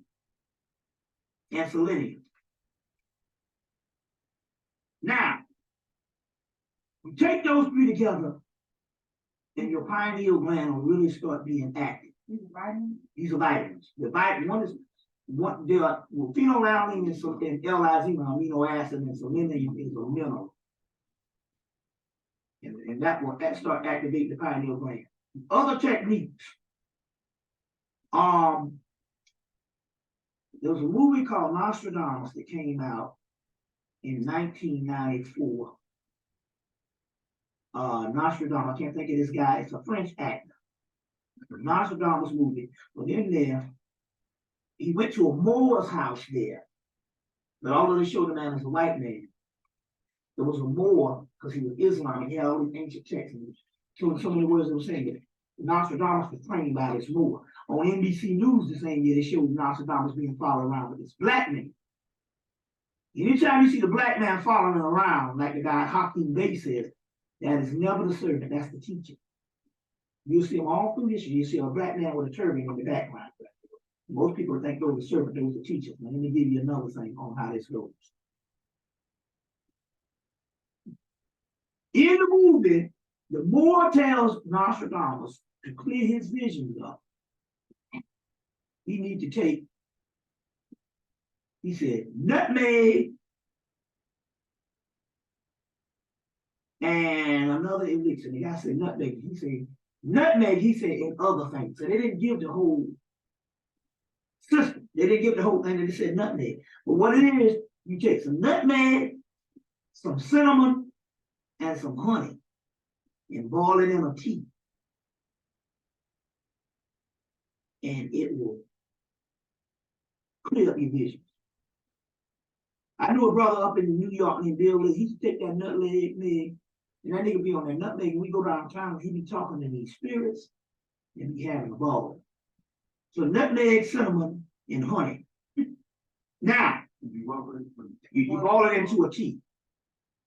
Put some water, put some nutmeg, some cinnamon, and some honey. You put some lemon up in there. Is this a process for you have to take for a period of time you can start? It could, it works different with different people.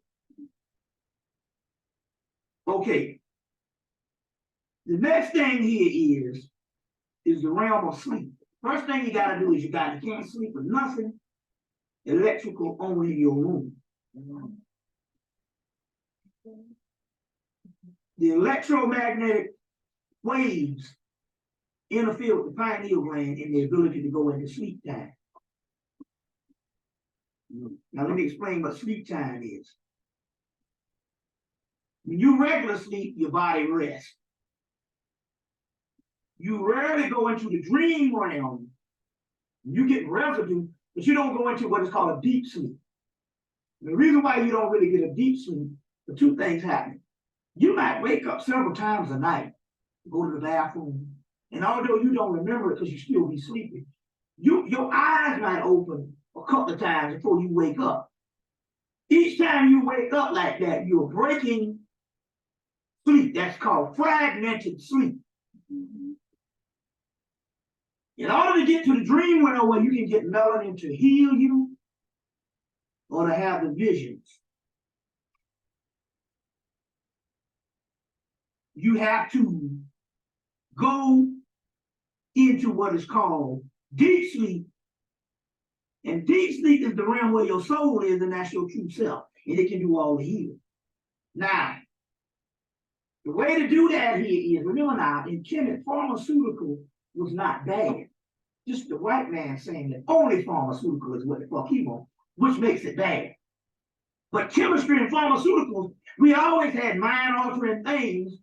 You see what I'm saying? It was done through the realm of alchemy and chemistry. See where I'm coming from here? So now, with the pharmaceutical, the white boys come in because he really needed this. Because, you know, he has less amount of melanin.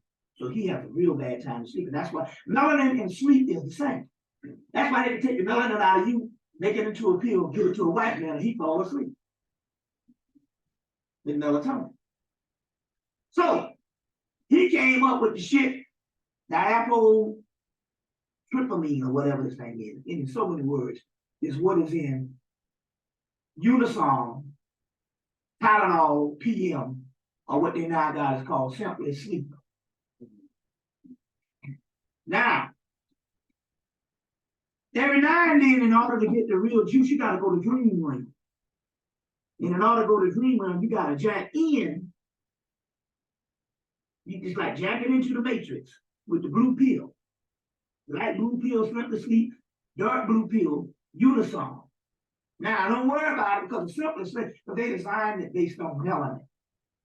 In the book Melatonin, Your Body's Own Wonder Drug, by J.O. Robinson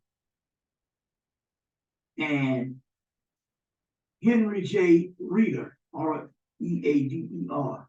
Henry J. Reeder and Joe Robinson. It's called Melatonin, Your Body's Own Wonder Drug.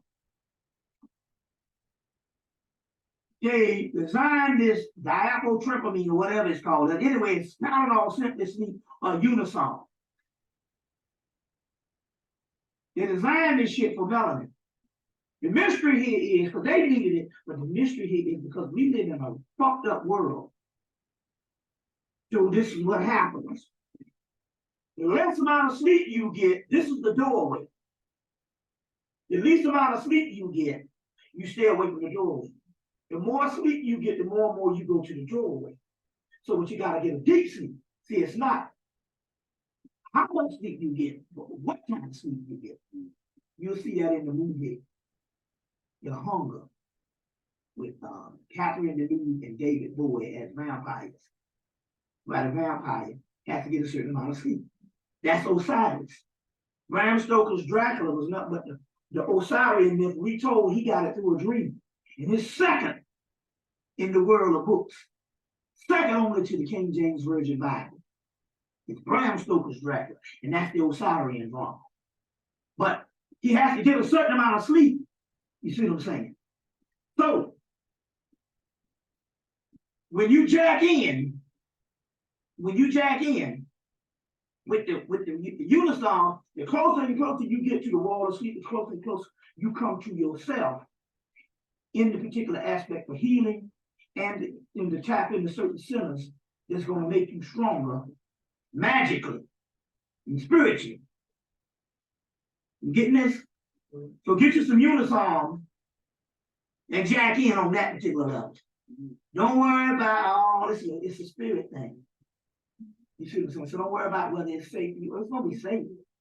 Now, when you wake up, you feel a little dry, you just drink a tall glass of water. But I'm trying to tell you how to get to the dream time, because the dream time is when you're going to get all your particular healing. But what's going to happen here is the electromagnetic shit in your room. You got to unplug everything in your room, even a car, even a fucking clock. You can't have nothing on in the room where you sleep. You turn it off. You got to just unplug it from the wall, because the TV is still on. It's just called standby. Most appliances just be on standby. They're no different than them being still playing when they're off and when they're on. You see what I'm saying? What's that? Don't you have to, like in psychology, don't you have to get at least 6 hours sleep in order to tap into that REM sleep? Right. It's the same concept. Look, these doctors, these motherfuckers don't know nothing when it comes to healing. They can patch up symptoms, but they can't heal. That's why every time you see a commercial on new shit they selling, it's got 400 side effects. That's Now, the reason why they don't know is because they don't really do nothing. Guess what? When you go to a damn doctor, listen, you get shot or you almost die. Guess what heals you? Sleep. They put you in a damn bed, and basically they charge your ass for fucking sleeping. And that's what heals you. That's the only healing there is. So the white man never could heal. He could heal the symptom, the cause, and the symptom, but he could never heal the cause. He can cure the symptom, but not the cause. Sleep is what does it. And water. Water is key. Because people die. The number one killer in this country is dehydration. No, dehydration and sleep deprivation. Not even that, hell. They had a guy, they called it, they had it in the Bronx. But they said it's really no telling based on the diet. It's based on your mind. They got a nigga in the Bronx, a white black guy in the Bronx, 115 years old. Guess who he was eating? He was eating bread soaked in fat back and 3 gallons of Thunderbird wine a week. And was 117 years old. The one that was 125 years old smoked a pack of cigarettes a day and drank liquor. So obviously it's based on a mind thing because on the other hand, they got people that's got a healthy diet and they do all that and they come down with cancer and all kind of shit. Because number one, the reason why they come down with cancer because they spend their lives worrying about that everything that they eat and around is gonna be dangerous. And guess what? The body produces that. Right. You see what I'm saying? It produces that. You think I'm bullshit? Go out there and see them bums. They've been on the street eating out of trash cans. I know some of them been out there smoking crack. 10 years. 15 years. Them motherfuckers still walking around. And yet the niggas is all what you call it is dying like flies with all kind of cancer. Number one, what's the method to the bum's madness? Number one, they tell you the only motherfucker free down here is a person without responsibility. And because he don't have no responsibility, he's already given up. You don't have no strength. It's in the movie Fight Club. Motherfucker said, you got to give the fuck up. Until you give up, you don't get it. And all it was a dialogue between the man and himself. Fight Club. He said, you must remember that God don't even love you. You must give up. You are not your house, your car, and all those types of things. So it's based on the mind. You see what I'm saying? It's based on the mind. But you got to unplug the shit in your room because it blocks the pineal gland. The other thing that blocks the pineal gland is fluoride, which calcifies a part of the pineal gland.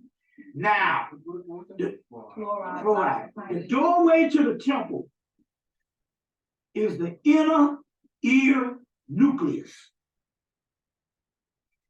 In order to get to the inner ear nucleus, you got to tunnel through and you got to start candling out your ears. Anybody ever heard of ear candling? Yeah.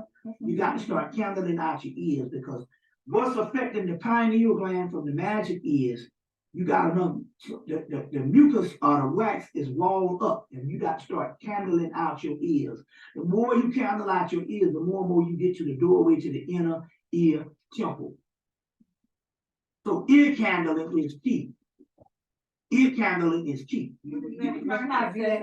You just get somebody else to do it for you. Yeah. You can I tried it. No, you gotta get somebody else to do it until you learn. Yeah, you can learn the process. You can learn the process and do it yourself, but you get somebody else to do it and stuff like it. You don't. I tried it. The candles are very expensive. But that's the key. Ear candle. The inner ear nucleus. Do you know what gives sight before sight is the inner ear nucleus? All in the book, African Authors of Biological Psychiatry, Richard King. The inner ear nucleus is the doorway to the temple. That's the doorway to the temple. You see what I'm saying? The inner ear nucleus. So you got to clean out your ears. Now, this is Zara. I'm gonna leave the book with him. He's gonna make copies of the book. Zara has a gateway, which is a black pot. The pot is a gateway to another universe. Zara, this is Palo Manome. This is more powerful shit left. So you're gonna take these signatures. You see what I'm saying? And you're gonna build an altar. You're gonna hang these signatures up over an altar. This is what you need. This is the most powerful shit. This Palo Manome. This is the most powerful shit going. But this particular book is out of print. But he's gonna make copies of it and disseminate the book to you. This is the most powerful stuff. Zarbanda, El Cristo Negro, El Cristo Rey, Los Spiritus and Tranquilos, Madre de Agua, Santissima Peter Eman, Madre de la Luna, San Simón, Francisco Siete Reyes, and Mama Shola. These are the signatures that you're gonna make your altar from, but there's also the characteristics that you're gonna make your altar from. And then there's an initiation that you're gonna initiate yourself into the realm of Zarabanda, or Kumbanda. Friday night at 11 a.m., day 1. They got day 2, then they got midnight. So you're gonna start on day 1, then you're gonna go to midnight, and you're gonna just say what they say. Now they got 3 days, they got 7 days initiation. I just say that you come amongst yourself and be creative and just do it. 1 night would be sufficient for Kumbanda in there. You can do there's 7 days in this thing here, but you can do 3 days if you want. If you don't think so, you think you need 7 days, whatever. Then here is gonna be a book, and this book gonna break down all of the stuff. Fortunately, because this is the system that's still in function, you don't have to do much with the creativity. It's already there. This is the shit that's working. That's why Kumbanda is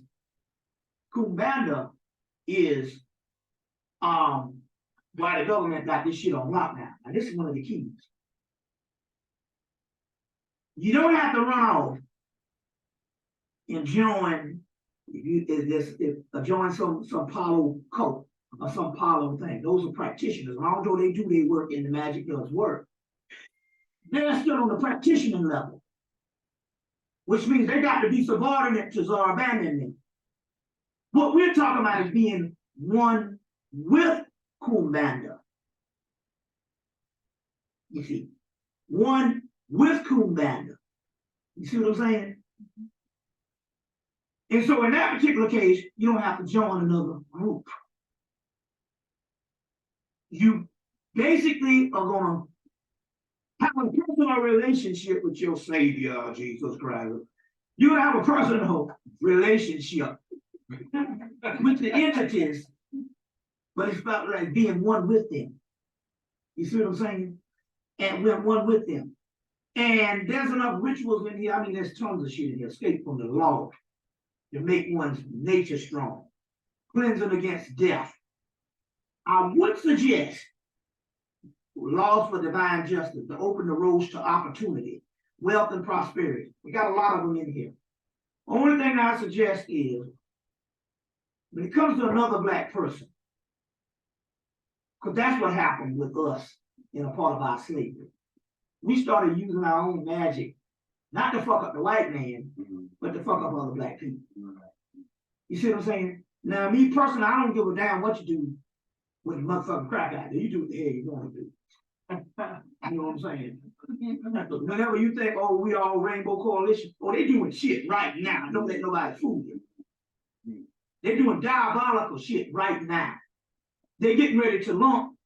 They're getting ready to say sickle cell and AIDS. One of the goddamn things they're coming after niggas' ass. They get ready to say sickle cell and AIDS. They said already. I'm a doctor of chiropractic. I learned that shit in chiropractic school. The sickle cell and AIDS are the same thing. Same damn thing. They come out with. They just did last week. Last week. They just made AIDS a congressional bill called the African American AIDS and HIV response bill. But they done tied it in Congress. They did it in the Illinois state legislation last week and get ready to sweep the country. So I don't hear nothing about this crap and we are the world shit. No, these motherfuckers, like they said, whenever we sleeping, they working. Them motherfuckers is working. It's even like you heard what happened to Dr. Yoder. When the two cops, they gave the two cops who arrested him, they gave him an award. You know what the two cops said? They say, shit, you should be thinking the ADL, they're the one that gave us all the information and told us to come after him. The Anti-Defamation League. Right. This is what the cops said on the damn podium when they was getting their awards. They said, shit, don't celebrate us. You need to thank the ADL. They the motherfuckers gave us all the information. So these crackers be ruling this shit every damn day. Now I will say this about the brother named Clemson Brown up in New York. He said he went to Egypt 15 times. And this might have some reason why they had to lock their own down. The brother Clemson Brown said he went to Egypt 15 times. And said every time you go around the monuments, there's an energy you get around the temples and the pyramids. You can't get nowhere else on the planet. This is what he did say. He said, I didn't feel that energy again, only when I went down to fucking Eaton. And that's what Clemson Brown did, who went 15 years. You walk around the black pyramid. Right. Now, so that probably is one reason why the ADL and them, but it was the cops said it was the Jews. So my point here is, I would just suggest that it's not really, the reason why I say that here is, they got some stuff to destroy your enemy, but too often we keep thinking our enemy is ourselves. So I be personal with it. I would suggest that you don't use the magic on other black people. Because we got a tradition of that. With the roots and the voodoo. 90% of what we've been doing since we became slaves is using it on other people. Now the cracker, free reign. You do it.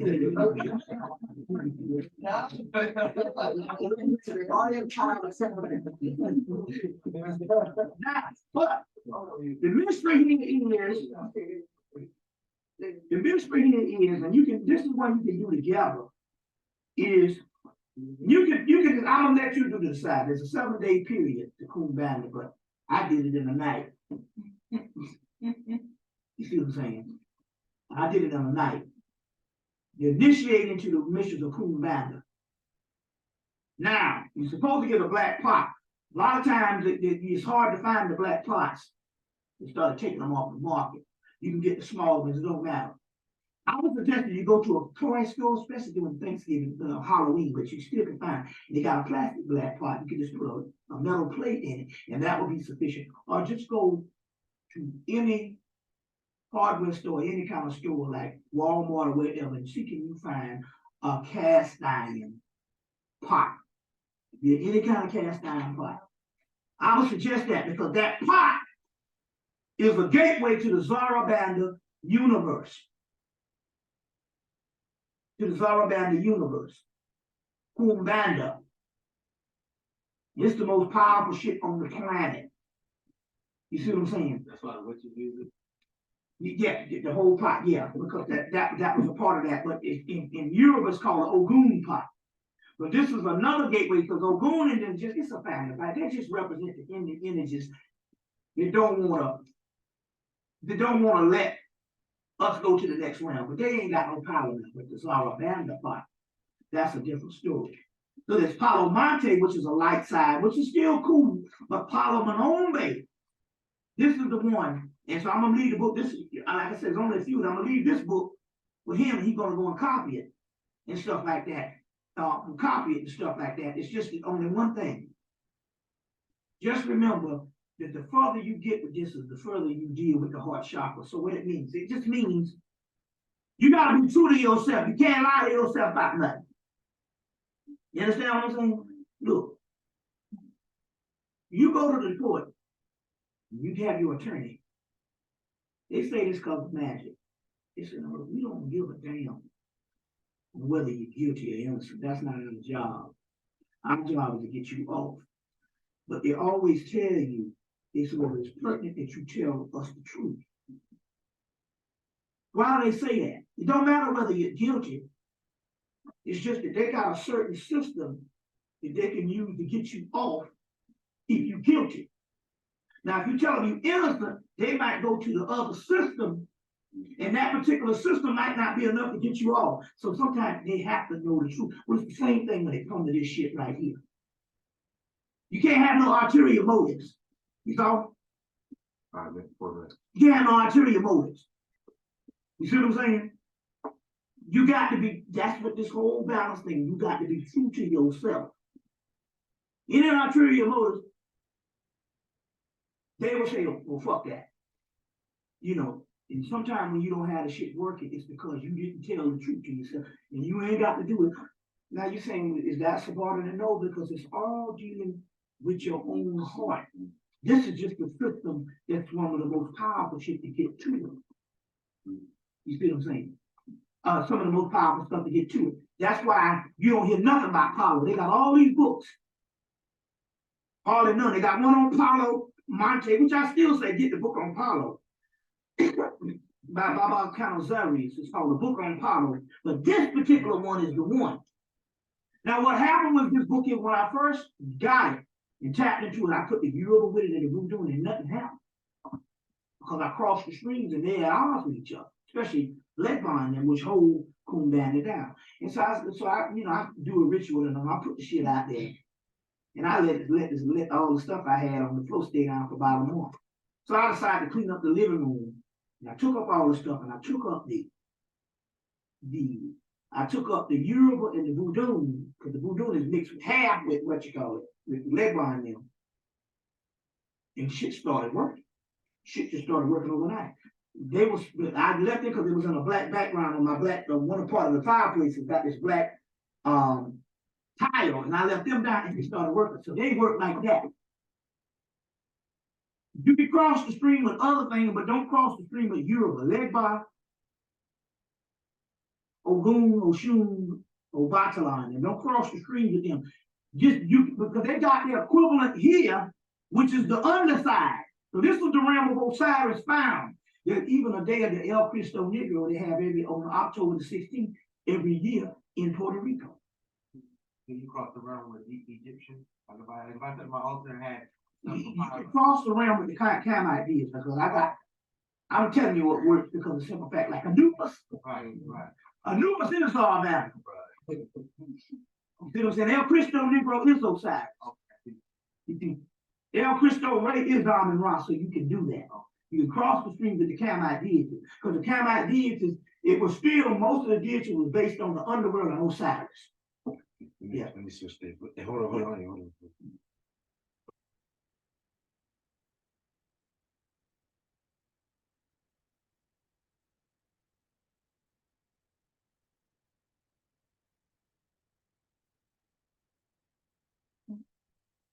These other techniques here,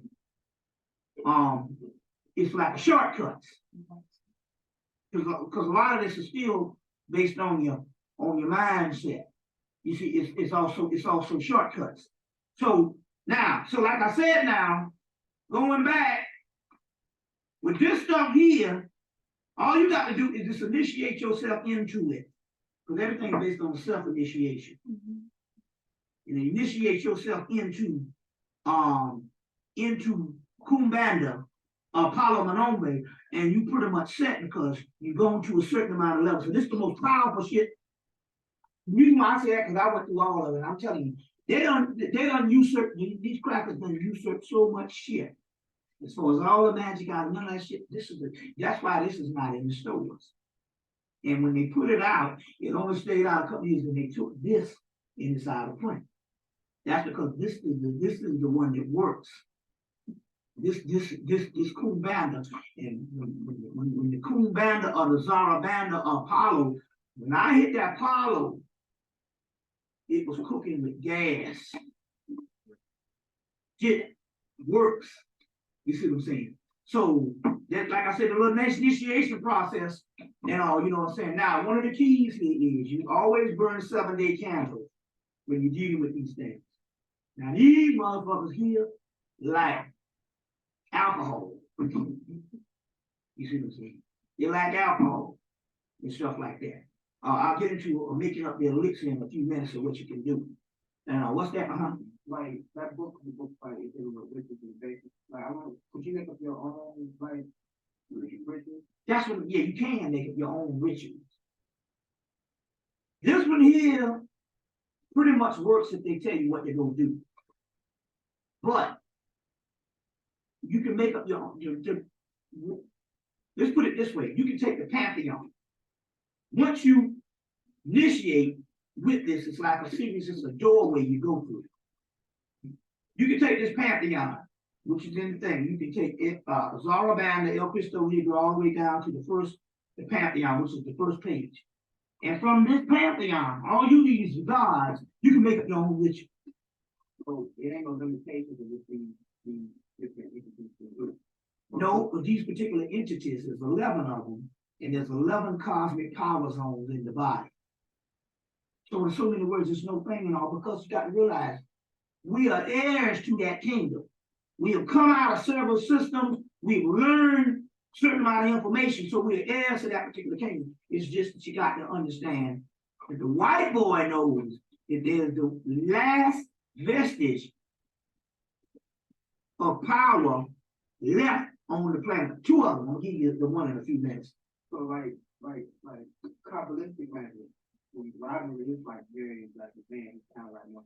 No, that shit ain't, that shit half the keys and that shit is lost. What that may be true. I'm just saying like that different things that they perform, like far as like invisibility and metamorphosis of the human body, or just like dealing with the problem. When I was reading, I'm just saying. Books I've been reading, like I'm just saying, like a book of books. That's just that they just taking the leftover information and putting it out there. Them Jews and them motherfuckers ain't doing shit. The Kabbalah, half of the ones you got, it goes again. Half of the Kabbalists you get, the Kabbalah, is front side. You very rarely get dark side, which is the Kalipah. So you get day side, which is the Sephra.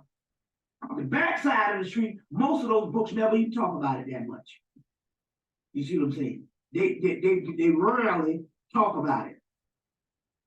What I'm saying, it's like magic work off your imagination. It's like whatever you can imagine, you can do. But There's only one thing. What I'm saying is the diagram of the Kabbalistic system. It's a good diagram. But the centers of power, the middle of that thing is Das, which is the third eye. Which is the gateway to the backside of the tree. Most Kabbalistic books rarely mention the Kalipah. They rarely mention the Kalipah. That's why you don't know nothing about it. That is the tree that's coming. That is the tree that's coming. Now, I can give you the tunnels, it's called the tunnels of Set. those things do whatever I imagine to be. If you want the most powerful shit, is the Kalipah. The Kalipah. The Kalipah, they'll say have these particular demons or these beings that sit on the backside of the tree. But there's one thing. They have a system of the Kalipah. There's 10 spheres in the Kabbalah, right? 10 sephiroths. The 11th sephiroth is the 11th cosmic power zone. It's dark, which gives you gateway to universe. They got names of the Kalipah that they know that they've been holding from the people. Even those names don't work. The true names of the Kalipah is left behind is these 11 deities of the power. That side of the tree. You see, here you go again. You know they got more Kabbalahs in the magic section than anything in any of them stores. Half the keys have been lost because the inroads to the backside of the tree is damn near non-existent. I understand what you're saying about this. What I'm saying is the things they used to do, as far as like the tasks they used to perform with their magic. Like that's defunct because it's on the day side. Huh? That's the fuck I'm saying. You can spend your time dealing with it, but ultimately you're just gonna be left out in the cold like everybody else. I'm not dealing with that. I'm dealing with my own imagination. Right. But what I'm trying to say here, the centers of the power, because when you talk about the imagination, when you talk about the inner worlds, you gotta deal with the dark side. The tree on the backside of the tree is the real power, called the night side of Eden. It's the Calypso. You see what I'm saying? Most of the Jewish rabbis who was the custodians that got our shit from the Moors that put them down, they never mentioned the Calypso. Some of the trees don't even come with dust. Only the magical Kabbalah come with it, but they rarely mention the Calypso. Okay, I'm looking at it. All right, everything we see right now, once again, is the fact that the electrical impulse going to the nervous system, to the brain, the mind kind of like takes attention. So it's all like a mental image. Being is a mental image, it goes being in the manipulate this mental image. Yes, if I'm giving you the shortcut, if you deal with the 11, you can get the shortcut. See, there's a long way to do it haphazardly, then there's a shortcut. The shortcut is the 11 cosmic power zones of the backside of the tree, which is these entities in here. There's 11 of these, so I'm giving you the shortcut that you can work with, because you got 11 entities, which is inside that you have direct relationship to. It's all talking, so what it is all talking about the same thing you're talking about. I'm just trying to tell you that the Africa and the Congo system still have the 11 keys, which is the backside of the Kabbalah, of the Kabbalistic tree. The front side is more theory and principle. The backside is the shit that works. You see what I'm saying? Front side will give you a little bit of energy and a little bit of principle. If you want some shit to work, you see what I'm saying? So it's so that's what this is the gate. This is the last gateway is the Apollo on the magic end, and then there's one other gateway which you get ready to get into right now. That's the Congo system talking about Congo? Yeah. Okay, am I hearing Spanish, Hispanic, Latin names for those deities? Yes. Okay. Why? Santeria, that's what I'm gonna ask you in a minute. Santeria uses Christianity, the saints. Yeah, saints and all that. But Santeria uses the saints from Christianity. Right. Paulo are using whatever the saints or deities from Egypt, right? Right, but this is one but we're getting Paulo, we're getting Hispanic or Latin from the Congo. From the Congo. Let me tell you what it is. And I'll explain exactly what it is. What makes this so powerful is this. The mystery goes in all ancient magic where the East will meet the West. And they talk about the Son of God in the West, the Son of Man in the West. The real magic here with these things that why they're land, what makes this the more powerful and why they're governing human life is because half the images that is in the Latin form is pre-Aztec deitism. Don't read the goddamn shit from Africa. It's the whole that shit. It's all that shit. This shit. What making it so powerful here is the Latin side, what you get. Santissima Muerte, which is a feminine spirit. Let me show you something. Check this shit out here. This is what's going on. Well, Santissima. Check this out. It's a good question you asked, but this is the real thing. And it is what makes it the way it is. Look at this. Santissima Muerte, the beautiful initiation ceremony that is Santissima Muerte. Now check this out. Legendary, let's see, the lengthy ceremony calls for 7 days and 7 nights. And I want to give you the particular part right here. Santissima Muerte, the religion called the making of a saint, the ritual initiation, so on so. Look. The ritual initiation ceremony comes from Vera Cruz in Mexico. Santissima Muerte is the goddess of the ceremony of death. Her powers of historical origin trace back to the pre-Aztec era. What this shit is motherfucking damn Congo and Olmec. There ain't no Aztec, there ain't no Inca, there's only Olmec. That's what I'm trying to it's not no and see all that Inca. You see if you go to History International, they'll talk about the Inca, they'll talk about the Mayans, they'll talk about the Olmec. Guess what? There was nothing but the Olmec civilization.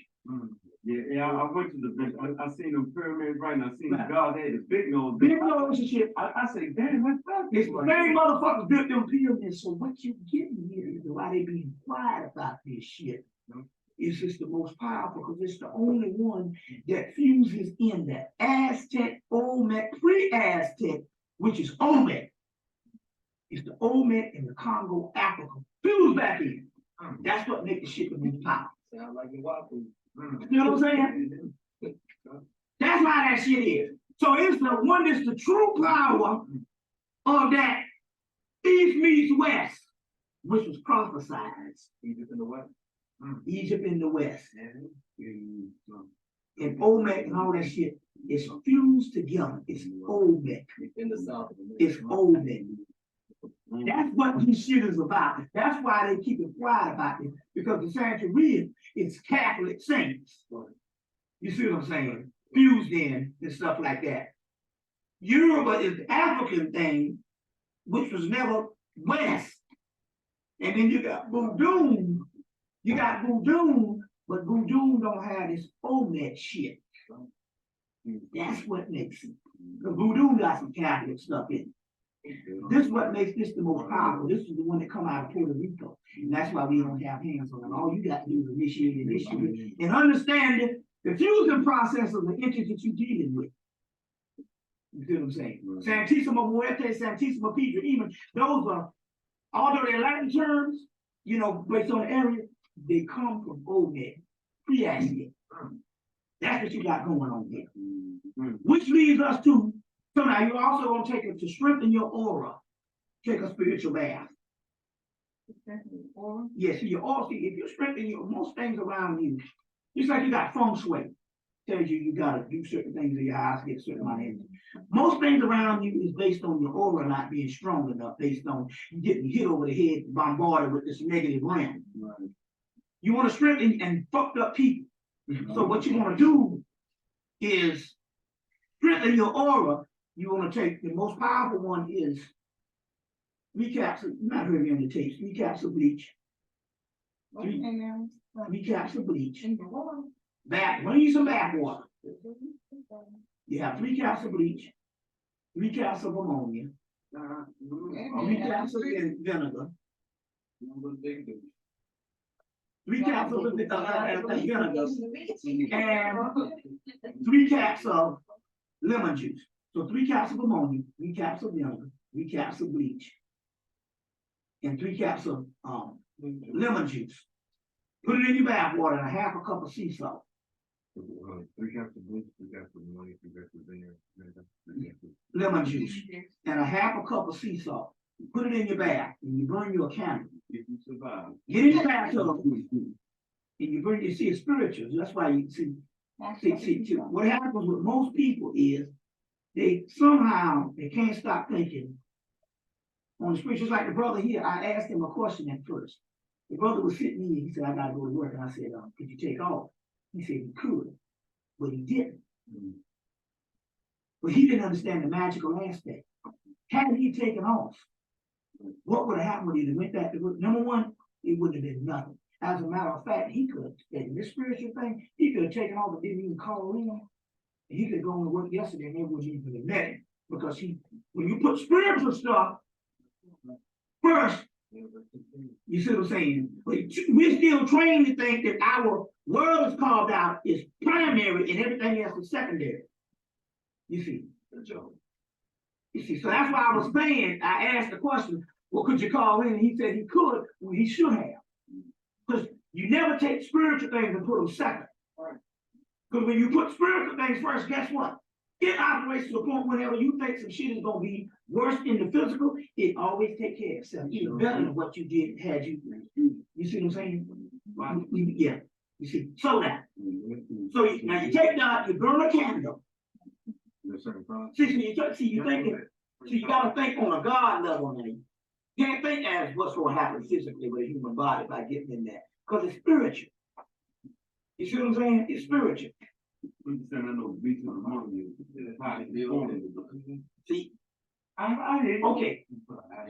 Now, let me explain to you your spiritual. I don't think you understand this. Let me explain this on a spiritual level. I guess the Is water. there a certain color of the candle?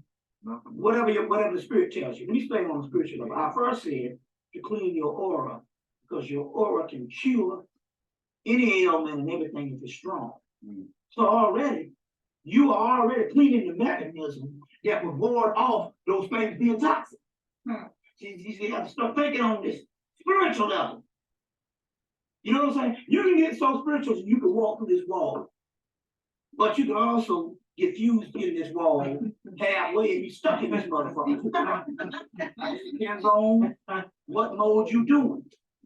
Now, you put that, let me give you an example of what I say about this thing, why this works. The Africans got a lot of rituals that they've lost the symbolic reason on why it works. Because the priests had to go underground based on the pillage of Africa. Right. But they still have these rituals. They might not know how they work, but they do. You see what I'm saying? Now, 10 years ago, a guy was getting ready to go to jail. He had a probation officer that showed him a redneck crack. So he went to go get a spiritual bath. And the guy said, when you get this bath, when you walk before this man, he won't even, when you walk before this man, he won't even recognize you. So he took the spiritual bath and walked before the probation officer, and the probation officer said, who are you? And that's the end of the story. I said, damn, I wish we had that spiritual bath. 10 years later, the sister, my queen, came into the meeting, and she had the damn bath. She had the same ritual. That's the one I'm giving you now. About the aura. You see what I'm saying? So you burn a candle, you stay in there at least 15 minutes. After the 15 minutes, no, a minimum of 15 minutes, you stay in there as long as you want. And before you get out, you put your whole head up under that water. Then you get out and you shower off real good. And then after you get through, you take some of the wax from that candle and you put it on your person like a talisman. That cleans your aura. You don't have to do it every month, but every 2 months you can do it. Put it on your person. You take it, you ball it, you put it in the pouch and you wear it. You put it on, you keep it on you. The wax, a little piece from the candle. Or something like that. You see. You should only deal with 7-day candles in the glass when you're dealing with magic work, because you're gonna stand to burn down something if you don't. So all other candles are no if they ain't 7 days, because that's safe. Not what? 7 days in the glass. Never use no candles outside of that glass. You know what the glass candles are? That's in the glass. Make sure it's in the glass. Stand to burn down your house. Now, because we're in this particular realm, this Mayati and Lakshmi realm, get the book Mayat Magic by Nima. Mayat Magic by Nima. Read that book. Read that book. After you get through reading that book, just remember, you got to put some of your own spells in it. You got that. How you reactivate it. Create some of your own when you're doing the ritual in it. But it's a good book, Mayat Magic by Nima. Nima. N-E-M-A. Nima. But put something else in it and you can activate that particular, what you call it. To understand these two sides, because remember now, Zeus cast put together with the Titan. The Titan is a pre-cosmic deity, pre-creation deity. Zeus went to war with them and defeated them and burnt them up and then took their ashes and turned it into human. So that's the melanin, ash, carbon, 6 protons, 6 electrons, 6 neutrons, which is carbon, which is the basis of melanin. We are carbon beings. White folks are carbon-based beings. We are carbon beings. You see what I'm saying? It's still come off the match. Yeah, you take a match extractor and put it on this wall, you'll see that soot. But that soot is the melanin is being produced in one little small little light particle that's down in your gastrointestinal tract. It's producing that soot. the melanin inside your central nervous system. That is your soul. That's what makes the inner melanin. Your soul is an invisible particle light. Now, although it's invisible, it's no different than the same fire that's throughout the universe or in the suns. And that's what's producing that black soot. That soot. Yeah. Melanin. Now, melanin. The key here is, the key here is, the Titans were burned up and made into humans. So you want to get any mythology book, get these good books and read these books, because you're going to find out the mythology. I know for a fact when you get to a certain level of spirituality, the only thing you can read is mythology. One book you got to have is the Dictionary of Ancient Deities, but you want to get a mythology book, any good mythology book. One, let's see, I put this book up here. You see, Dictionary of Ancient Deities. yeah, but there's another book called, that she put it up there. It's very key. One is called The World of Myth. One is called The World of Myth by David Adams Leaning. The World of Myth. I don't think she, the sister who put this together, I don't think she put that up there. By David Adams Leaning. The World of Myth. That's the one you want to get to give you several mythology as well as parallel myths by Richard Birrell. Richard Birrell. Don't ask me how to spell it. This is called parallel myths. Mythology is key because you're gonna find out as you get to a certain level, the stuff on the that's done by the later human minds can't coincide with what you're feeling, and a lot of times you're gonna have to go back to these myths. Mythology is the most advanced shit on the planet. It is the only thing that you can read 1 year and go back 2 years later and it means something totally different. By it being written by what is called a pre-human intelligence, by it being written by gods, you can read it all your life. So mythology is key. David Adams Leaning, Leaming. David Adams Leaning. It's called The World of Myth. You see. Then he got another one called Mythology, The Journey of the Hero. Get both of those. 2 books. The World of Myth by David Adams Leaning. And then Mythology, the Journey of the Hero. It's pertinent that you really want to tap into this stuff to find out what's really going is you read mythology. See, I didn't know I was a white boy back in the 80s with getting a PhD. That's what comes later on is. Yeah. White boy back in the 80s was getting a PhD in mythology. And I said, this motherfucker's out of his mind. Until I started reading mythology, mythology is very advanced. But why you think a white boy, why you think white folks go and get PhDs in mythology? Ain't it just stories? The mythology is the basis behind all the religions. So what you call modern day religion is nothing but the same mythology, historicalized. Right, like when you go on the Barnes and Noble, the thousand section, religious section, it's the same stories, but these right. Yeah.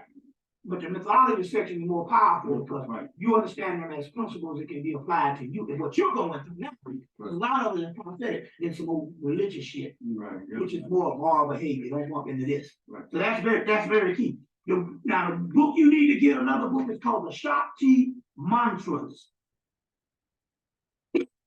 The Shakti Mantras, very key, because there's mantras in there that you can say to the goddesses. And they open up stuff, and there's a whole shit on Lakshmi up in there. Shakti, S-H-I-T-I, Shakti Mantras. You'll see, S-H-A-T-I, Shakti Mantras. By Thomas Ashley Farrand. F-A-R-R-A-N-D. Thomas Ashley Farrand. Very key.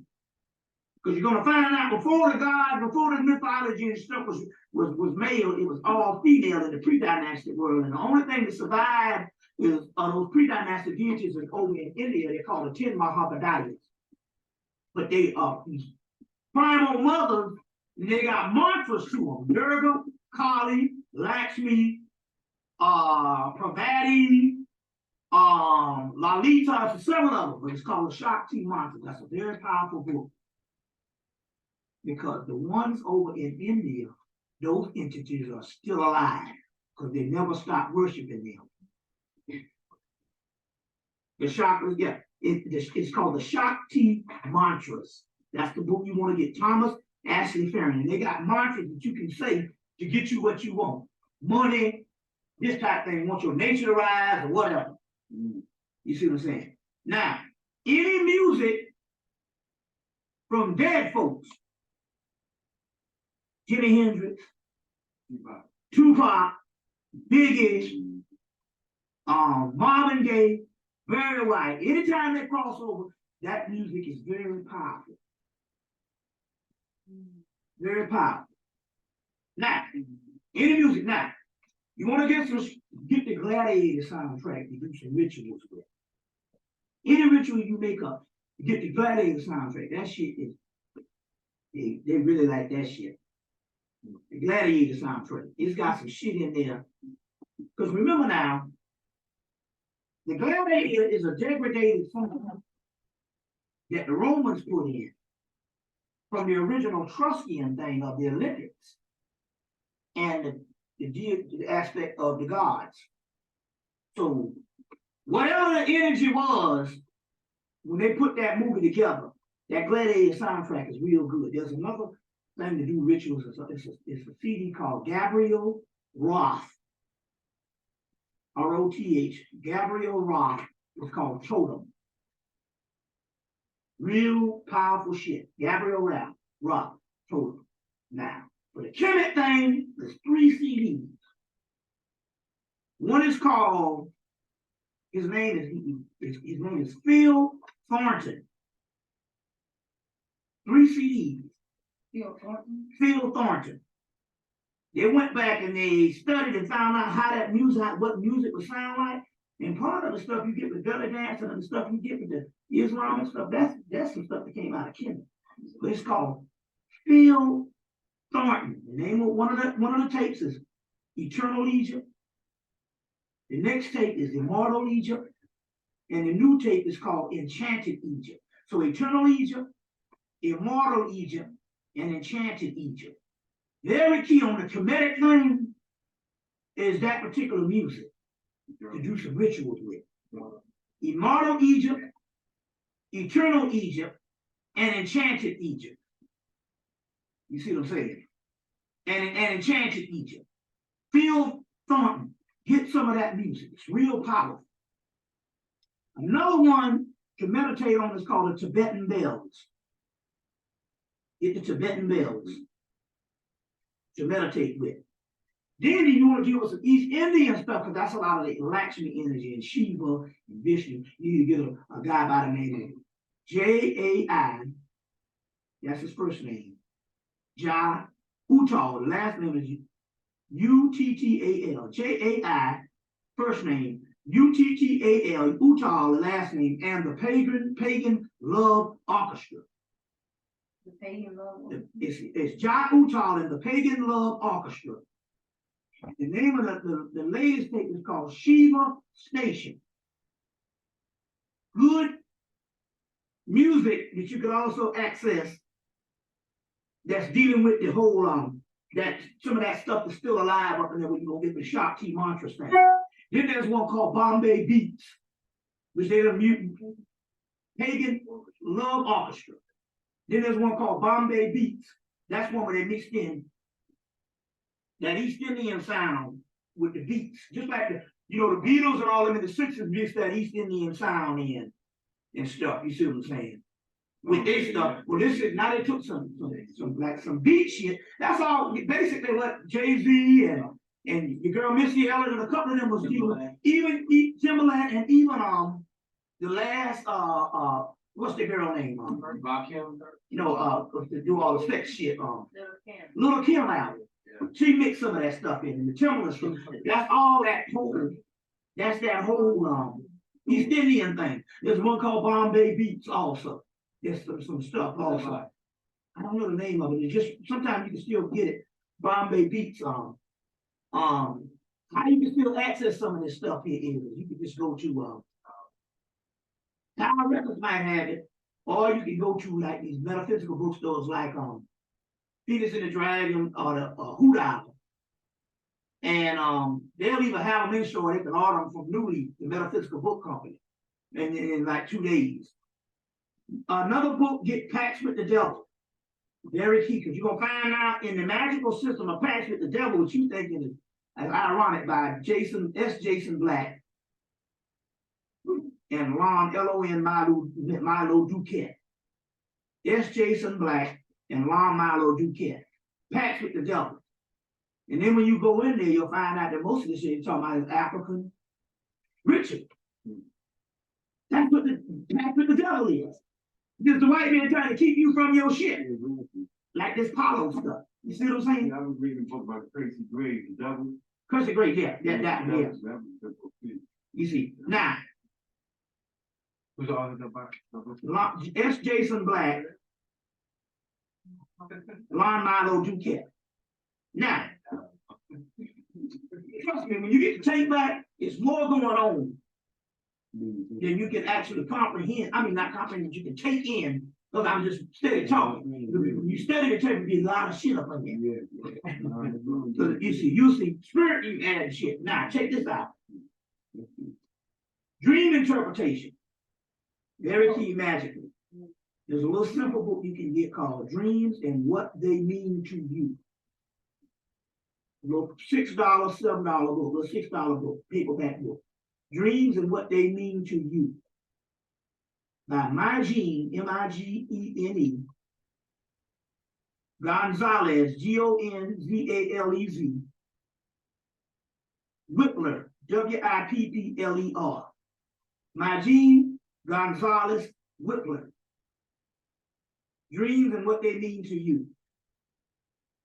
You see what I'm saying? That's the book to get. Because you might dream of a black bird, it'll tell you. You might dream of a cat, it might tell you. You see what I'm saying? The next thing to tap into psychic energy, 2 things that happen when people's psychics start coming on. It's a series of yes and no questions called. And then after the yes and no questions, you'll start hearing voices, but the voices are not going to come.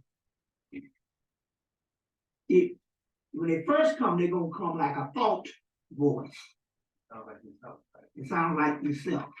Then you'll actually start hearing voices later on. So the yes and no questions are the one.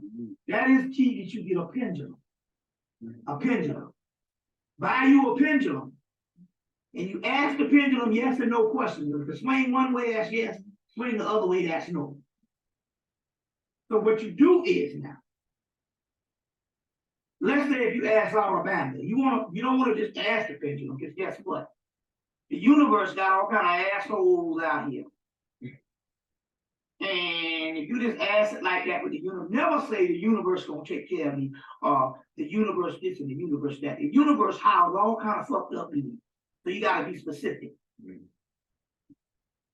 So when you got the pendulum and you asking the pendulum something, make sure you direct it to a deity that's on your side. So you say Zarbanda and ask the deity. You see what I'm saying? The deity that's on your side. Well, I'm giving you the ones right here to follow. They on, and a lot of Egyptian deities, if the energy is still around, you see what I'm saying, and stuff like that. No, and if you look in the all you gotta do is the voodoo thing, especially if you get a book called Voodoo Visions, or go and get the book New Orleans Voodoo Tarot Deck, which has a big, nice book in it, and look at the ones that's the graveyard deities, or what they call Guade, or Gade, which is Papa Gade or Papa Guade, which is one over the underworld or the nether world. Anything you do with the graveyard deities, that's our shit. That's our ancestors, that's our energy. Other than Legbon, then they sit over that shit too. So you ask anything, you can ask certain questions, but you ask the question and they'll give you yes and no at first.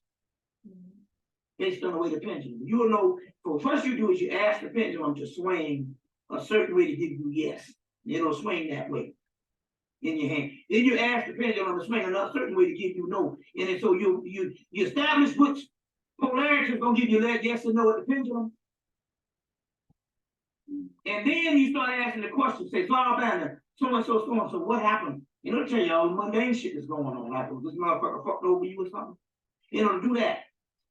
And after a course of you asking the pendulum, then the yes or no questions will start coming in thought form, and then they'll start talking to you. Most sisters, you could just go in and ask Alabama, and they'll just come and open you up. It's easier for a sister to get to the other side than a lot of brothers. You know, because we got a lot of rational behavior about us, logic, rational, and left brain thinking. The sister's right brain more feeling, so she has more intuitive thing to get to it. But you can all channel, and the first level of that get you a pendulum if you really want to just know information, at least yes and no, right and wrong. So you ask a series of questions. That's one of the first ways the gateway to the psychic level. Yeah, any kind of divination, but right now, any kind of divination is good, but for short response, get the pendulum. Give me the tarot card. Let me give you another one with the tarot card.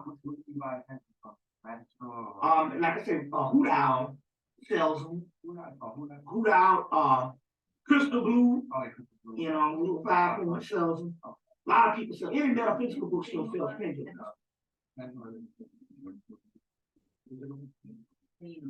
Yeah. Yeah. You see. Yeah.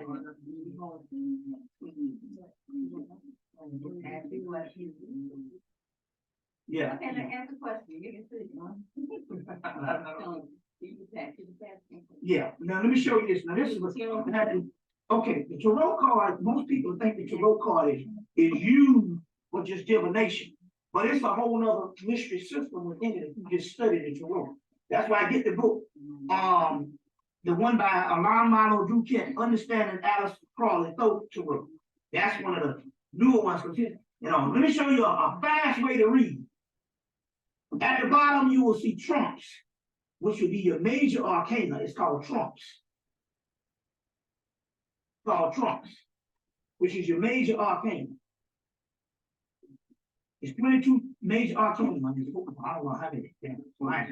42 major, 52 minor. 52 minor. Now, this is a fast way to read. There's different ways. So you take your major arcana, which is your major cards. That's Horus right there. That's your major arcana, trumps. Then you take one of the minor arcana. In this case, it's cups. So these are your cups gonna be your no answers, and your major arcana gonna be your yes answers. This is a short way from the deck to read. When you take one, you shuffle them. And if you ask the question, if the trumps come up, then it's yes, trumps. If the cups come up, then it's no. That's a fast way to do it. You see, you take the major arcana as yes, and then any cups, just one, you take 3 of them. And then you do it that way and shuffle them. And that's a yes and no divination system. Other than the other tarot thing. You see what I'm saying? But that's just a fast way to do it. That's a fast way. Candles are very important because the flame in the candle is the gods of the flame. So if you're in a house, we keep 7 burning at all, we keep 5 burning at all times.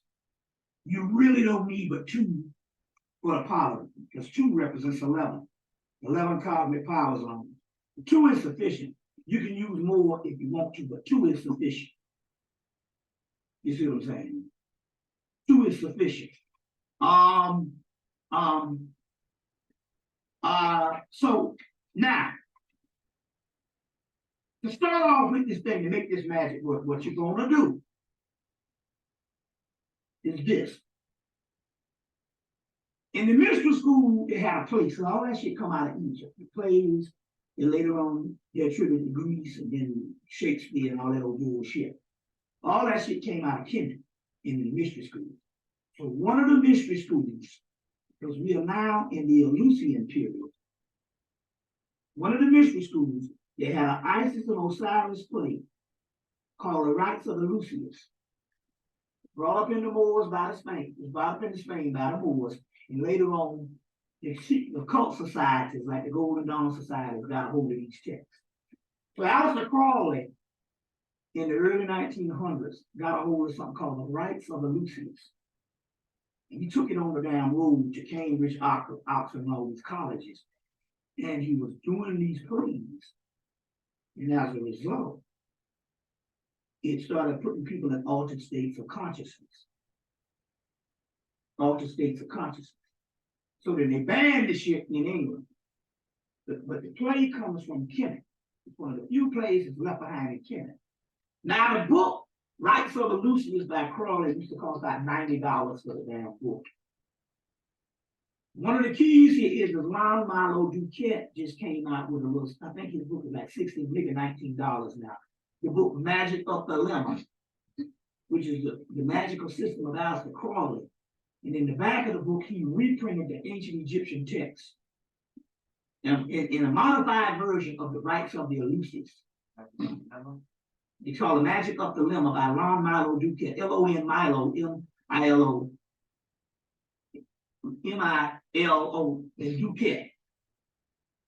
Lon Milo Duquette, Magic of the Lemma. But the book came out 10 years ago. The new revised version that came out last year, 2003, 2004, has been recent. It has a modified version of that Rights of the Lucius.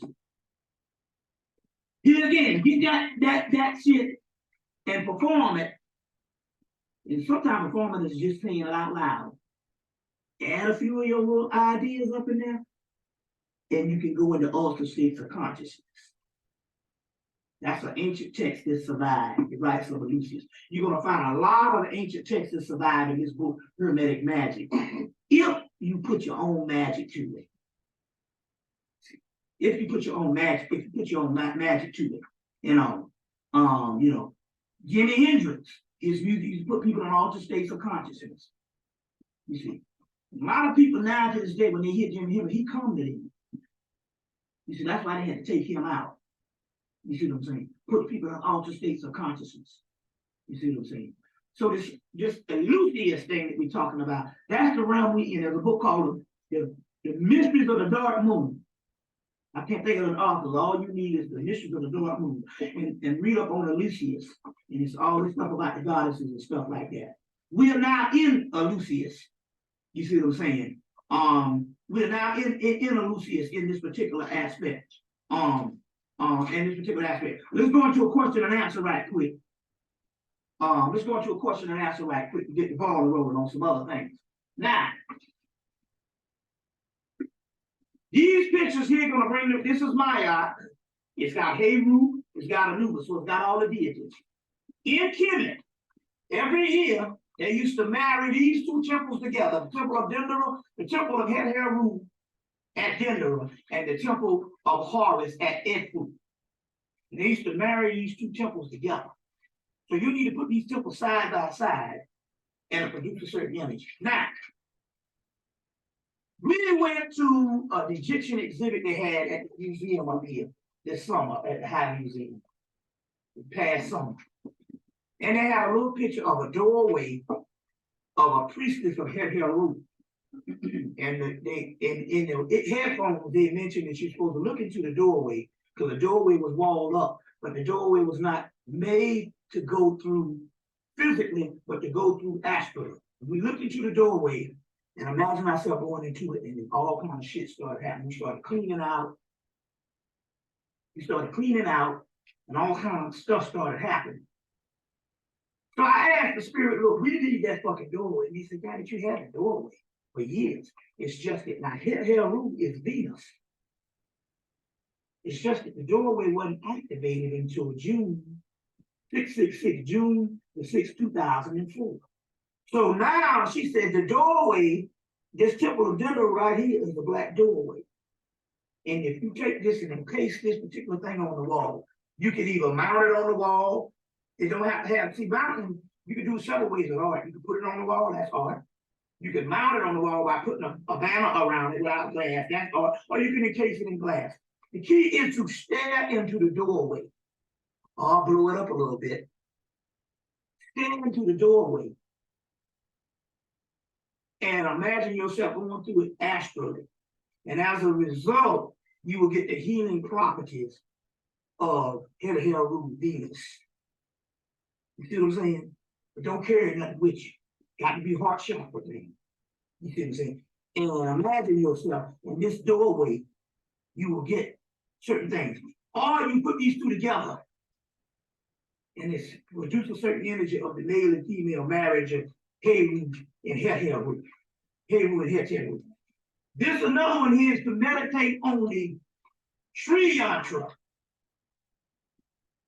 And these diagrams will bring forth certain amount of cosmic awareness. But this is the most advanced yantra, and later on called Mandalas in Tibet. But this is one of the original ones. This is the most supreme one. You unlock it, if you unlock it. These are certain pictures here. This is another one of Lakshmi, which is the one that showed up. So when Venus came, we knew it could have been Ishtar, Venus, Aphrodite, Heru, Thursday, that was going to come as a goddess. In this particular case, it was her East Indian form, Lakshmi, that showed up. So this is the one that's the energy now is permeating. And this is not but another form of Heru. I gave you the original pictures of her at the temple of Gimeh in Egypt. And then also, like I said, this is the zodiac is in the top of dinner. So you display all of these and you get a whole aspect of the particular temple. Get an aspect of the temple too. The other thing is this motherfucker right here who is Kali, which is the power. This is the power behind the tsunami. It's energy. So if you really want for protection, align yourself up with her as your co-pilot. Kali. She is the most terrible goddess and one access. This is the original one where Satan comes from, her and Tiamat. Before it was a male thing, it was Tiamat and Kali in India. What's that? Is Kali related to the Kali stick fighting arts in the Philippines? Yes. The reason why it is related because the Filipinos come by origin of India, Indonesia, on into the Philippines, all that stuff. All of that, because they're real dark people. The Vietnamese and all of that. So all of that stuff that comes out of that, it's a trail of that. So yeah. Yes,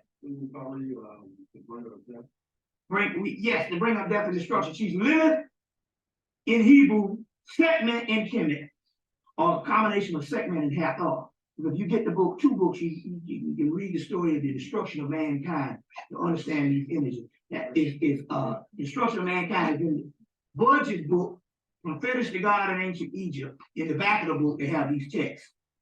And are the book, The Legend of the Gods in Ancient Egypt by Budge, E. Wallace Budge. And in those texts and stuff, they talk about the destruction of mankind, where these gods, these people conspired to take out God or take out Amun-Ra. And Hathor comes to destroy these evil beings, and later on it turns into Sekhmet destroying them. So actually, there's a twofold system of the same energies.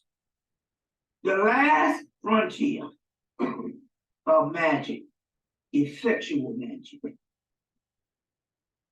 It's sexual magic, tantric magic. Tantric magic is for you to hold out enough for the sister to get a certain amount of orgasms.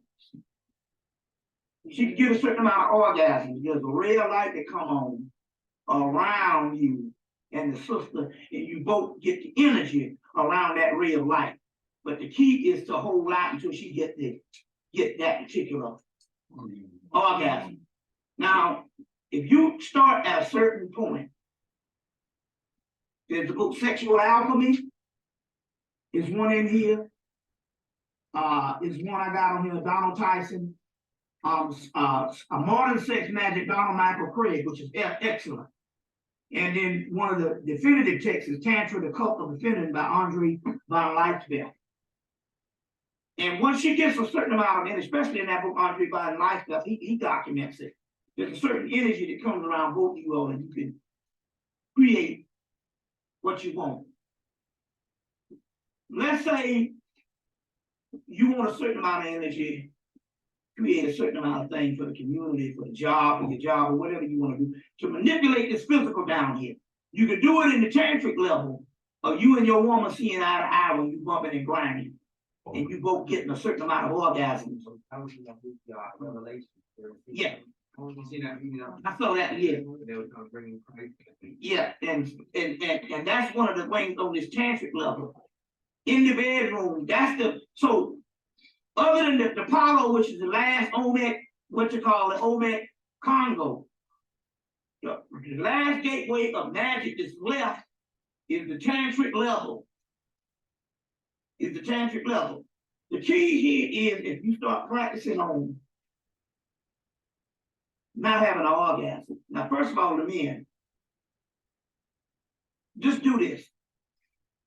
If you having sex, if you can bring your woman to an orgasm before you nut, get up. That should be the end of the sex. Because you want to get into a practice of not ejaculating. Ejaculation should not be the object. After about a couple of weeks, couple of months, maybe a year, you start orgasming instead of ejaculation. It's just a lot of you don't know what orgasm is. Orgasm is a series of spasms that when you really get into it, it's just as good as an ejaculation. So we'll and you can have more of them. So if you can, so my point here is the first thing to do is to if your woman can have an orgasm before you nut, then you get up after she has the orgasm. First of all, I know it's tough because what you're gonna find out is this stuff. This is what you're gonna find out. After a couple of months, the ejaculation is gonna be a letdown. Once you start to reverse it, ejaculate when you nut, be like, oh fuck, I don't know.